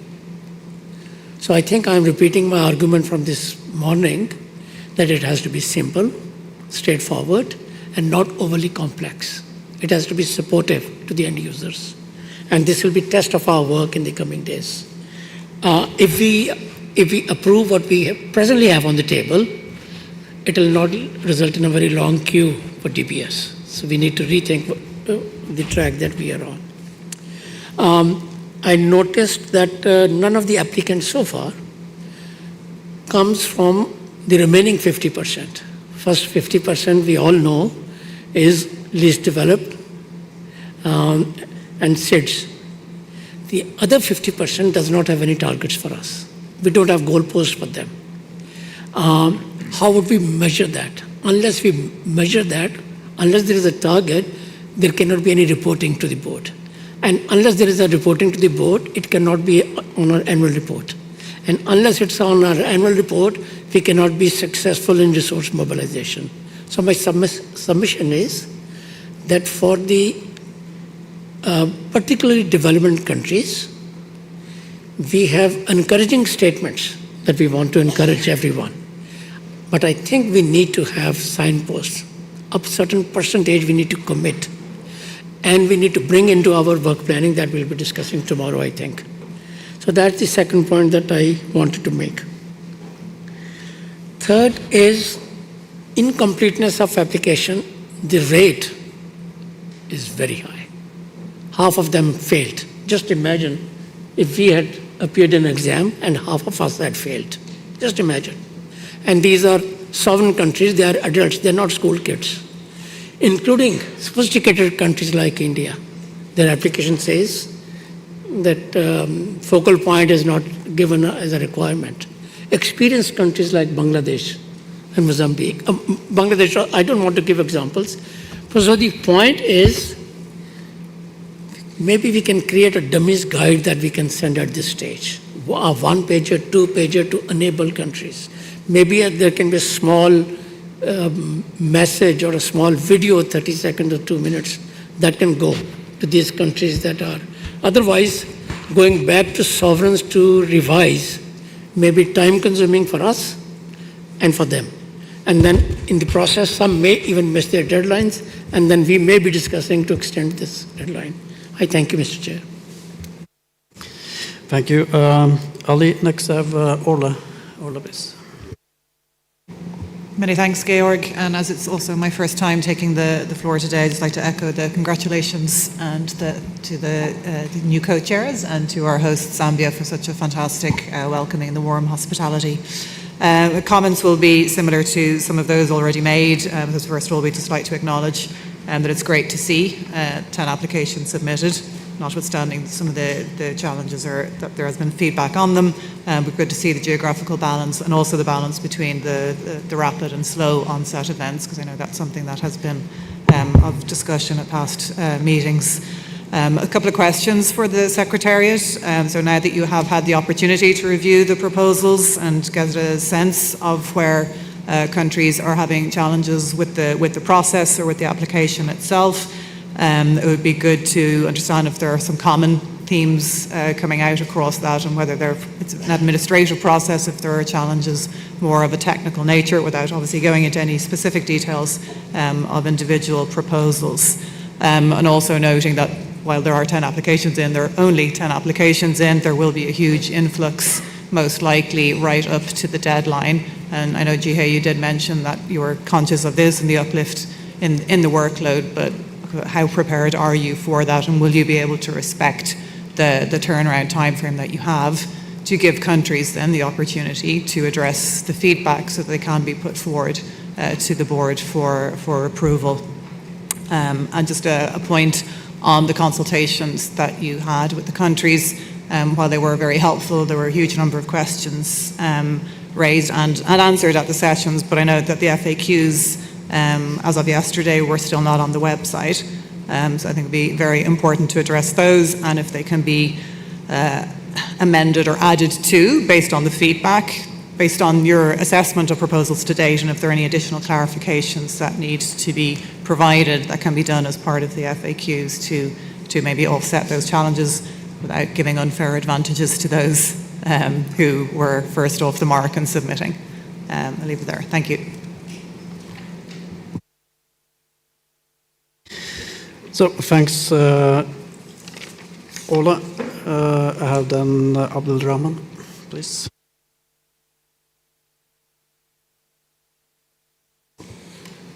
Thank you, Jörg. I'll just be echoing some of the comments with specific regards to when I look at paragraph 6, and also when I look at the entirety of the report, a problem that presents itself is the over-concentration.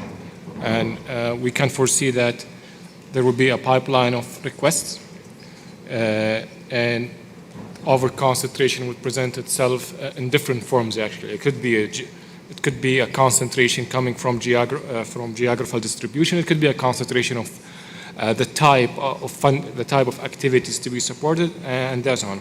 I understand the matter of resource allocation can also be discussed in the methodology, but also it's looking at the report, the problem presents itself.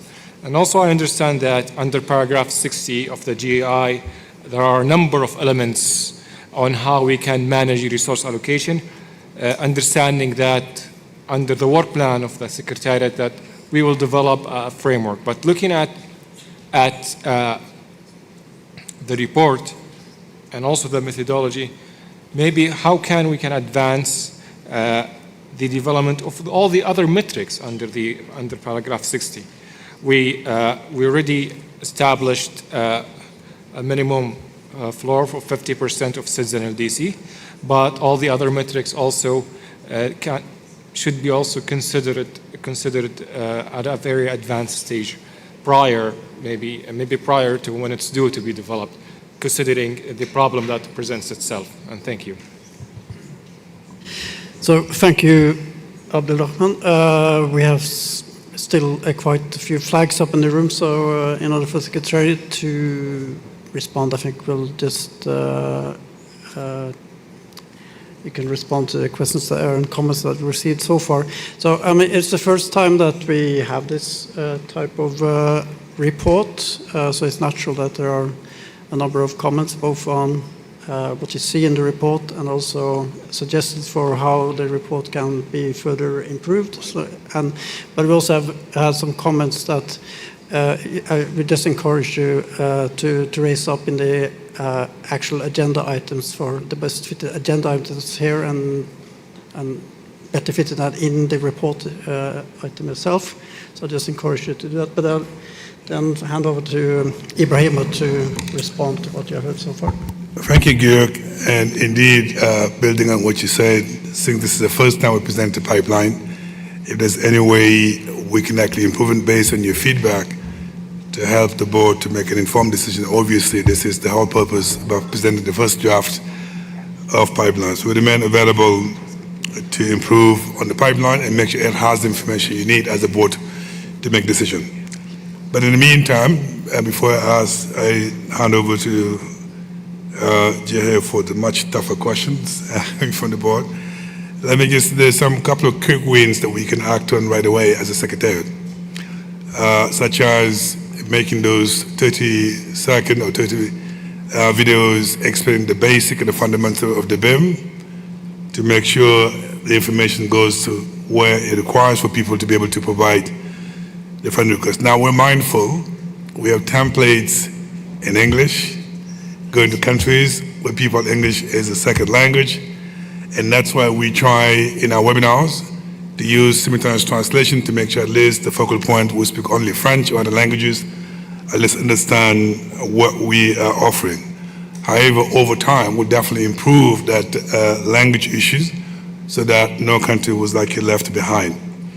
I think the other thing that we're seeing in the nature of requests being incomplete, it could be extended by a number of factors. In some cases, and I've spoken to some of the focal point, was that even nationally, we're still debating out of all of our challenges and needs, what is that we want to take to FLD. So there's still some work to be done at national level in deciding what are your priorities. And obviously, because this is a country-led, we don't get involved, and maybe that may have contributed to the slow pace of some of the requests, and we hope that will be addressed.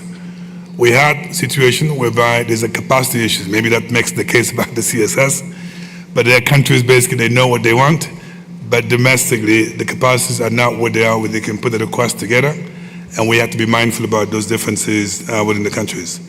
Last thing I want to say, just to Christy, this is something that we are committed with you to address the time slot issues, if there's something we can work with you bilaterally. But I want to also offer the same thing to the rest of the board members. If in your region you believe that we can actually make ourselves available, we're happy to accommodate whatever time slots, even have to stay awake the whole night. We've done it already with the board members. We have 2 time slots of consultation. There's nothing against for us offering the same opportunities to countries. So through you, Co-Chair, I'm going to hand over to Jihad to walk you through some of the questions, most of them being comments, but just pick the one that I think we need to get some feedback now. Thank you. Thank you very much, Ibrahim, and thank you, Board, for the very constructive feedback as well as the positive indications of your trust in the Secretariat. In terms of the learnings that we are seeing from the 10 funding requests, most of the ones that are marked as incomplete, there are several elements of why. And first, the national focal points for certain countries may still not be nominated, so they actually may have completed the full template, but we do not mark it complete if there is no national focal point that has endorsed this funding request. So this is, I would say, perhaps countries may feel it's unfair. They may be working on their focal point nomination, but we do immediately notify the national focal point, the UNFCCC national focal points, to let them know a proposal has been submitted. However, we have not received a delegated national focal point, and this has sometimes helped to speed up the process of designation of the focal points. The other is, in some cases, the access or the entity that is noted in the funding request is not in our adopted list of entities, so we also do not mark it complete if the access entity is not a part of the board-approved list. There are other cases where our template was not used and they just submitted a proposal on their own, so that was also marked as incomplete. So it's very much, we wouldn't say a lot of barriers, but more checklist of items that need to be in place for it to be marked complete to move on. What we will say is none of these funding requests have been marked as ineligible as per the eligible activities of funding adopted by the board at B7. So all 10 that you see are the full 10 that have been submitted. There's none that have not been included in this pipeline report. Even the one using the wrong template, we have included in this report. Regarding the submission on direct access through DBS, through national governments, indeed, in the template guidelines, in the template itself, but also the guidelines that the Secretariat published before December 15th, we've made it quite clear that the DBS modality cannot be operationalized until adopted by the board. And this was also in the B7 decision text. With that noted, in our communication and engagement with countries, we have noted to say we still welcome funding requests. However, certain parts of the funding request may not be able to be reviewed or assessed until the DBS modality has been adopted. So countries are fully aware, and I think we've heard from our engagements that many are watching the B8 to see if it is adopted and then adjusting their funding requests accordingly. So we do hope to see an uptick in these requests. On the plan for how to further guide the DBS requests, in case it is adopted at B8, there will be certain requirements or certain adjustments that may be needed to the funding request template. So we will update the funding request template, update the guidance, and reissue this to all countries and access entities. We will also deliver sensitization sessions virtually or in person where it's possible to ensure that all countries and all countries are fully aware of what has been adopted by the board and what are the requirements for that modality.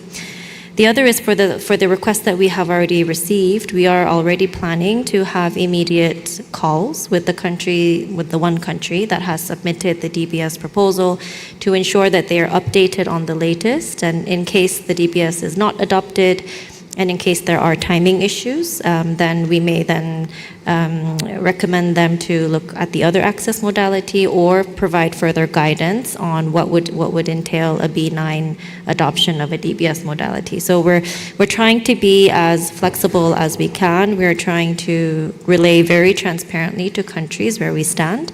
But of course, we are guided by the board on how these adoptions of the DBS are done.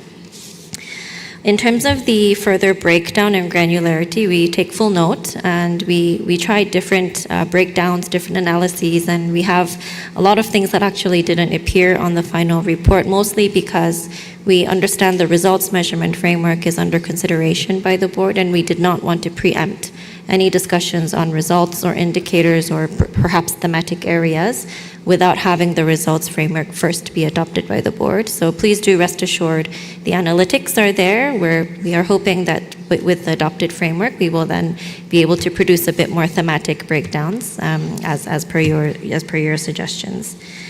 On the pipeline tracking, indeed, we have been able to develop quite a sophisticated pipeline tracking system, and this has helped us to identify the first submissions, the second, third, et cetera, et cetera.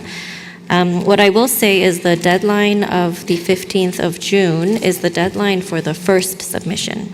So as long as you get your first submission in before the 15th of June, then the review can continue even after the 15th of June. So we wanted to say this as we had received many questions as well on this element. With regards to the resource allocation parameters, of course, we are guided by the board in how they would like to adopt any further resource allocation parameters or considerations. We will note that the allocation parameters are not applied to the pipeline, but they are applied to the approved portfolio of FRLD.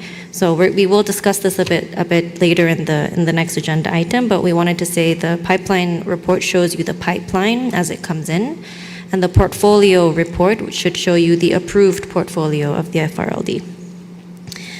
On the guidelines, we have been doing the maximum that we can with the time we have to produce helpful guidelines, but also in the feedback that we send back to countries on their submitted funding requests. Our feedback is very specific in what exactly is missing and what is needed to then reach completeness or to reach conformity. So we are receiving some feedback from countries that they have found the feedback to be quite helpful and very specific to understand what is needed.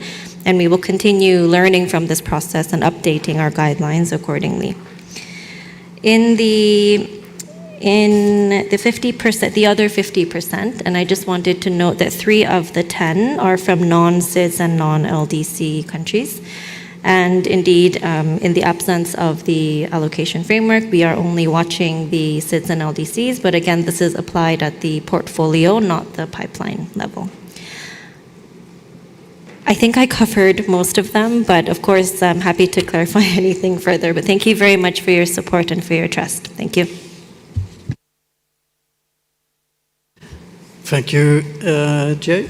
Good job. We still have some flags up. So I'll turn next to Isaac, please.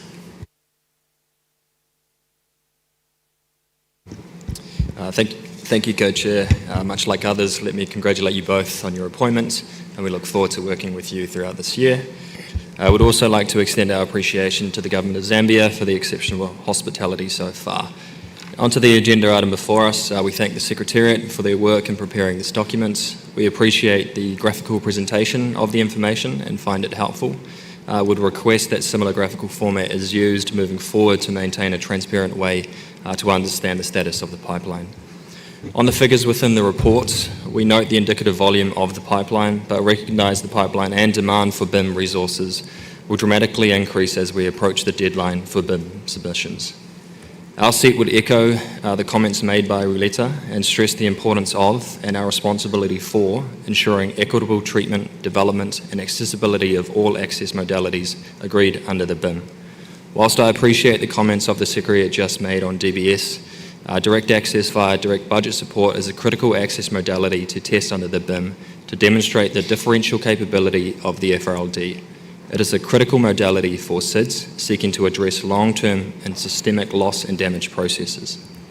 It is therefore concerning that this modality is at risk of remaining hamstrung due to a confluence of different factors. It is clear to us that many requests have been delayed due to uncertainty about this modality, and many in our constituency are waiting for the outcome of this meeting to be able to proceed, which connects to the broader understanding or clarification on the status of pipeline development. We note that while this is not the agenda item for DBS, and we will talk about this further, we find it necessary to raise this within this item, noting the direct connection with the issues under the matters related to the hosting agreement and trustee agreement agenda item, and the linkages across various items. Finally, on the point raised by Kirsty, would also agree with what was raised on future consultations and the importance in ensuring strategic timing of each session to suit different collections of time zones. This is especially important as the comments given during these sessions often directly inform the approach taken by the Secretariat when it comes to drafting papers. Thank you. Thank you, Isaac. Then I have Richard. Richard, please. Thank you, Georg, and let me join others in thanking the Secretariat for this paper.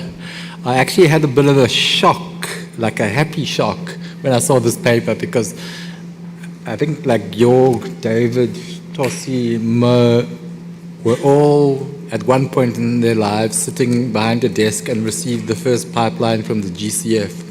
So this is transformative compared to that. I think it's very bold. It's probably too bold for my liking. I think I'm a little bit more conservative, but I want to thank the Secretariat for providing something that for developing countries have been asking for close to 20 years, which is access to and visibility of a pipeline, particularly for countries, because countries still don't know in other funds where their proposal is and what's happening to it. So this is a very good start. We may have to have some discussion on some elements, but this is the right approach. So thank you very much for doing that. I'm assuming I've already, my questions have also been asked by others, but because I left the room because I had to go to my room to get medicine, I'm sorry if I repeat them, but I want to understand the sort of nature of how the Secretariat is enforcing compliance with decisions. So I see here, and you noted in your response, that 3 entities have not submitted through a focal point. So I don't understand how we can even include them in the pipeline. My understanding of the decision was, in order for a project to be proposed to the fund and therefore considered, it has to come from the focal point. So if these haven't, then they should be taken out of the pipeline and they need to sit somewhere else, as in incomplete, because we're creating the impression now that we took a decision to do something and we're now being flexible, or the Secretariat is being flexible. So I'm not accusing you of being flexible, but it appears here that you applied a lot of flexibility here, and I would prefer you stick to the decision even if it makes people upset about it, right? So unless a project has been submitted by the focal point, it can't be considered, and you shouldn't be shouldn't be taking your time to do the conformity review because it hasn't been confirmed by the government, so therefore there is no country ownership. We think we do need to be strict about this. So it's not clear to me any of this, whether they actually are fully compliant or whether they're sort of 50% or what have you. It's not clear to me also how, in particular, paragraph 5 of Annex 5, in particular paragraphs 5D and E, which is the entity compliance issue, has been the rescreening of the entity and its history has been applied, and what status that is at, because this was a key component of our deliberations with the trustee, and where the trustee has a lot of angst about the track record of these entities. So I see at least one of the entities hasn't even got to execute its AMA in the GCF, and therefore doesn't even have a project. So I guess Kirsty and Kasia and Jan, who's not in the room, but this is the institutional risk that we're talking about, right?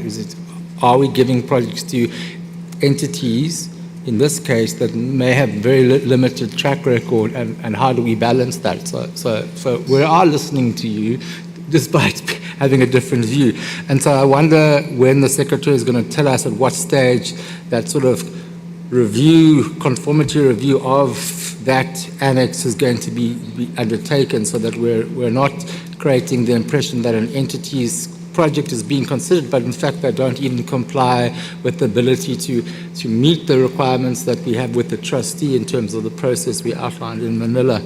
I see, for one example, one entity has requested a concept note for $500,000, but that's, again, is it a hard 5 million to 20 million, or is it kind of flexibility in that? So I wasn't clear on that one. This issue of concentration, I do think you need to resolve, because it's a little bit unfair to my region, who has the most of the LDCs. So, in fact, there's only one project from Africa. The other projects are coming from LDCs in Africa.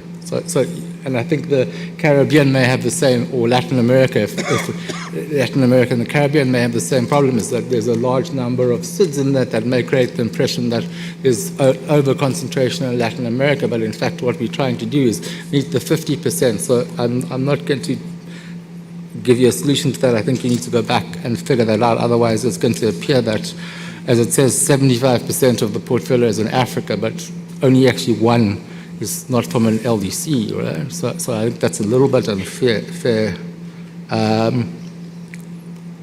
I think also we at some point in time, the more we discuss the pipeline, we do need to understand whether this is a confidential discussion, particularly if we're, I mean, I've specifically not mentioned the number, project number, or the country, or the entity, because I don't want to be in a situation of trouble, but I also want to support full transparency of the pipeline. Then let me try and answer some questions from colleagues. So Natasha, my understanding of what we agreed in the BIM is that the pipeline is not transferable to the long-term model, because the criteria for the BIM are not the criteria for the long-term model. So I don't see how you could take a project that was submitted under the BIM and then move it to the long-term model without it being revised based on what is the long-term model process. So again, this is just the complexity of how we've structured the initial phase versus the long-term phase. To my colleagues that are putting more pressure on my life to resolve the risk framework issue, we will try. But in the event that we're unable to fully conclude that work here, then you may have to have a conversation on how you protect resources for DBS, either now under this current allocation for 250 million, or that's something we discuss if we do the extended one. I'm hopeful that we may be able to resolve it here. I don't want to commit to you. I think the answer is we need a plan B. Should we as the committee fail and the board doesn't find another solution, then I do believe it is incumbent on us to offer the plan B to countries like yourself, because you're in an interesting situation, because you also are on the list of entities and 49A Part 2 that is still not resolvable, right? That's the review and extending the access modality to entities other than the MDBs. So you're getting, in a sense, you're finding a blockage in 2 places right now. So I apologize for that, but we will work.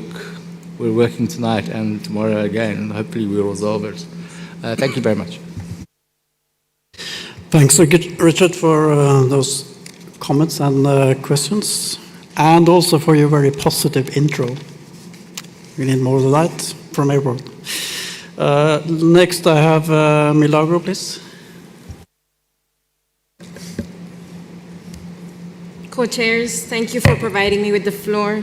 I thank the government of Zambia, David, for your country's warm welcome and hospitality. It feels like home away from home. Please allow me to the opportunity to congratulate also the co-chairs, especially our first GULAC SIDS co-chair and our first female co-chair, Ms. Camila. As it's best, we have a living example of gender inclusivity. Thanking the Secretariat for all the work done to get us where we are today. I want to express that I align myself with my colleagues, Ruleta and Isaac. I was seeking clarity on how project submissions under the direct access mechanism will be assessed to ensure that they have equitable treatment in accessing funds available. I understand that the board needs to accept the adoption of the direct access mechanism, but I need more clarification because the FRLD governing instrument under eligibility, country ownership, and access, point B49, the document speaks to the board developing various modalities, which includes the direct access mechanism. Thank you. Thank you, Milagro. Then I have Thomas. Thank you, Chair, Co-Chair, and thank you very much for the report. We know that the pipeline is small at this point. Have a few questions for the Secretariat.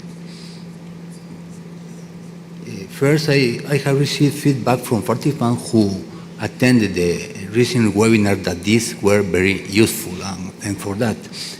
These webinars provide a space for focal points to ask questions directly. And in fact, many questions are being raised. Time limitation did not allow for all of these questions to be addressed in a good manner. How is the Secretary following up this process and giving feedback for the attendees of these webinars? The second one is, how is the Secretariat engaging with providing feedback to countries through their national focal points after presenting the funding request? Third, what type of concerns and clarification are the focal points raising regarding the presentation of funding requests?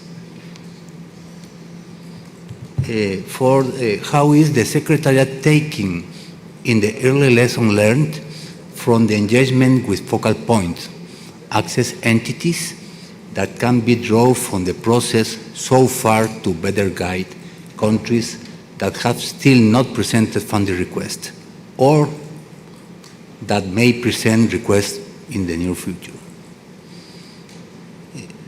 In the right term, I also want to support what was said by Abdul Rahman regarding the remaining element of paragraph 60 of the governing instrument with respect to this resource allocation system. Last but not least, I am really and deeply concerned with what has just been started by the Secretariat, that they have received funding requests by access entities directly without going through the national focal points. All funding requests have to be submitted by the NDAs or focal points. This is one of the key steps that is meant to ensure that all projects are country-led and country-owned. For me, this should be not be happening. It should be not happening at all. Thank you. Thank you, Thomas. Then I have Madeleine, please. Thank you, Co-Chair. So since it's my first time taking the floor here, I just want to also join colleague for congratulating you and your Co-Chair for guiding our work, and also thank the government of Zambia for the great hospitalities, and also thank our former Co-Chair for the great work they have provided to us during this last year. Chair, I just want maybe to also to highlight that this first pipeline show how countries, particularly LDCs, small islands, are really concerned by this fund. And I think it shows there is a high demand. There is also the issue of urgency to implement the fund. So we're all looking for making this beam effective on the ground. And I do think that is a positive note coming from a country really to move forward this the effectiveness of this fund. And I think many countries, or we have many how to say comments saying that yes, it's good to see something coming really in a short time and taking on board the urgency of countries' need. I think this is really something we have to highlight. I also want to also say that there's also a need maybe to see how the BIM or how the Secretariat will help those countries who are having some difficulties really to finalize the proposal. Saying that I think we need to know how the Secretariat will be interact with those countries in order for them to finalize the proposal and not penalize them. I think this is important. And maybe it will be great to see the approach the Secretariat want to set up for supporting those countries. Nothing but we haven't yet the country support system on board, so there's a need really to have this interaction, so how the Secretariat intend to do so. And also, there's a point I want to raise, is also there are some countries who are looking to have many proposals to be sent to the Secretariat. I just want to check this will not be creating a lot of work for the Secretariat for one country who are selling, who was sharing many or who are having many proposals, how the Secretariat will deal with that in order to help the country maybe to focus on the proposal, but it is more priority for the country. I think this is also something we have to take on board. And I think this will also give the chance for all countries, particularly for countries who are having less capacity, to be also taken on board by the Secretariat on the support. And I think this is important because there is all over demand for the Secretariat. It might be maybe difficult to support all countries that need to do so. There is also another aspect we want to bring is also, has been said by our colleague from Small Island, the issue of a DBS is key. We're looking really how to take that on board, and we expect by this board we will be able to make this modality applicable for the BIM. And just to conclude, I don't think we're talking about over-concentration. I think here we're having a pipeline of projects. We're learning on the need of country, and we saw that there is a need of country, and I want to say that the country who are maybe more talking about urgency are maybe the country who are more making some proposal because it's a matter of urgency for them. And I do think it's a little bit premature to talk about over concentration, and maybe it's good to see how all proposals are coming and not just start talking about over concentration. So I think we need to give an opportunity to all countries who are eligible to be in a position to make proposals. I will stop there. Thank you. Thank you, Madeleine. I have two more left on my list. I also have a request for the floor from our observer constituency, which I will take before handing the floor back to our Secretariat, given that this is a reporting item only. David, please.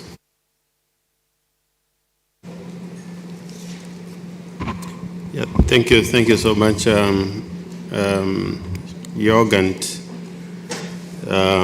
Camilla. Let me first start by thanking you all for the kind words, appreciating the efforts for the hosting.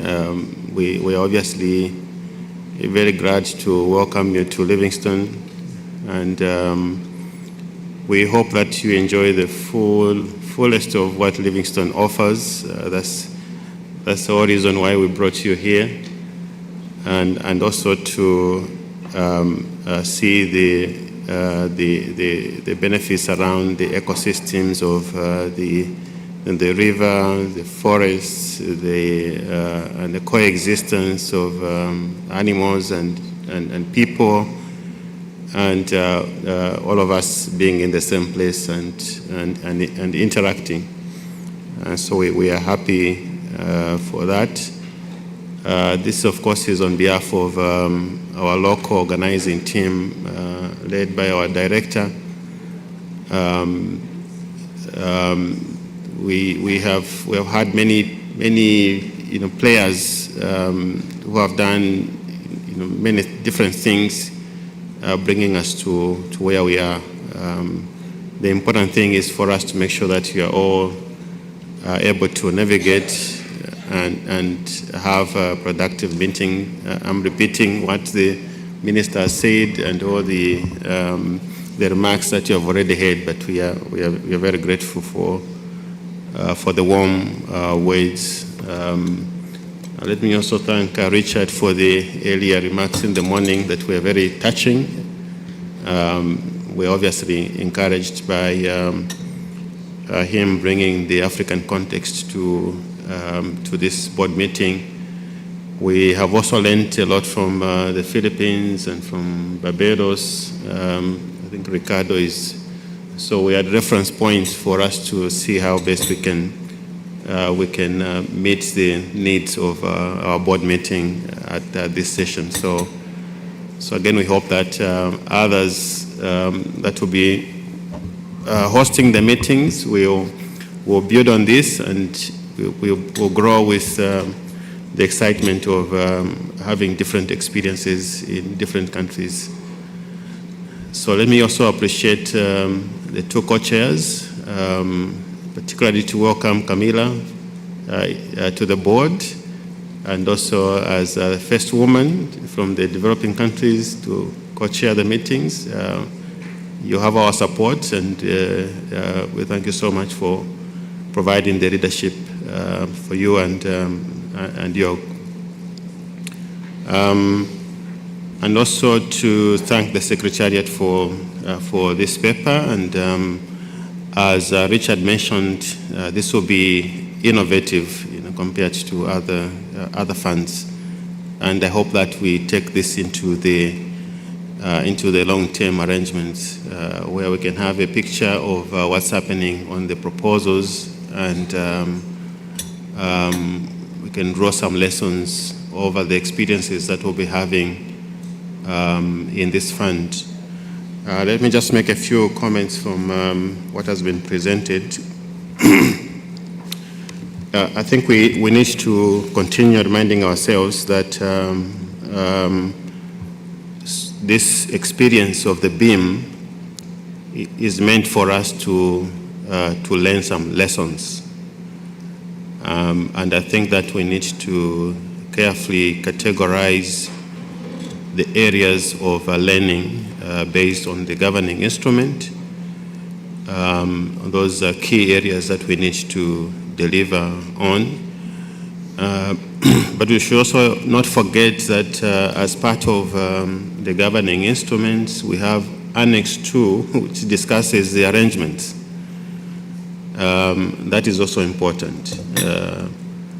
So I think that we are drawing lessons on how we do the results management framework, or the aspects of the results management framework. And this should come out of the proposals that we are getting. And the issue is how are countries interpreting their understanding of economic losses, non-economic losses, and what are they saying about slow onset events and rapid occurring events. I think those are all important categories. I think this is an area that we took time to deliberate upon. Colleagues have talked about a transitional committee, as well as in arriving at the governing instrument. And so we need to draw those lessons as what it means to have to respond to losses and damage that are economic in nature, that are non-economic, and so on and so forth. And so as part of the feedback that we get from the Secretariat, perhaps in the next review, we'll be happy to see that we are more targeted in the specific areas that we are drawing some lessons. Of course, it's good to see whether it's complete or incomplete, or whether there is not successful, and many others, like other colleagues have said, would like to see how the understanding of country ownership has been applied in the proposals that we are getting. We're also discussing the direct budget support. We should not focus too much on the top-down, but we can also do a bottom-up lessons, and it's good to hear that there's one submission of the direct budget support proposal.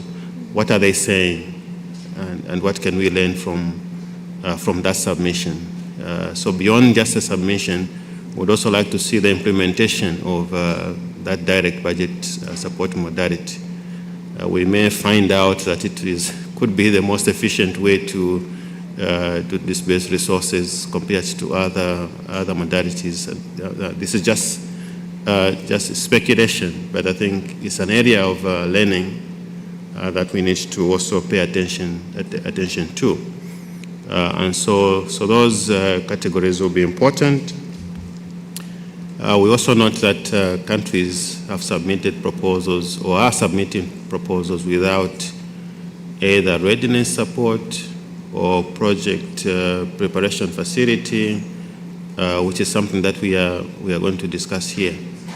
But again, what are the constraints? What are the challenges that countries have faced to submit proposals without this upfront support? What are the sources of support? How are they doing it? Because we did not provide for them to produce proposals. We did not have resources available. And of course, we want to understand then how are we going to utilize the country support? How is that going to help to advance the quality of the proposals eventually when that is done? But also it's important to draw lessons on the time frame and how we are going to manage that. So between the submission of the proposals and approval. We have seen scenarios where projects are approved after 1,000 days. So it will be important to see how different we are going to do the project approvals in this fund. We have kept reminding ourselves that this is a loss and damage fund. It must be different, it must be efficient, it must be effective. But we want to see how different we are going to be. In how many days will it take us to approve a proposal? And also to disburse the funds once the approval is done. So we'll be looking out for that, and would like to see that we categorize that as an area of learning lessons. And finally, I referred to the arrangements. There are a lot of issues to learn from there in terms of what will be the role of bilateral agencies, multilateral agencies.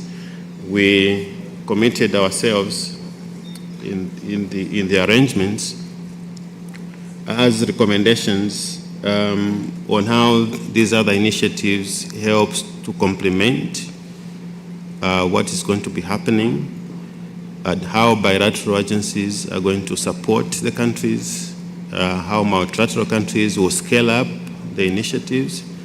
So as part of the lessons, we would like to see how proposals that are coming to us reflect this sustainability mechanism, or this arrangements, the recommendations that have been made in this Annex 2. So I'm particularly interested in how paragraphs 17 to 26 play out. So finally, let me also thank the Secretariat for these. These are very good. Thank you so much. We can easily argue with you because you have given us the tools to do it. So thank you so much to the Secretariat for coming up with this very good initiative. Thank you so much. Thank you, David. Sir Ali, have you asked for the floor for the second time? So thank you, Chair, and my apologies for coming back again. Actually, in my haste, I forgot to mention one point, and I'm very happy that I forgot because it connects with what David was saying. The report has given us a high-level breakdown between extreme weather events and slow onset. And there's no finish line to excellence. Now we are very happy that we have reached this far, and now we want to go to next level. In other words, I'm requesting is from this seat that maybe at B9 there's a stronger substantive report on what has been submitted and what has not been submitted. I want to give you one or two examples.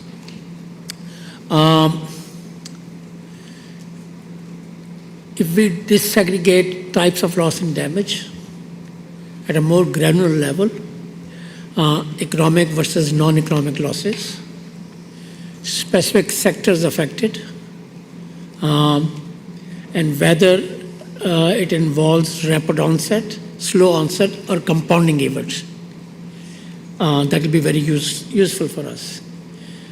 Certain areas on which maybe there are no applications so far, but it will be good to monitor certain categories like heat stress, glacial melt and gulfs, seawater intrusion, displacement. These are important areas and they have been referred to in several documents.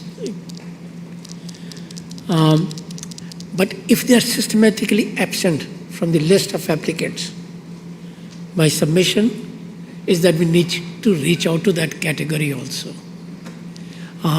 Because these will be important gaps and this fund does not need to have those kind of gaps.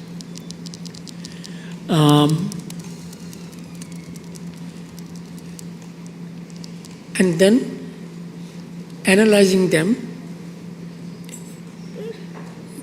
in a 3-day sense that yes, we have a substantive and regional, and we could juxtapose and see what particular kind of issues, such as drought, is widespread only in Africa or in other regions also. We'll get to that analytical tool from the way you present and tabulate your data. And we'll look forward to that kind of data that graduates us from process-oriented tabulation to substantive input. Thank you. Thank you, Ali. And last, Meshwar, please.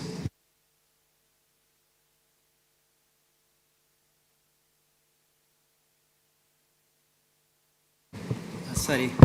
My sincere thanks to the government of Zambia for their warm hospitality, and at the same time, my congratulations to both co-chairs for assuming these positions, roles. And so, Mahesh, could you speak directly in the mic? Sorry, sir. Thank you. Thank you, Secretary, for this report. And I have very simple and three concerns. First, it would be good to understand and lesson learned from the first tranche you achieved. And then similarly, second, how is the BIM delivery team engaging with the countries to provide support with the completeness and conformity and technical review? I would like to know the situations as many LDC countries, there remains the capacity constraint. And what kind of inputs is Secretariat is convening to countries and countries requesting support from the Secretariat in any particular areas, either thematic or some economic and non-economic loss and damage? And my third concern is, since the assessment methodology remains to be developed for the BIM, how are these proposals undergoing the technical review? I would like to support the concerns put forward by the SEEDS colleagues on the urgent need for clarity on the direct budget support system modality. BIM is going to implement as a piloting project, as a tested phase, and many people are very closely watching about this modality. And finally, my concern is that only one proposal was submitted under the direct budget support modality. Even I would like to be clear whether, as many countries, they have their national entities and international entities, of course, they can submit more than 2 proposals or not. I would like to confirm about that. Thank you, Chair. Thank you, Meshwar. And as I said last, I'm at the last around the table because, as mentioned, we had a request from the floor from the observer community. So I'll give the floor to Michael Vansa, who represents ENGOS and is also speaking on behalf of environmental NGOs, women and indigenous people. So, Michael, please, you have the floor.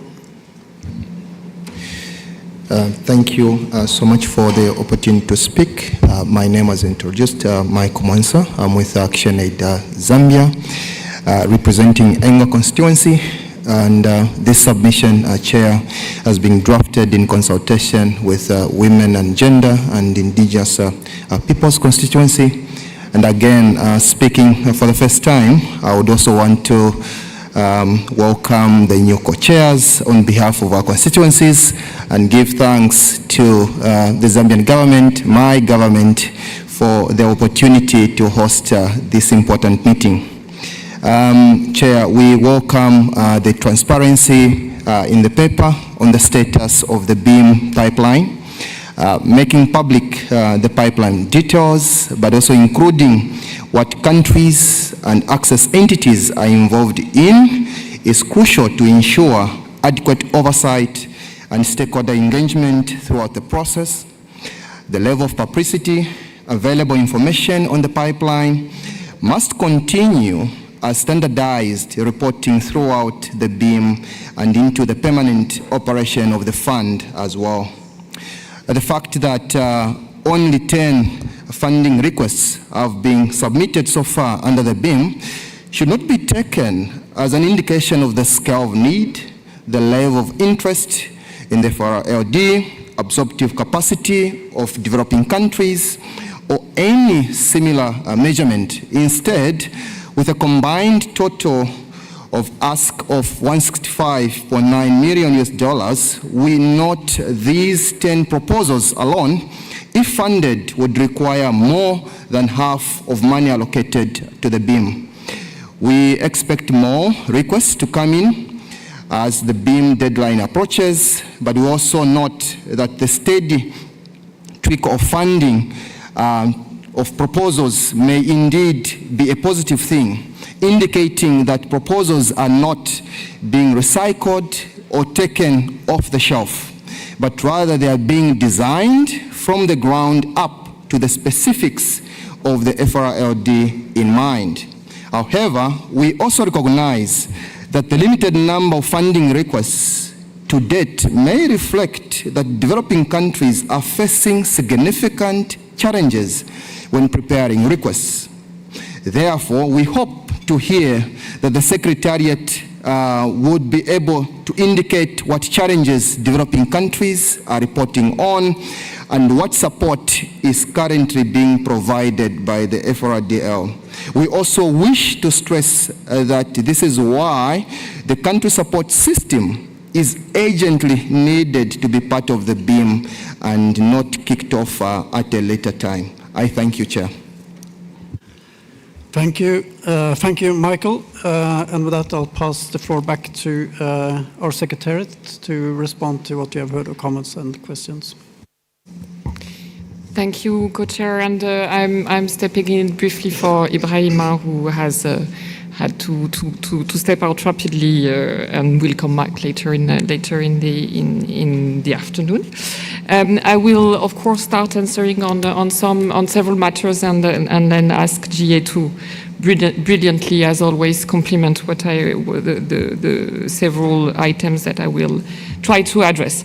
First, thank you for this very positive feedback for a number of seats. The happy shock. This is very good to hear, and of course, this follows and confirms the spirit of innovation and transparency of this fund that the Secretariat is aiming to apply. And we will, of course, we are also taken note that there is a request for more granularity on a certain number of elements. There are several things that we will take into consideration as we will prepare our second pipeline status report at B9, and we'll try to incorporate more elements, notably around potential lesson learned. I mean, we of course completely share and understand that it's the core target of the BEAM. There are lessons to be learned from the proposal, but also from the processes, and we will aim to report on those various aspects of the funding cycles and reviews that we are going through. Two seats, Thomas and Richard, notably have referred to how we did treat the request which didn't have confirmation for a national focal point. So, I mean, point taken that beyond treating them as incomplete, we should not even have done the conformity check. We will reassess this process and confirm how we evolve on this matter. But out of clarity, indeed, this was clarified by Chihei earlier in her answer. There is a number of questions on additional elements that can be provided, simply highlighting the fact that we have identified as a Secretariat and discussed with the co-chairs of the board the necessity for the proposed ID to develop a further disclosure policy that would allow us potentially also to go further in disclosing further elements, and this may be discussed further.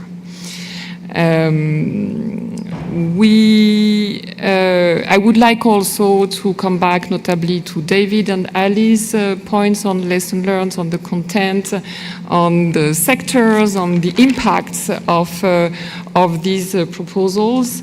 This also relates to the results measurement framework discussion, which I'm sure is going to be very interesting, both on the content of the funding request, but also on how on the efficiency of the fund and the BEAM itself, And on both aspects, we have proposed indicators to be monitored, and that could allow also to give this visibility and these informations as the pipeline and the funding requests and approvals will grow.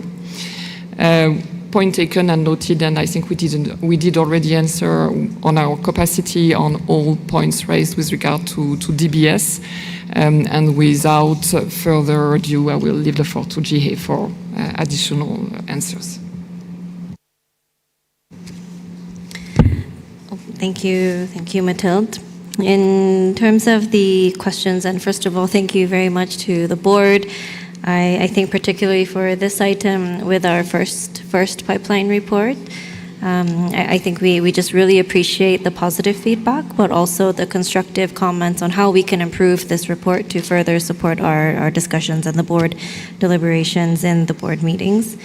In terms of how we are supporting countries, in terms of the feedback that we are sharing, so typically, and because we are quite early in our review stages, if countries reach out to us for bilateral conversations or dedicated sessions, then we hop on bilateral calls with them immediately and provide the guidance that's needed. Typically, what we have heard so far, and it's only a few proposals so far, is that the feedback that has been provided, they have confirmed that it's been quite specific and quite helpful, and they fully understand what is needed. So the bilateral engagement we've had is more actually pre-submission.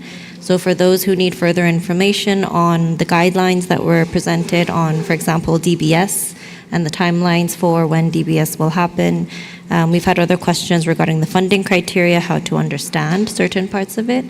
So we see this as a good indication. Of course, it's too early, but a good indication that we believe the comments that we are providing are constructive towards the countries. Another feedback that I think you may appreciate to hear is that countries have indicated to us that the template does seem to be very simplified and a lot more easier to fill in compared to other processes that they have been through. So we're very proud to hear this feedback, but of course we will update you as we receive more funding requests. In terms of the, and I just wanted to re-clarify the element on the compliance issues, and we take full note, Richard. I think the intention was to present the full pipeline because it was the first report, but perhaps one way we could present this in B9 is to separate those that do not comply with the decisions of the board at B7. We are tracking every single point in that B7 decision and communicating directly to NFPs to ensure they are also fully aware of why this is considered and not compliant. I don't like the word compliance typically, but we try to not convey it as a enforcement, but saying the board decisions are as such, and therefore they would need to conform to those requirements. So at B9, we'll definitely present an updated report, and you will be able to see which ones are not eligible because they do not align with the decisions, and those that simply are going through completeness issues.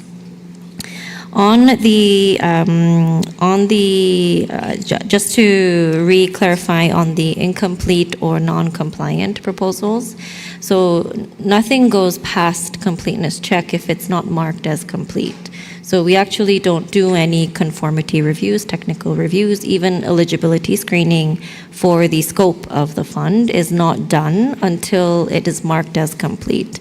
So our technical reviewers, our conformity reviewers do not spend any time on these funding requests until all those checkboxes have been checked. So please rest assured that we are not investing our time into reviewing funding requests that are otherwise not compliant or not complete.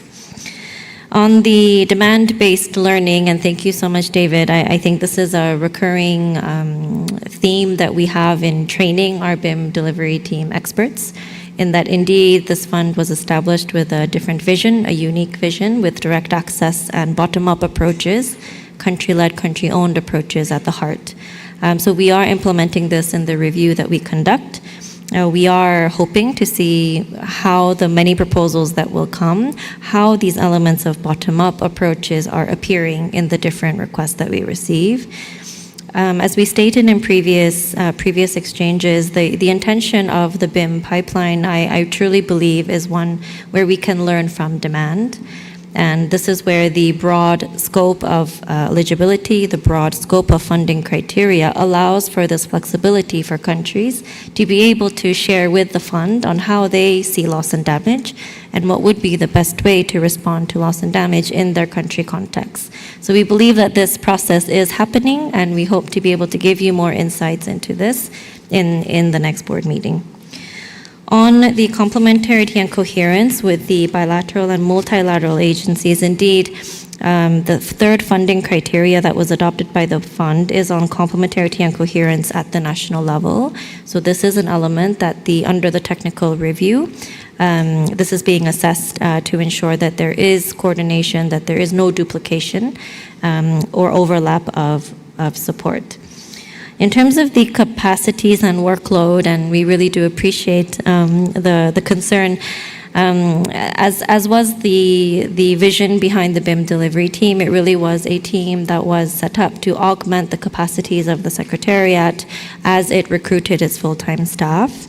And I'm very pleased to note that in addition to the BIM delivery team that we have already recruited, we do have a roster of consultants that we have not hired, but are ready to be hired and contracted if and when the pipeline workload goes beyond the carrying capacity of the team right now. So we are reusing this flexible approach to be able to onboard experts quickly so they can support with the workload. I think this relates closely to the consultations and the timing of it, and we take full note. We will make sure to innovate in the way that we provide consultations across time zones, and perhaps it could also be regional webinars that allow for these different regions to attend. On the thematic breakdown, I think we'll just say we take full note, and we do hope that at B9 we will be able to provide some more analytics, and noting that we would follow the results measurement framework themes as well. With regards to the, I'm just going through. Yes, the assessment methodology is currently being applied in the review of funding requests. So I know this is a separate agenda item. I'm happy to clarify that there, but the assessment methodology annex, which indicates the detailed methodology section by section on what the reviewers are going to be reviewing. This was developed under the guidance of the former co-chairs and was published as guidelines to countries before December 15th, which was the beginning of the submission deadline. So we are applying this at the moment, and we already have a lot of early lessons that we are learning as well that we hope to incorporate in the next update of the guidelines. In terms of how many proposals country can submit, so the board did not indicate any limit to how many that can be submitted. So countries are free to submit multiple funding requests. What we will say is, while we will treat every request, every submission equally, that indeed we do encourage countries to understand the scope of the BIM and the funding envelope. So we do help them to understand that it's highly unlikely all of their funding requests would be adopted or would be approved during the BIM phase. However, it does not stop them from submitting more than one. In terms of how the team is engaging with countries, again, I think this is where we are in the process of engaging the BIM delivery team in the work, but also building our full-time staff capacity. So we do see that this integration of the full-time staff and the BIM delivery team would happen as we transition into our permanent long-term staffing. Thank you very much. Thank you so much, GA.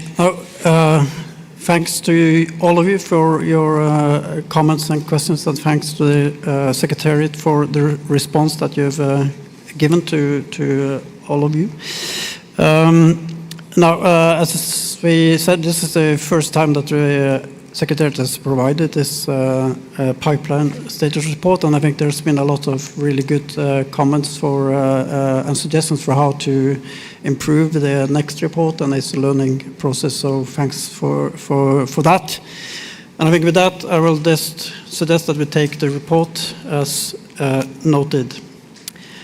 Now, we did really well this morning. Now we are running really late compared to our plan for today, but we intend to keep you here a while longer. But we will first take a 15-minute coffee break. We have promised from the coaches side to have a meeting with our server community, which we will do in these 15 minutes. I would also, just from the coaches side, said we do know that all of you are extremely committed and engaged in our work, and we do want to hear from all of you, which is why we'll also give you a very strong encouragement to stay focused and brief in your interventions, because we have a huge and comprehensive agenda that we want to get through at this meeting, with a number of decisions that we want to take at this meeting. So take this as a positive encouragement to you, but please stay focused and brief in our interventions so we are able to get through this agenda at this meeting. Now we'll take a coffee break, as I said, 15 minutes, and please, when you hear the bell ring, be quick at your place so we can end not too late tonight. Thank you.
1, 2, 3, 4, 5, 6, 7, 8, 9, 10. 1, 2, 3, 4, 5, 6, 7, 8, 9, 10, 11, 12, 13. 1, 2, 3, 4, 5, 6, 7, 8, 9, 10.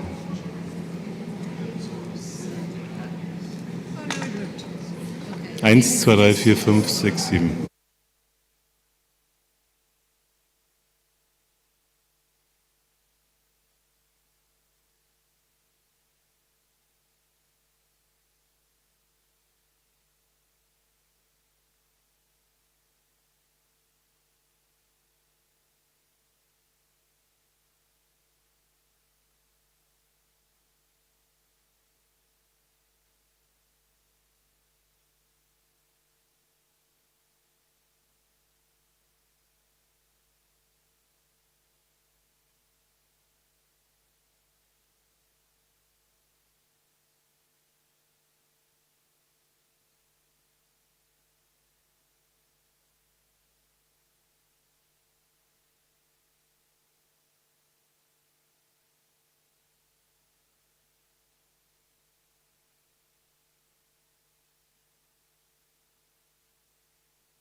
Colleagues, I need one more board member in their seat so I can have quorum and we can start. Thank you, Antoine. With that, colleagues, we have had a very long agenda item ahead just before, and we felt it was very important, as this was the first time that we had the pipeline on the BIM presented. We know that it was important for you all to come in and participate. We also acknowledge that a lot of the comments that were raised there spoke very directly to other items under agenda item 8, which is the implementation of the BIM. So we would like now to move to agenda item 8D, results measurement framework. We would like to go have a presentation of the results measurement framework document that you have received, and I will give the floor to the Secretariat for that, and then we will go through comments. But before we do that, I would like to contextualize this discussion a little bit and start by saying, one, that we were mandated to produce this document and that this is a key document for the operationalization of the BIM, and so that in B9 we can approve projects. In preparing the signing agreements and the final preparation with those projects that will be approved, they will need to have clarity on what the results measurement framework and the MEAL framework of those projects will be. So we need to have a decision on this item here. I would like to remind you that this is the results measurement framework for the pilot phase of the BIM, that this framework will have no prejudice on the framework that we adopt for the long-term model, that what we are trying to do is gather lessons learned from this process. And as Richard mentioned, right now the BIM, we're talking about 10, 15, 20 projects, that it wouldn't be the final and what the results measurement framework would maybe look like when we go to the long-term model. I'd also like to acknowledge from the onset, as we have had comments in constituency meeting and on the sites, and you have already been discussing with the Secretariat on this, that you have raised concerns on this and that this paper may not be exactly at the place where we want it to be for approval here. So our intention today is to open this item, to go through the presentation, to gather some first views, and hopefully go to the point, because we know it's late and you all want to go to bed. So go to the point. What are the changes you would like to see? What is it something that you cannot live with?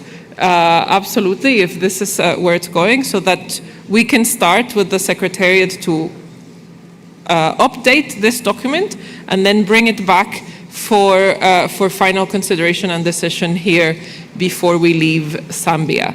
So with those notes and inviting you to be brief, I would like to give the floor to the Secretariat for the presentation on this item. Well, thank you, Camilla. You certainly set the scene beautifully well, so I'm not going to repeat what you've said. Just to underscore, this is one of the fundamentals of the BIM. So therefore, it is extremely important that we get it right, because the board, in approving the BIM, one of the funding criteria, it's about result and impact. And we, as a Secretariat, at some point, once the funding is provided, it is our responsibility to report back to the board in terms of the impact it has, the result is yielded. As another thing I have to say, the BIM made it very clear, this is not the long-term model of this fund, so therefore there's lots of lessons to be learned. And that's why I'm extremely delighted. Sander will join us as the manager of the department that handles result, impact, and learning, with tremendous experience in this field for having worked for another fund. So I'll be handing over to her to walk you through what we've been thinking. She came and joined the team up and running right away because she has tremendous experience. I would like to have you, Sander. Over to you. Through the court here. Great. Thank you very much. Very pleased to be here and to take you all through this first initial results measurement framework for the BIM.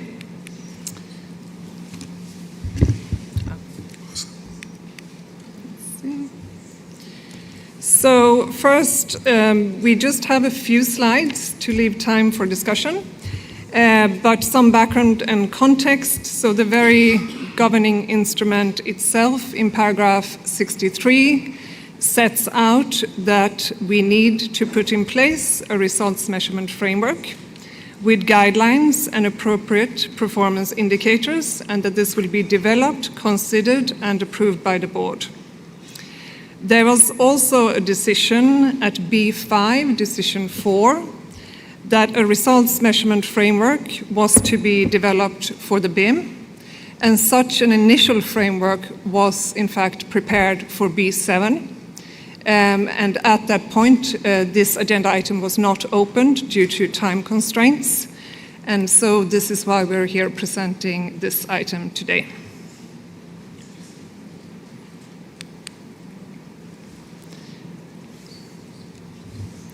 So if we take a quick step sort of back, why do we need a results measurement framework? And this is basically something that's needed to put in place to provide a structured way to assess the results of the BIM-funded activities. It is capturing what the fund is trying to achieve while remaining flexible across all BIM-eligible criteria and all BIM funding criteria, from being bottom-up, country-led, results and impact, as well as coherence and complementarity. The framework allows us to demonstrate what the BIM activities are delivering.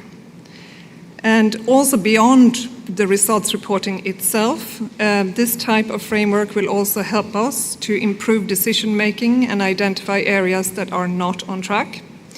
It ensures consistency, data quality, and transparency in reporting. It also facilitates learning and continuous improvement, and strengthens the accountability across fund operations. So in sum, it's a core part of operationalizing the BIM, and it supports results both at the country level, at the fund level, and at the board level.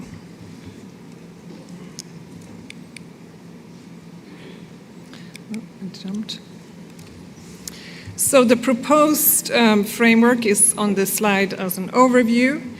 So this is fully aligned with the past board decisions. It represents a results chain going from inputs to outputs to outcomes, and then finally up to the purpose and mandate of FRLD itself. It covers under track 1 the country level outputs and outcomes, and under track 2 it covers operational efficiency and effectiveness of the fund itself. So again, this is covering the full scope of the GI and the BIM eligible activities and funding criteria.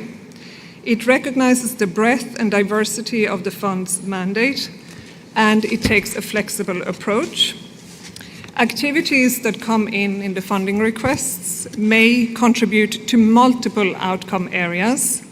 Activities may span several eligible categories, which is consistent with the BIM approach. And the fact that we have developed results areas is to be able to unpack some of the categories that we have: economic, non-economic, slow onset, extreme onset, and so on.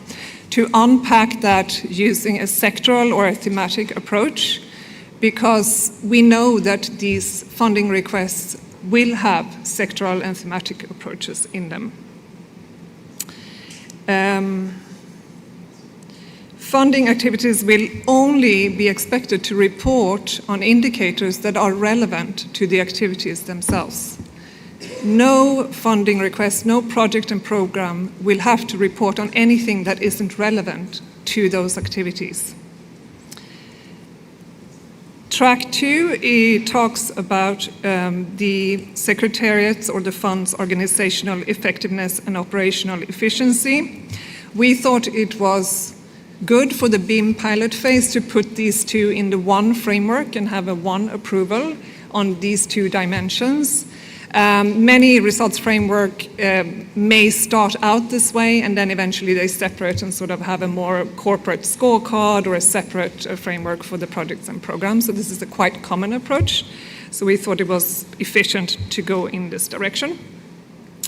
And overall, just to sum up, the results, this framework tracks the results from funded activities, and it tracks the performance of this fund.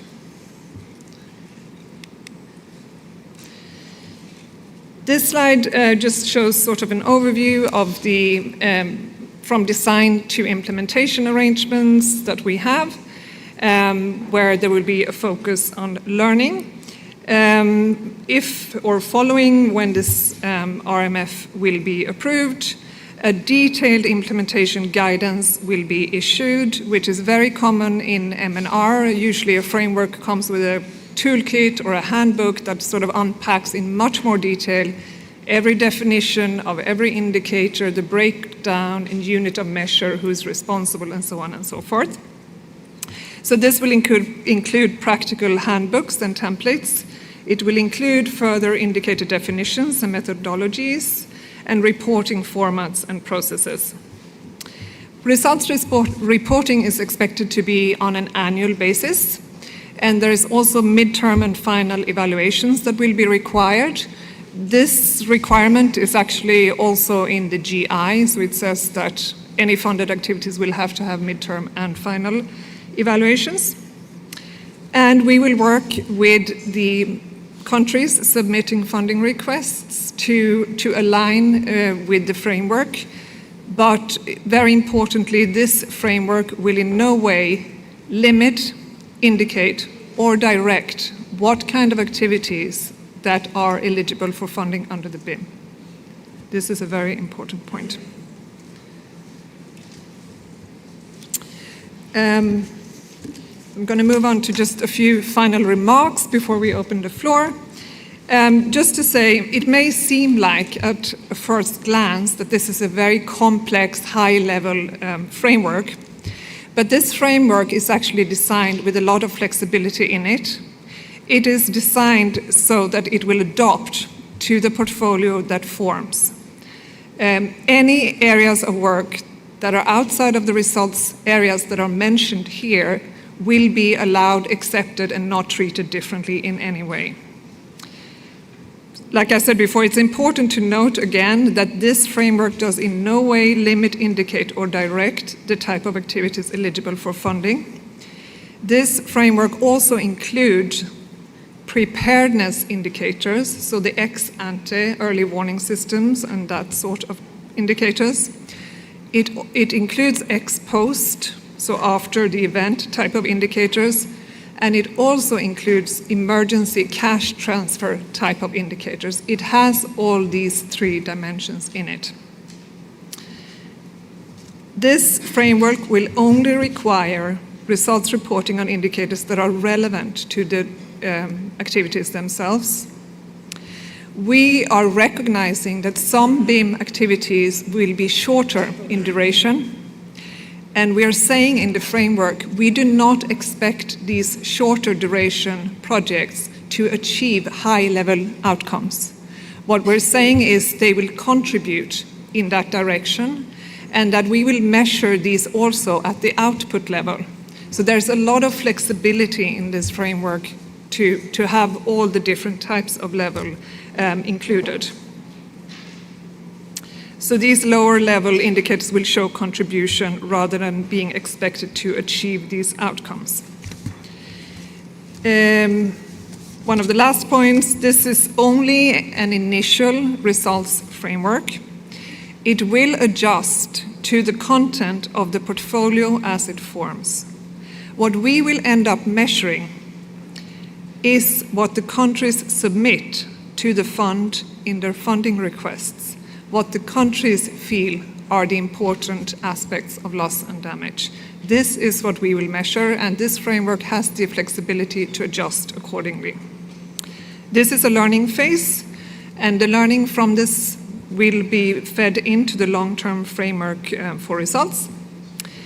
And finally, just to say thank you also for the comments that were given during the consultations, many of which have actually been incorporated into the final document, and I'm looking forward to hearing further comments on this. Thank you very much. Thank you so much, Sandra, for this presentation on this key document at this item. Mo, you have the floor, please. Thank you so much, and I would like to thank the Secretariat for the document. But I know that this is not for consideration, it's not for approval, it's for further discussion, right?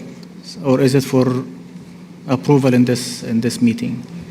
It is for approval at B8. Oh, okay. So unfortunately, I mean, this seat will not be in a position to approve the document for the following reasons. As I said in the last meeting, the approach whereby we have the results measurement framework becomes the eligibility criteria that we define. And it becomes also, as was mentioned now, and I think it is alluded to in the paper, that the projects that will be submitted have to fulfill the criteria that is included in this paper. This is the first point. Second point, we believe that many of the indicators that are there are missing very important elements that relates to loss and damage for the African continent and many others, specifically those that relates to desertification, that relates to groundwater salination, and all those elements are not even mentioned here. If you do a very simple check, compare biodiversity to land degradation, you will find a 16 reference to biodiversity, for example, and 1 reference to, or 3 reference to degradation in one sub indicator. So I think there is a lot of work that needs to be done here that, as you mentioned, needs to be reflective of what will be provided. Because if we say that it will not be taken as the reference and it will be elements that will come in the request will update the paper, as was mentioned, as this is my understanding. So the indicators will be updated based on what comes from in the project proposals or requests coming from countries. But the other way around is what happens, because usually countries will try to adapt their proposals, as you mentioned, to whatever they have in the document, because they believe that it is only through reflecting on the results that we expect as a fund, then this will be the way forward for approval of the projects or accepting of the project's proposals in this world. So I think there is a lot of work that needs to be done there.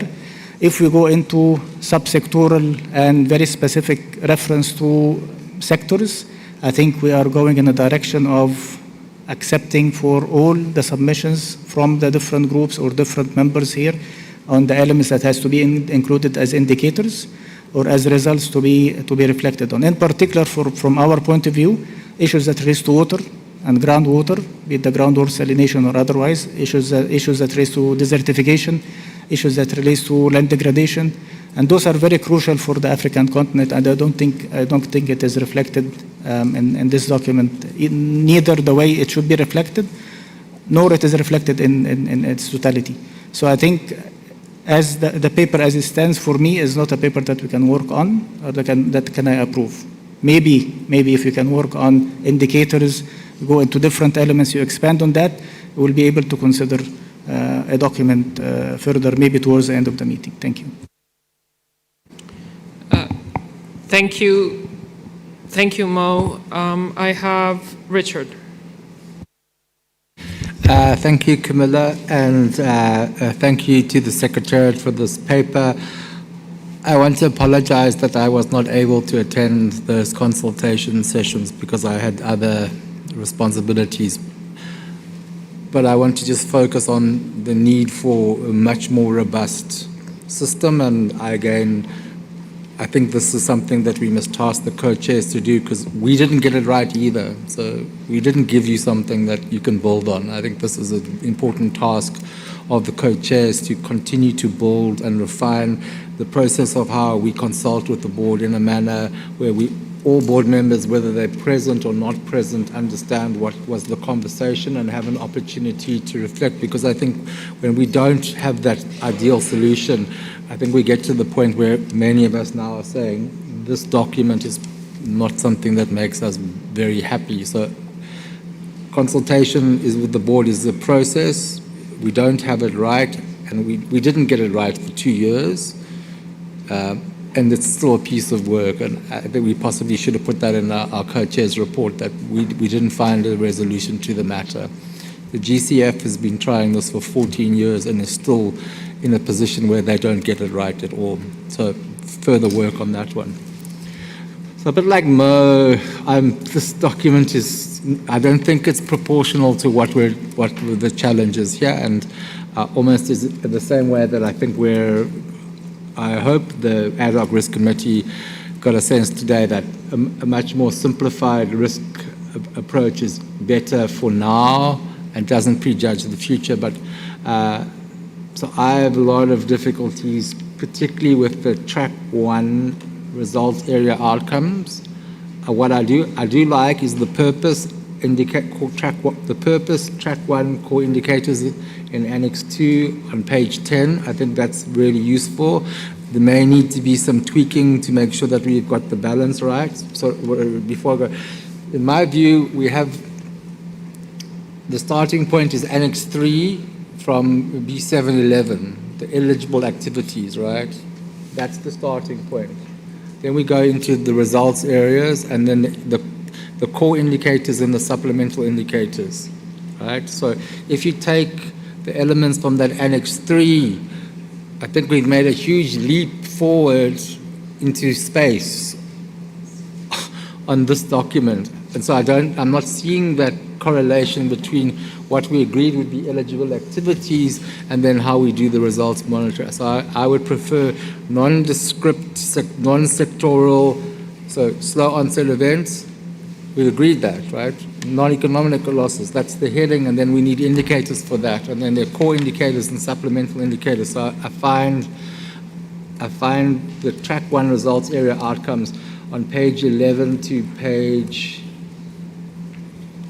17 deeply problematic, and I think we're not going to approve them because we're going to get stuck in the mud on them, right?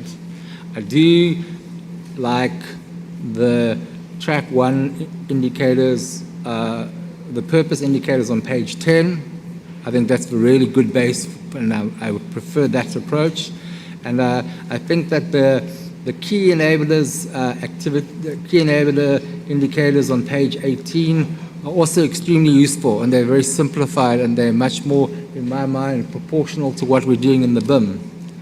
I then like the track 2 FLD organizational effectiveness. I like those indicators. I'm not quite sure they should be here. That's on page 19. I think those should rather come in the work program of the Secretariat that we adopt at the third meeting of the year, because I don't think I think they're related to the performance of the Secretariat rather than the performance of the BIM per se. I like them.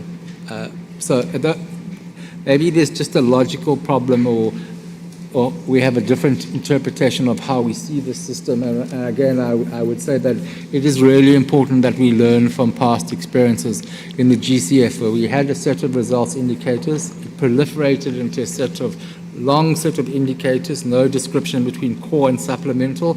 And in that period, nobody knew how to respond to it. So we didn't get any results reporting of any value, right? And then we decided to walk back a bit and go, streamline to, I think, the less than 10.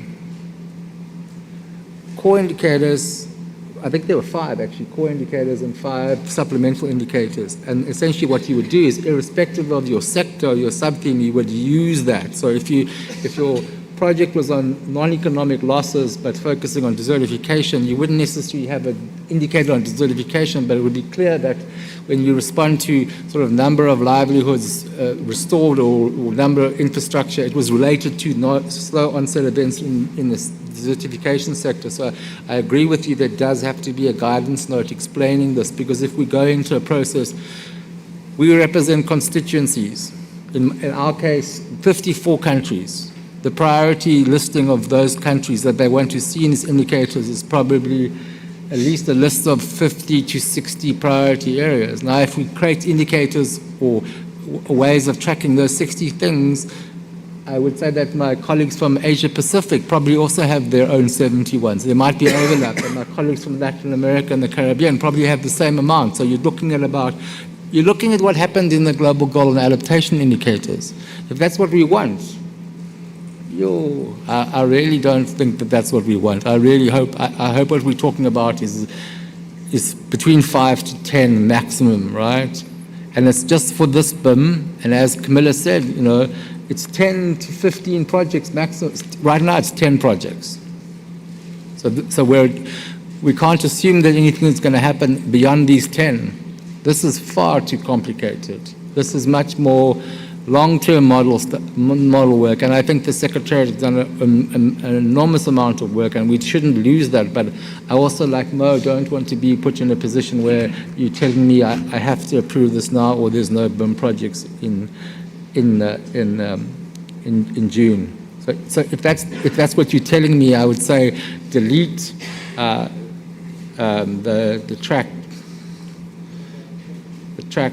track 1 indicators from page 11 to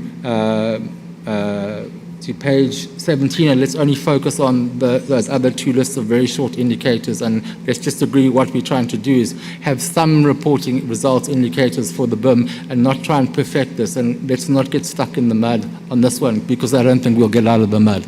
And if you want to get stuck in the mud, there's plenty of mud outside in the river. So thank you. Thank you, Richard. And I'd like to confirm that consultation is an issue. We've been dealing with it in the GCF for years. And as we are moving towards a more permanent secretariat that being established is something we do want to promote, and we've talked about, and we'll continue to explore the best ways to make that possible. But thank you for that, and Mo and Clear. I think at least getting to think what do we need to get out of this session is important, and thinking of what is it that we need exactly for the BIM really is important, and that's clear guidance, and hopefully it's not a no to the whole thing, but what of this is the absolute necessity that we have for this BIM process, and that's a way that we can try to work. Antonella, please. Yes, thank you, Co-Chair. And yes, we take note of the document and thank the Secretariat for the work undertaken in developing this comprehensive result framework for the BIM, and also for your very clear presentation. At the general level, we recognize the importance of establishing a structured approach to result management as part of the operationalization of the fund, and we recognize that the proposed framework represents a significant effort to translate the objective of the BIM into result architecture that can support reporting, learning, and accountability. At the same time, given the nature of the BIM, it will be also important to ensure that the framework remains operationally feasible and proportionate in its application, particularly for implementing entities and countries. And in this regard, we would welcome continued clarity on how flexibility will be preserved in practice, especially in relation to the application of indicators across very different type of activity and context. So we also note the ambition of the framework in covering a broad range of outcome and enablers. And in this context, it will be important to ensure that the system for result reporting remain manageable, and that the effectively balance comprehensiveness with usability at country and project level. In addition, we would appreciate also further clarification on how the framework will be operationalized in terms of reporting responsibility and quality assurance, including how consistency of reporting will be ensured across different implementing channels. There are different implementing entities, different implementing channels, so how we can ensure consistency in the approach while maintaining also a country-led approach. And moreover, we will need more clarity in the proposal on whether and how the indicators are mandatory or optional, and how additional indicators should be presented if they have to be accompanied by methodologies and metrics, so how the system could evolve. Then also in the context of this framework, we would like paragraph 19 of the decision at B5 to be reflected as an integral part of the principle and the scope of the BIM. This is an important way, in our view, to operationalize from a financial perspective the complementarity and coherence principle, and to make additionality of the fund more concrete. And finally, we will value in the proposed phased approach, including the development of further guidance following board approval. This will be important to ensure that the framework can be tested in practice and also refined based on implementation experience during the BIM phase. So we will follow the discussion closely before taking a view on the decision. Thank you. Thank you, Antonella. Colleagues, I have 14 flags currently up. That is very late, so what I will, because we will not close this item today, I'm going to close the list of speakers now, so you have 2 seconds to raise your flag if done. I will take a few more, give to the Secretariat for response, give back to you and encourage you to come in. We've clear that there needs work to be done on this document, so try to be specific on what work needs to be done so we can leave here with a decision. So I have Natasha next. Thank you very much, and I would also like to thank the Secretariat for working on this very comprehensive document. Overall, we agree with the themes and indicators suggested for track 2, as they reflect key data points that help measure organizational effectiveness and operational efficiency of the fund. Equally important, the framework will help us to learn and improve the fund's operations with regard to the long-term operational model based on the experiences with the BIM phase. And also within track 1, we welcome the establishment of the key enablers, supporting the fund to deliver outcomes that are aligned with the country's priorities, creating enabling environments, and making sure access to resources is improved, especially for the most vulnerable countries. At the same time, in order to strengthen and underline the value of prearranged or anticipatory solutions for responding to loss and damage, we still see a need that the Secretariat reflects such action in the results measurement framework. For our seats, strengthening national response plans is an important way forward for strengthening the resilience of countries and communities, and is an equally important element of the FRLD as reflected in the GI. We believe that the other track 1 indicators are very detailed and on the other hand not exhaustive, as has been mentioned by several colleagues. We believe the indicators must be proportional to the BIM and maybe less granular and more pragmatic. Overall, we welcome the flexible approach suggested in the document, and this could maybe be a way out to get entangled in too many indicators that will never be exhaustive. Yeah. Thank you, Natasha. Abdul Rahman.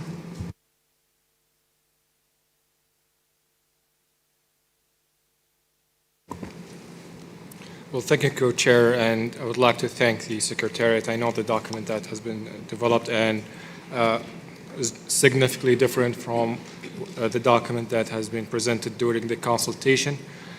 So commenting on the matter, so our seat is extremely concerned that how the criteria will influence countries' access to the fund.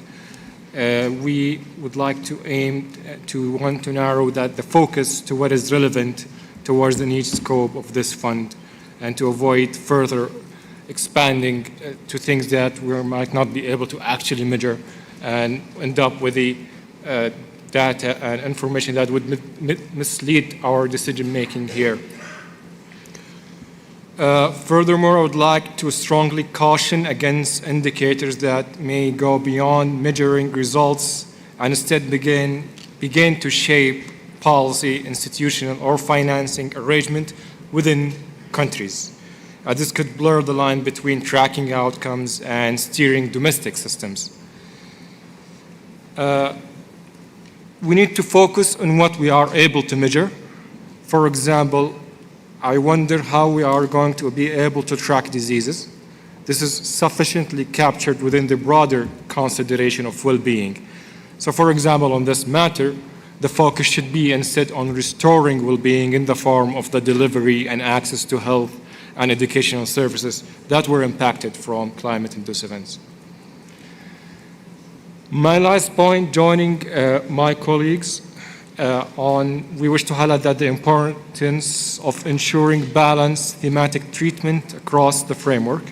In this respect, while biodiversity and ecosystem services are reflected as a distinct result area, it is also important that slow onset challenges such as drought and desertification should be appropriately recognized and reflected with similar visibility. I stop here and thank you. Thank you, Abdul Rahman. Nona. Thank you, Co-Chair. The REMF, our point of view, the REMF must adhere to board's core guiding principle, that procedures remain simple and accessible. While the framework is technically complex, its implementation must not create a reporting burden that diverts limit resources away from actual loss and damage response. We consider the REMF as a pilot and learning tool for the BIM phase only and does not set for the long-term model. The additional guidance document must be developed in a way to minimize adaptive complexity for national governments and ensure that the ministry's entity system is truly flexible and adaptive to local context. We especially value the enablers on strengthening national response system and capacities. Results should not just measured by project outputs, but by how much the FRLD has actually strengthened its sovereign capacity on a countries to manage its own climate-induced losses. Success thus its area should be a primary indicator on the fund overall effectiveness. The REMF aims to complement existing frameworks. Under the enabler enhanced coherence and complementarity, the FRLD must strictly focus on filling priority gaps. The result framework should explicitly track how the FRLD is funding activities that are not currently covered by other climate funds, GCF, IF, and thereby providing the add value to this fund in the global climate architectures. Thank you. Thank you, Nona. Odd. Thank you. And since this is my first time speaking, I will also thank the government of Zambia for hosting us here in beautiful Victoria Falls. The co-chairs, congratulations for this important job you are doing, hard work. Thank you, Sandra, for the presentation and the Secretariat for this comprehensive document. This is not an easy task, given the nature of loss and damage, the special nature of this fund, and the fact that we are at an early stage. Norway supports a framework that ensures both a focus on development effects, track 1, and organizational efficiency and portfolio management, that is track 2. In general, we think this looks like a robust framework, although we can always discuss the balance and focus between different results, areas, and specific indicators. I will not go into those details here, given the limited time, but we note that the Secretariat mentioned that the indicators should only be used when relevant. So important, as you said, Sandra, to be flexible. We have a general sense then that we may want to look at simplifying the results framework, given that this is an initial framework. We also think that we need to show a bit of pragmatism, also recognizing the bottom-up nature of the fund. We believe that the pilot phase can be used to map the spread of applications across target areas under the BIM and analyze the prerequisites for finding standardized indicators across applications. This will be important learning, we think, for assessing which type of results framework is appropriate to develop further for the longer term. So, and then one question to Sandra, and you mentioned this a couple of times, Sandra, and this is the different lengths of the projects. And you said that we require midterm and end term results on all of them. But if this is a 3-year project, would we waste money and time on a midterm? It's just a question from us and resources. Thank you. Thank you, Odd. I have Kaisa. Thank you. Thank you very much, Camilla. And I think the many flags up shows just on the importance of this topic. I think delivering results for people and communities, that's what our fund is all about, and our work here. And also being able to monitor, follow up, and report on that is the way for us to know if we are doing a good job or not. But it's also a crucial way to be able to set this fund up for attracting funding going forward and making sure that we set it up as good as possible for that. In that regard, we want to thank the Secretariat for proposing a comprehensive results measurement framework for the BIM. And we welcome that you have drawn on work of others, such as the WIM-XCOM and the Santiago Network. And in the spirit of complementarity and coherence, we think that you should continue drawing on lessons from others, but also contribute to the work with the other multilateral climate funds. They're working on this joint results work, and it's important to take part in that. Overall, we can support this results management framework as a foundation for this work going forward. However, we do think it's very important, as others have raised in this meeting, that we are flexible in this approach and that we try to put in place processes for gathering experience from the ones developing the funding request and implementing the projects, so that we can draw on lessons learned from the allocation, from the implementation, and from the development of projects. And then we think it's very important that we are able to adopt new indicators, to adapt the indicators, and that no one is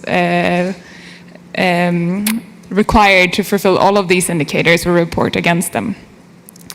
And we see that there are clear references to this flexible bottom-up approach in the paper.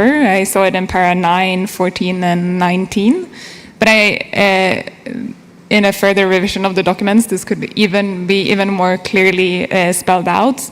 And also, I want to convey our expectation that this flexible approach will actually take place also in the implementation of this framework going forward.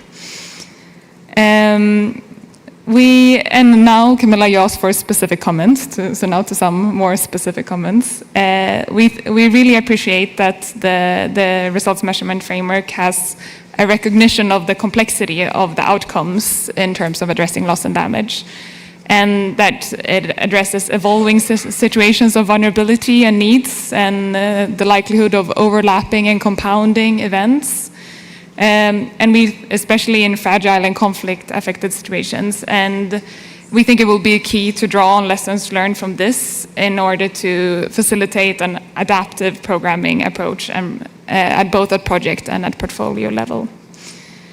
And we think there are some areas that can be improved over time. We conveyed written comments on this framework before, and we see that many of our comments have been included. But we do think that work can be done on the measurement of bottom-up approaches, understood as to the extent of which actions are locally led and locally owned, and the level of resource flows to subnational and local actors and communities.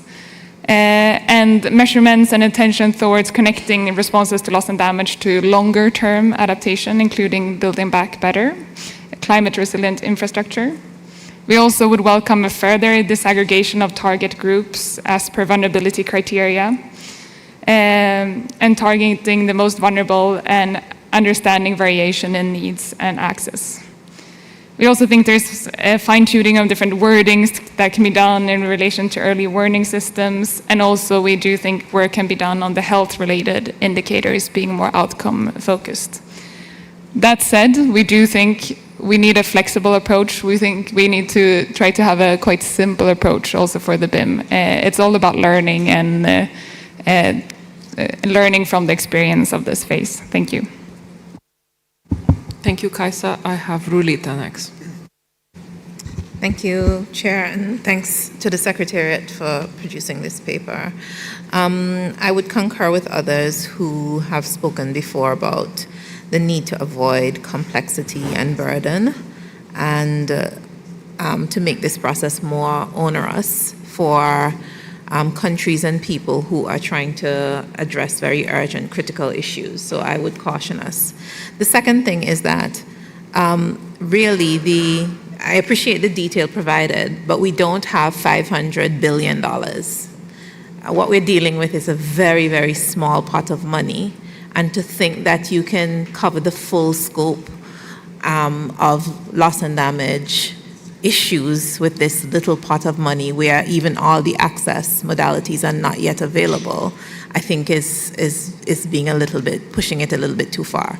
So I would caution that this really needs to be country driven in terms of what countries have identified.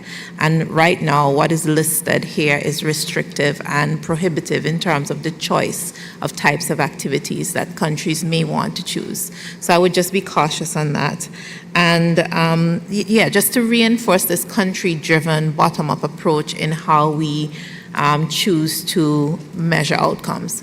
And on outcomes, I must caution, loss and damage is an ongoing, repetitive issue that is getting worse. And while we want to have good performance, recognize that the volume of funds here cannot correct the issues. It's just a demonstration, and I would be cautious in using this type of outcome-driven. It's like, I can't achieve this type of outcome with this little pot of money. I can demonstrate what type of activities, but it should not be restrictive and prohibitive. Thanks. Thank you, Rulita. Maheshwar.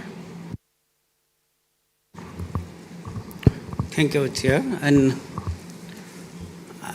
we thank the Secretariat for this document and for the first draft consultation which we engaged in before this meeting. And I would like to speak the same points that we submitted earlier, even written submissions. And since the Barbados implementation modality, if I correctly remember, since the 6th meetings, what we discussed about the Barbados implementation modality, this modality demands always... Can you speak closer to the mic? Thank you, Chair. This BIM modality always demands higher degree of flexibility and trust between the members and between the countries and between the trustee board members and among the stakeholders. That's why our position is the Barbados implementation modality is just a learning phase of the FRLD, which means it demonstrates some demonstration effect to future activities as well. That's why we think that what is needed for this phase of the fund is something much simple that could allow for learning.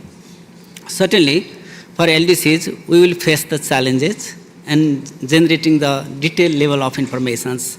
And whatever is expecting in this document, in the detailed informations, I think the LDC countries are not in the positions to collect all those data. Even sometimes it may increase the transaction cost of the project during the monitoring and all those information collections. My recommendation is to limit the framework at this point to the top level result areas. We think the detail of the sub-themes and sub-theme indicators is unnecessary, and it will prove very difficult for many LTCs, even to generate useful or meaningful data under these indicators. That's why we think it is important to get the top level results areas, right, and this should be the focus on learning under the BIM. As with other developing board members, colleagues, the LDCs are not in the position to approve this document as it stands, but we are equally flexible to discuss and make it practical, pragmatic, and doable. Thank you, Chair. Thank you, Maheshwar, for the flexibility. Judith. Thank you, Judith, as well for going in the interest of time. I have Jan. Thank you very much, and thank you to the Secretariat for the work on this proposed RMF. We welcome that it addresses both economic and non-economic loss and damage. We particularly welcome the emphasis on the bottom-up, country-led and country-owned, the approaches and the stakeholder engagement, and the two-track structure that provides a coherent representation of the results chain. However, we know that several of the proposed indicators are technically demanding. We have heard the comments and may require further guidance from the Secretariat to the countries. The proposed framework covers mostly ex-post activities, not enough focuses on the other activities and impacts that are in the scope of the fund as per the governing instrument, including also the slow onset events. For several of the indicators, it's hard to see a clear line between the impacts of the fund and impacts of the delivery of the humanitarian assistance. And we should clarify where we draw the line with the humanitarian aid. The paper mentions a flexible approach, and the more indicators can be introduced once BIM is being rolled out. In our perspective, BIM is a testing phase, and it will be better to learn from the BIM and then only then introduce the new indicators in the RMF for the long-term model rather than introducing additional indicators during the BIM phase. We would like to see the framework adopted at our current meeting. It could be simplified compared to what we have in front of us. Listening to the comments and suggestions from the board, and we are ready to work with the Secretariat and the colleagues to make it happen. Thank you. Thank you, Jan. Kirsty? Thanks very much, Camilla. First of all, thanks very much to the Secretariat for their work on this, especially the clarification in the presentation just now around the intention of flexibility. I think that's incredibly helpful. This framework is useful to inform a common understanding of the impact that we want for the BIM to have for people as well as for countries who inevitably are going to be developing their funding requests. We agree with Natasha and others that the indicators are both, ironically, too comprehensive and not comprehensive enough. In our view, the level of specificity in the indicators and results is beyond what we require for an overall BIM results measurement framework. In that regard, we welcome the Secretariat's classification. They should not restrict the nature of proposals or outcomes sought to be achieved and could serve as examples or guidance instead. On the framing of the results areas, outcomes and indicators under Track 1, if we are to keep them, we suggest terminology and language be adjusted to better reflect how the BIM is seeking to fill priority gaps. So 3 points in this regard. Firstly, the indicators need to better reflect the cascading nature of climate-related loss and damage across systems and sectors.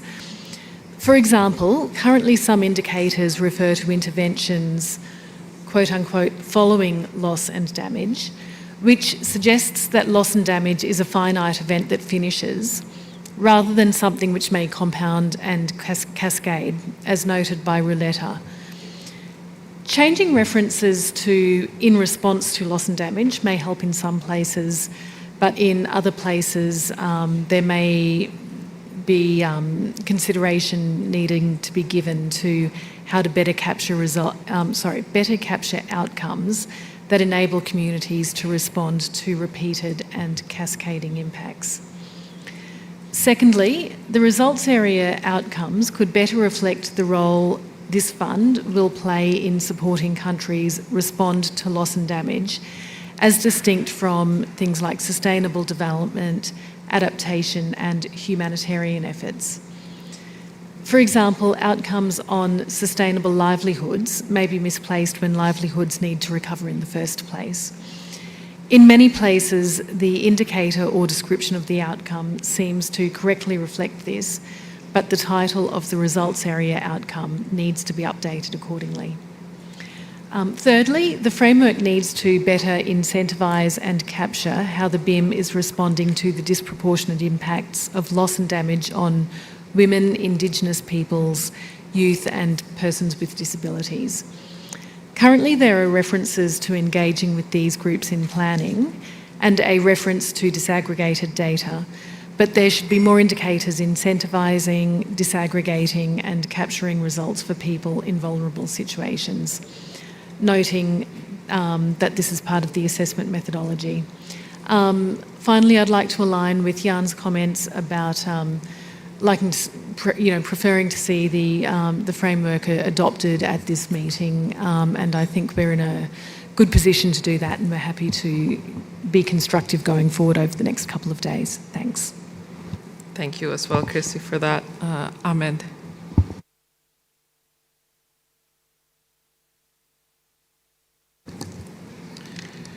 Thank you, Co-Chair. We would like to thank the Secretariat for their efforts on the document. Our seat, of course, echoes the emphasis placed by colleagues on ensuring the results measurement framework remains clear, practical, and fit for purpose. In this regard, we'd like to underscore 3 points. First, the framework should remain focused on loss and damage relevant outcomes and avoid the inclusion or overlap of elements that address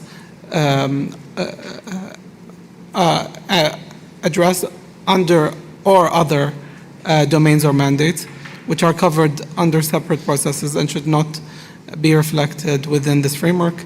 Second, the framework should ensure balanced coverage across all relevant drivers and types of loss and damage, including both rapid onset and slow onset events, and avoid uneven emphasis on specific thematic areas.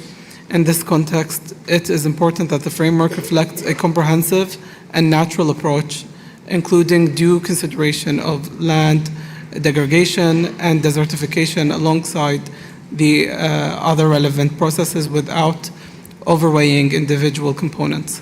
Third, we emphasize the importance of a streamlined and optional framework, operational framework with clear, measurable, and implementable indicators that support delivery without indicating additional reporting burdens or complexity for recipient countries.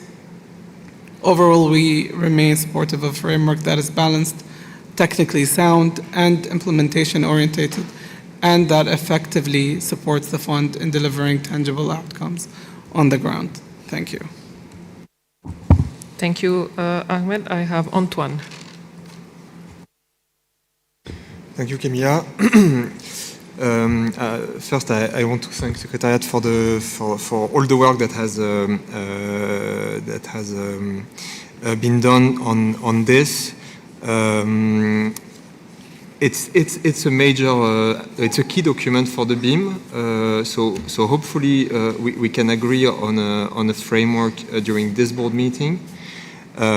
Also because we have plenty of work next time, so I'm not sure we want to discuss this again. But I think it would require major adjustments to reach the right level of proportionality and of usability. And so actually I'm not sure this can be done this week. But I mean I'm perfectly committed to engage and to trying to find a way forward. I appreciate the presentation that was given. You underscored the flexibility that was built in. That was helpful. At the same time, there are some mandatory areas, indicators, sub-themes, where they are relevant still, but where they would be mandatory. And I think we don't reach the appropriate level of proportionality and usability with this substance, but even with the structure, I think. So I would try to reflect on a possible way forward. For instance, starting with track 2, I'm not sure it helps to put it on the same footing as for the rest of the RMF, since it's really looking at the funds let's say, internal operations. So maybe we want to present it a bit differently. Also because everything we are doing in this is going to signal to the outside world expectations. Some will actually understand eligibility inference coming from what they will be reading in this document. So I think we need to be very as clear and simple as we can. Then on the core mandatory indicators, we probably want to build on track 1 and key enablers while streamlining massively the list of indicators, but still having kind of a core horizontal list of indicators that would be expected to be seen in every funding request. And then I think for the results area outcomes, maybe that's where we probably need to shift a bit the approach. Probably we could actually let countries and funding requests propose the indicators that they think are relevant for describing the specific results area outcomes that correspond to their that are relevant to their perimeter. So with clear flexibility and with a learning function that over time we'll map indicators and we'll probably have to revisit at a later stage. But this could be a way forward. Maybe there are other options. But again, I think I don't want to go into the substance because I think the structure itself needs to be revisited. But on substance, I could agree on some of the comments from other colleagues. Thanks. Merci Antoine. Lauren. Okay. Thanks to the Secretariat for the presentation and the work that went into the paper. I'll try to keep it as brief as possible. So, like overall, directionally, I can support where we're looking to head.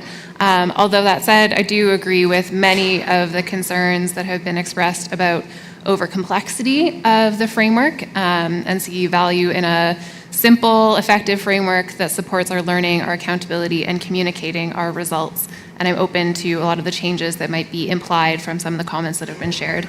So to start with a couple of the areas that I like and then where I'd be interested to see changes considered, I do really like the core indicators on page 10 and the enablers on page 18. Although I do think that there are some aspects of disaggregation and equity considerations that could be strengthened in these and very much support what Kirsty said in that regard.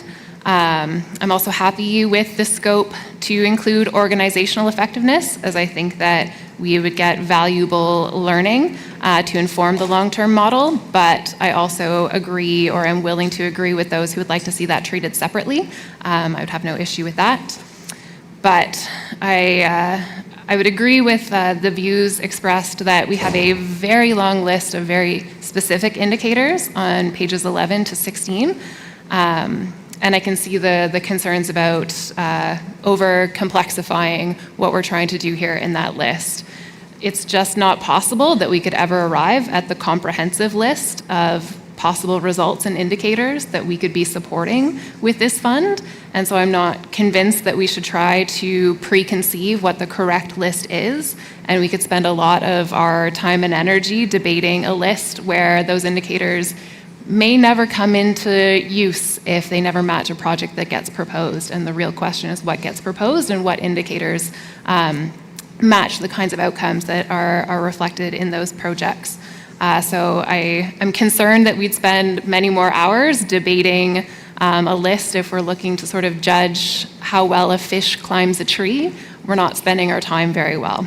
So I would be happy to see flexibility in the BIM, potentially developing project-specific indicators on a project-by-project basis, given what they are actually proposing to do in terms of sort of thematic indicators, in addition to a limited set of core indicators at this phase. Thanks. Thank you, Lauren. I have Thomas. Thank you, Camila. In the interest of time, I suppose all of us are really tired. I will try to be brief. I share many of the concerns already raised by many colleagues from developing countries and will not repeat them. I only just focus on one concern that we have related to the statement made in the presentation, that quotations, funding requests received under BIM will be updated to align with the RMF and its requirements, close quotations. This statement goes completely against the core principles of project being bottom-up, country-led and country-owned, requiring the funding request to be modified to align with the RMF, convert this in a top-down approach. Additionally, we want to caution against the RMF becoming a complicated reporting burden for development countries. Thank you. Thank you, Tomas, for being clear and brief. And finally, I have Isaac. Thank you, Camilla. I appreciate the efforts of the Secretariat in providing us with this document. I would just like to provide some initial comments on the Track 1 results area outcomes. While we understand the general thematic engagement of the different Track 1 results area outcomes, we do feel that their formulation reflects some conceptual issues which could complicate the understanding and approach to the BIM. Each of the Track 1 outcome areas, to different degrees, suggest outcomes that tend to intermingle loss and damage response with resilience building and adaptation success. The FRLD exists to alleviate the burden of loss, and in many cases the fund will be engaging with irreversible losses or scenarios where the protection or restoration is not possible. We are concerned with evaluating results based on outcomes such as protected biodiversity, culture, etc., if the context of the need is the very loss of these elements, for instance, coral reef loss. We also had comments, or more so concerns, about resilient infrastructure, for instance, with the question around the scope and understanding of the FRLD's purpose and mandate. The RMF must be more closely aligned to novel conceptual frameworks being worked on under the WIM and its expert groups to incorporate considerations of successful outcomes in the context of responding to loss and damage. We're happy to engage to provide alternative language, especially in relation to the results associated with cultural and environmental loss and damage, issues which we feel require more sensitive framing. I would also like clarity on how the approval of the RMF here would impact BIM requests that have already been submitted, as retrospectively introducing very specific results areas rather than the broader framework at this stage could be seen to be disadvantaging those that have submitted these requests. To clarify, we believe this document is workable and the issues can be resolved, but we would need to see amendments to be able to approve this. I also want to react to Richard's proposal to reinforce the dichotomy between slow and sudden onset events within the RMF. It would be important, in our view, of taking this approach to also include reference to compounding or cascading risks, as often loss and damage arises from a confluence of both slow and sudden onset events and processes. Additionally, would also tend to agree with Richard that to some degree the use of Track 1 core indicators on page 10 could suffice as the main indicators for the BIM, but have some concerns that there are indicators that could disadvantage SIDS, for instance T1, so further updates for that one in this instance must look at the number of beneficiaries in the context of the population and not looked at in a vacuum. Thanks. Thank you, Isaac, and thank you, colleagues. We've heard a lot of comments. We've heard a lot of convergence as to what the way forward is on working towards this document, on simplifying, on making it commensurate to the actual scope of the BIM, on making sure that we are protecting the bottom-up nature of the fund and that we're not overburdening towards measuring how a fish climbs a tree, which I liked as an image. I propose that we have requests from the floors from observers. I will take those in, and then we will give the... Heimo, I'm sorry. I had closed the floor and you had put it up and down and I hadn't noticed that it had come back up. So before going to the observers, I will give you the floor, but hopefully trying to be brief on this. Thanks. Thank you so much, and yeah, I'll try to be very brief. Why it was up and down? Because, I mean, like, points were covered by some, but then points were raised again, and concerns were raised again by others. So to be very clear to the Secretariat, the indicators in paragraph 10 is a no-go because they are based on what was already there. So the paragraph 10, all this table in in page 10, the results measurement framework in page 10 is based on the totally biased indicators that are there. So this is my first point. So what is in page 10 is a no-go for us because it reflects what was mentioned in the previous ones, and a lot of things are missing there. Second point is when I checked on the WIM, and you put in your document that you checked with the WIM, with the loss and damage and everything, WIM clearly identifies what is under slow onset event and what is on extreme weather events, which is not what is reflected in your indicators. So I don't know where you got this, the indicators from. I mean, just like to highlight this point. And the third point is what Thomas mentioned in paragraph 13. Again, this is a concern that we raised in the last meeting, and we are raising again in this meeting, that this results management, like whatever results framework that we want to have, is becoming the eligibility criteria. So it is becoming a request for the countries to apply. They have to fulfill whatever is in the results over there. So it's becoming an eligibility criteria, which is reflected in paragraph 13 in this document. Thank you. Thank you, Mo, for being clear and brief. I think we see some convergence. That doesn't mean that there are still areas of divergence. I will give the floor to the observers. I have Gideon Sango from IPOs, NGOs, and WGC. Thank you, Co-Chair, for giving me this opportunity. My name is Gideon Lesanago. I represent indigenous people organizations, and I speak on behalf of organizations engaging here, representing three constituencies: women and gender constituency, indigenous people constituency, and INGO. First and foremost, we would like to congratulate the new co-chairs, Camilla and George. We trust on your leadership. We'd also like to thank the government and the people of Zambia for their hospitality and for hosting this meeting on this beautiful land of Zambezi. Much appreciated. We appreciate the work undertaken to draft the result measurement framework for the BIM in a way to adjust it to the unique mandate of the fund. Our recommendations are intended to ensure that already under the BIM, the RMF become an accountability tool for human rights-based implementation with sufficient gratuity for learning what are appropriate human rights-based indicators for long-term operations and result measurement of the fund. First, we recommend explicit references to equity as a core principle. A fit for purpose, FRLD requires an RMF that enable targeted support for population in position disproportionate vulnerability, population with additional needs, and population that are often difficult to reach. Explicit references to equity as a core principle would serve as a critical safeguard towards ensuring the equitable distribution of benefits to groups and people made more vulnerable to loss and damage.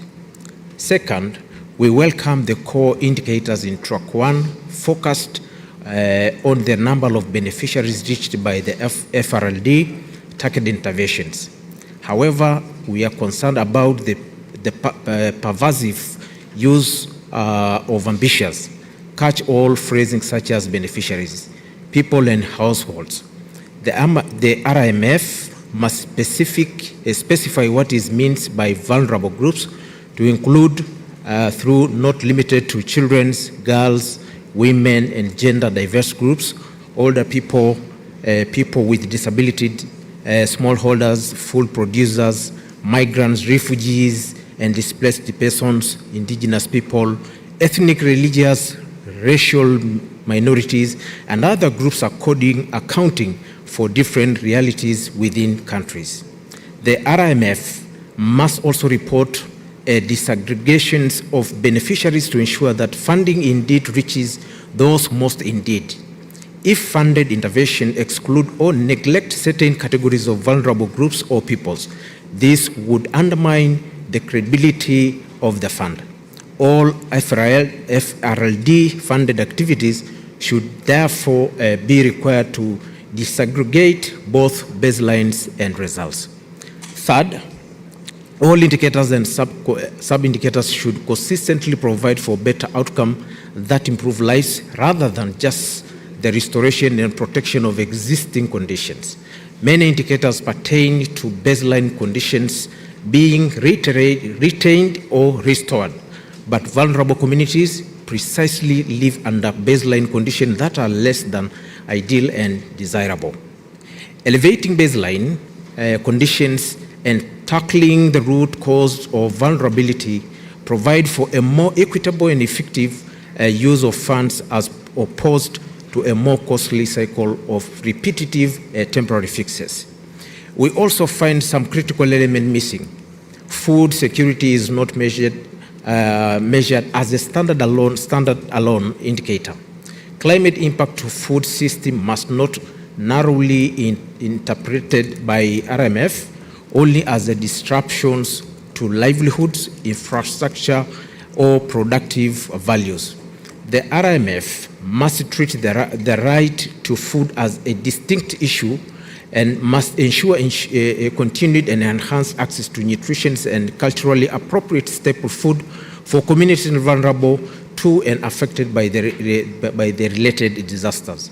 Indigenous people food system in particular are inseparable from their collective rights, culture, and territory grounded on knowledge, indigenous biodiversity, and deep-rooted relationship with land, water, and ecosystem. As these systems are increasingly threatened by the violation of land and resources rights, including dispossession, extractive industries, and weak recognition of customary tenure, the RMF must also measure the extent to which the funds help secure indigenous people rights to their territories and resources, without which indigenous people would continue facing barrier to maintaining their traditional food practices and ensuring food sovereignty. Finally, we welcome the inclusion of two sub-indicators explicitly focused on community participation and engagement. To further strengthen this, we recommend further indicators to be developed at the activity level to complement the portfolio level indicators present in the draft RMF, as well as clear differentiations and disaggregations on the engagement of indigenous people and local communities. Thank you, Co-Chair. Thank you, Gideon. I next have Claudia Huerta from C40, Local Government Constituency. Hi, everyone. I think I'm the last speaker. I'll make this painless and brief, I promise. My name is Claudia Huerta. I'm representing C40 cities and the broader local governments and municipal authorities constituency. I want to start by giving my thanks to the government of Zambia, the Fund Secretariat Board, and co-chairs. So I'll start with our most crucial ask, which is we know there's a ways to go in developing this framework, but we're pleased to see an indicator focused on community coordination mechanisms for loss and damage, but call for this to be strengthened in the final framework, because many of these indicators, health systems, housing, education, fall under the remit of local governments who are first responders to loss and damage. We're also pleased to see indicators related to uniquely urban typologies of loss and damage, health, especially when we're thinking about the urban heat island effect, housing, and climate migration. And to close, I want to be sure to emphasize our support for our colleagues' calls for explicit references to equity as a core principle and the call for disaggregation of number of beneficiaries reached and vulnerable groups. Super important in urban contexts where there's a lot of informal and migrant populations. Painless. Thank you. Thank you, Claudia. I will hand it back to the Secretariat for brief reactions, not necessarily answers to all of your questions, as this was a lot, and we're still figuring out how we will move forward on this, and then we'll give you a closing and way forward. Thank you very much, and thank you, for this very insightful and strong engagement on this document, which is indeed, as you pointed out, and this the importance of your comments also show the importance of this piece of work.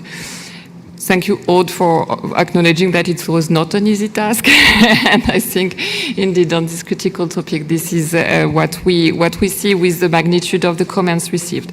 We take note of everything which has been said around the table, areas of agreement, disagreements, call for simplification, and points of attention raised. We would like, again, to emphasize that the spirit of this results measurement framework is indeed to remain flexible, to fit with the purpose of the BIM, which was also to give a structure to help us in learning the lesson, measuring the impacts, and be able, therefore, to report on this both at the project level and at the fund level.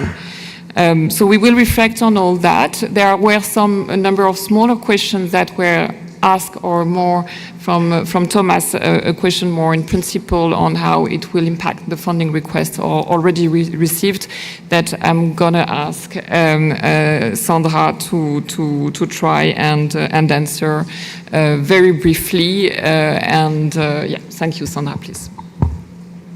Great. Thank you so much. I do really appreciate the engagement. It shows that this is an important document, and it is indeed. And it's not an easy one, because there, as you could hear from comments today, there are different positions on what should be included and what should not be included. Just to clarify on a few fronts, so we took the approach when it came to the results areas to include those that are defined by UNFCCC as economic and non-economic. So that's sort of how we decided this one goes in, this one is not mentioned. And that's why, for example, just as an example, biodiversity is in there, but land degradation is not. And this is the reason why. So there was a very sort of simple method in what to pick and put on that list and what not to put. It doesn't translate into meaning that there can be no funding proposals under any of the other areas.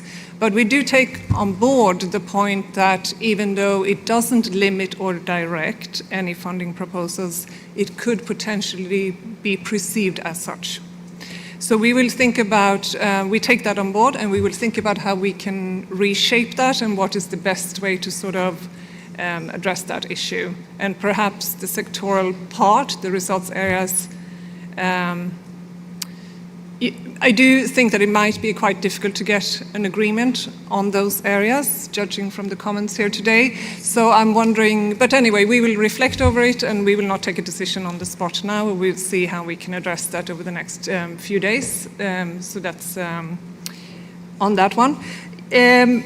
On the core indicators that are on page 10, I think some of you thought these were sort of self-standing, but they are actually the same as then follow. So this is just sort of a summary of the main core indicators.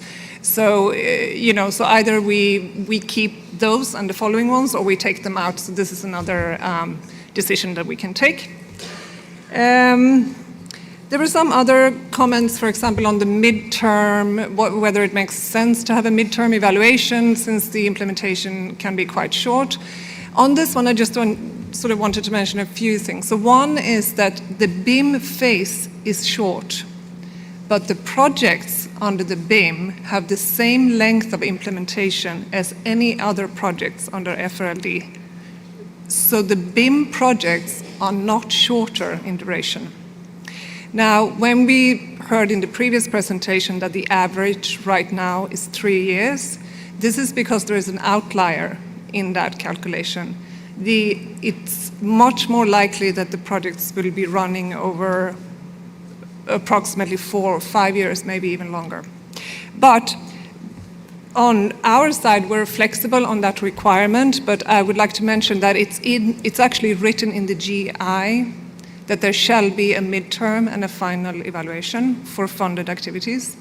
I think maybe the board could take a decision on that if needed, but that remains to be seen, so that we can sort of address later.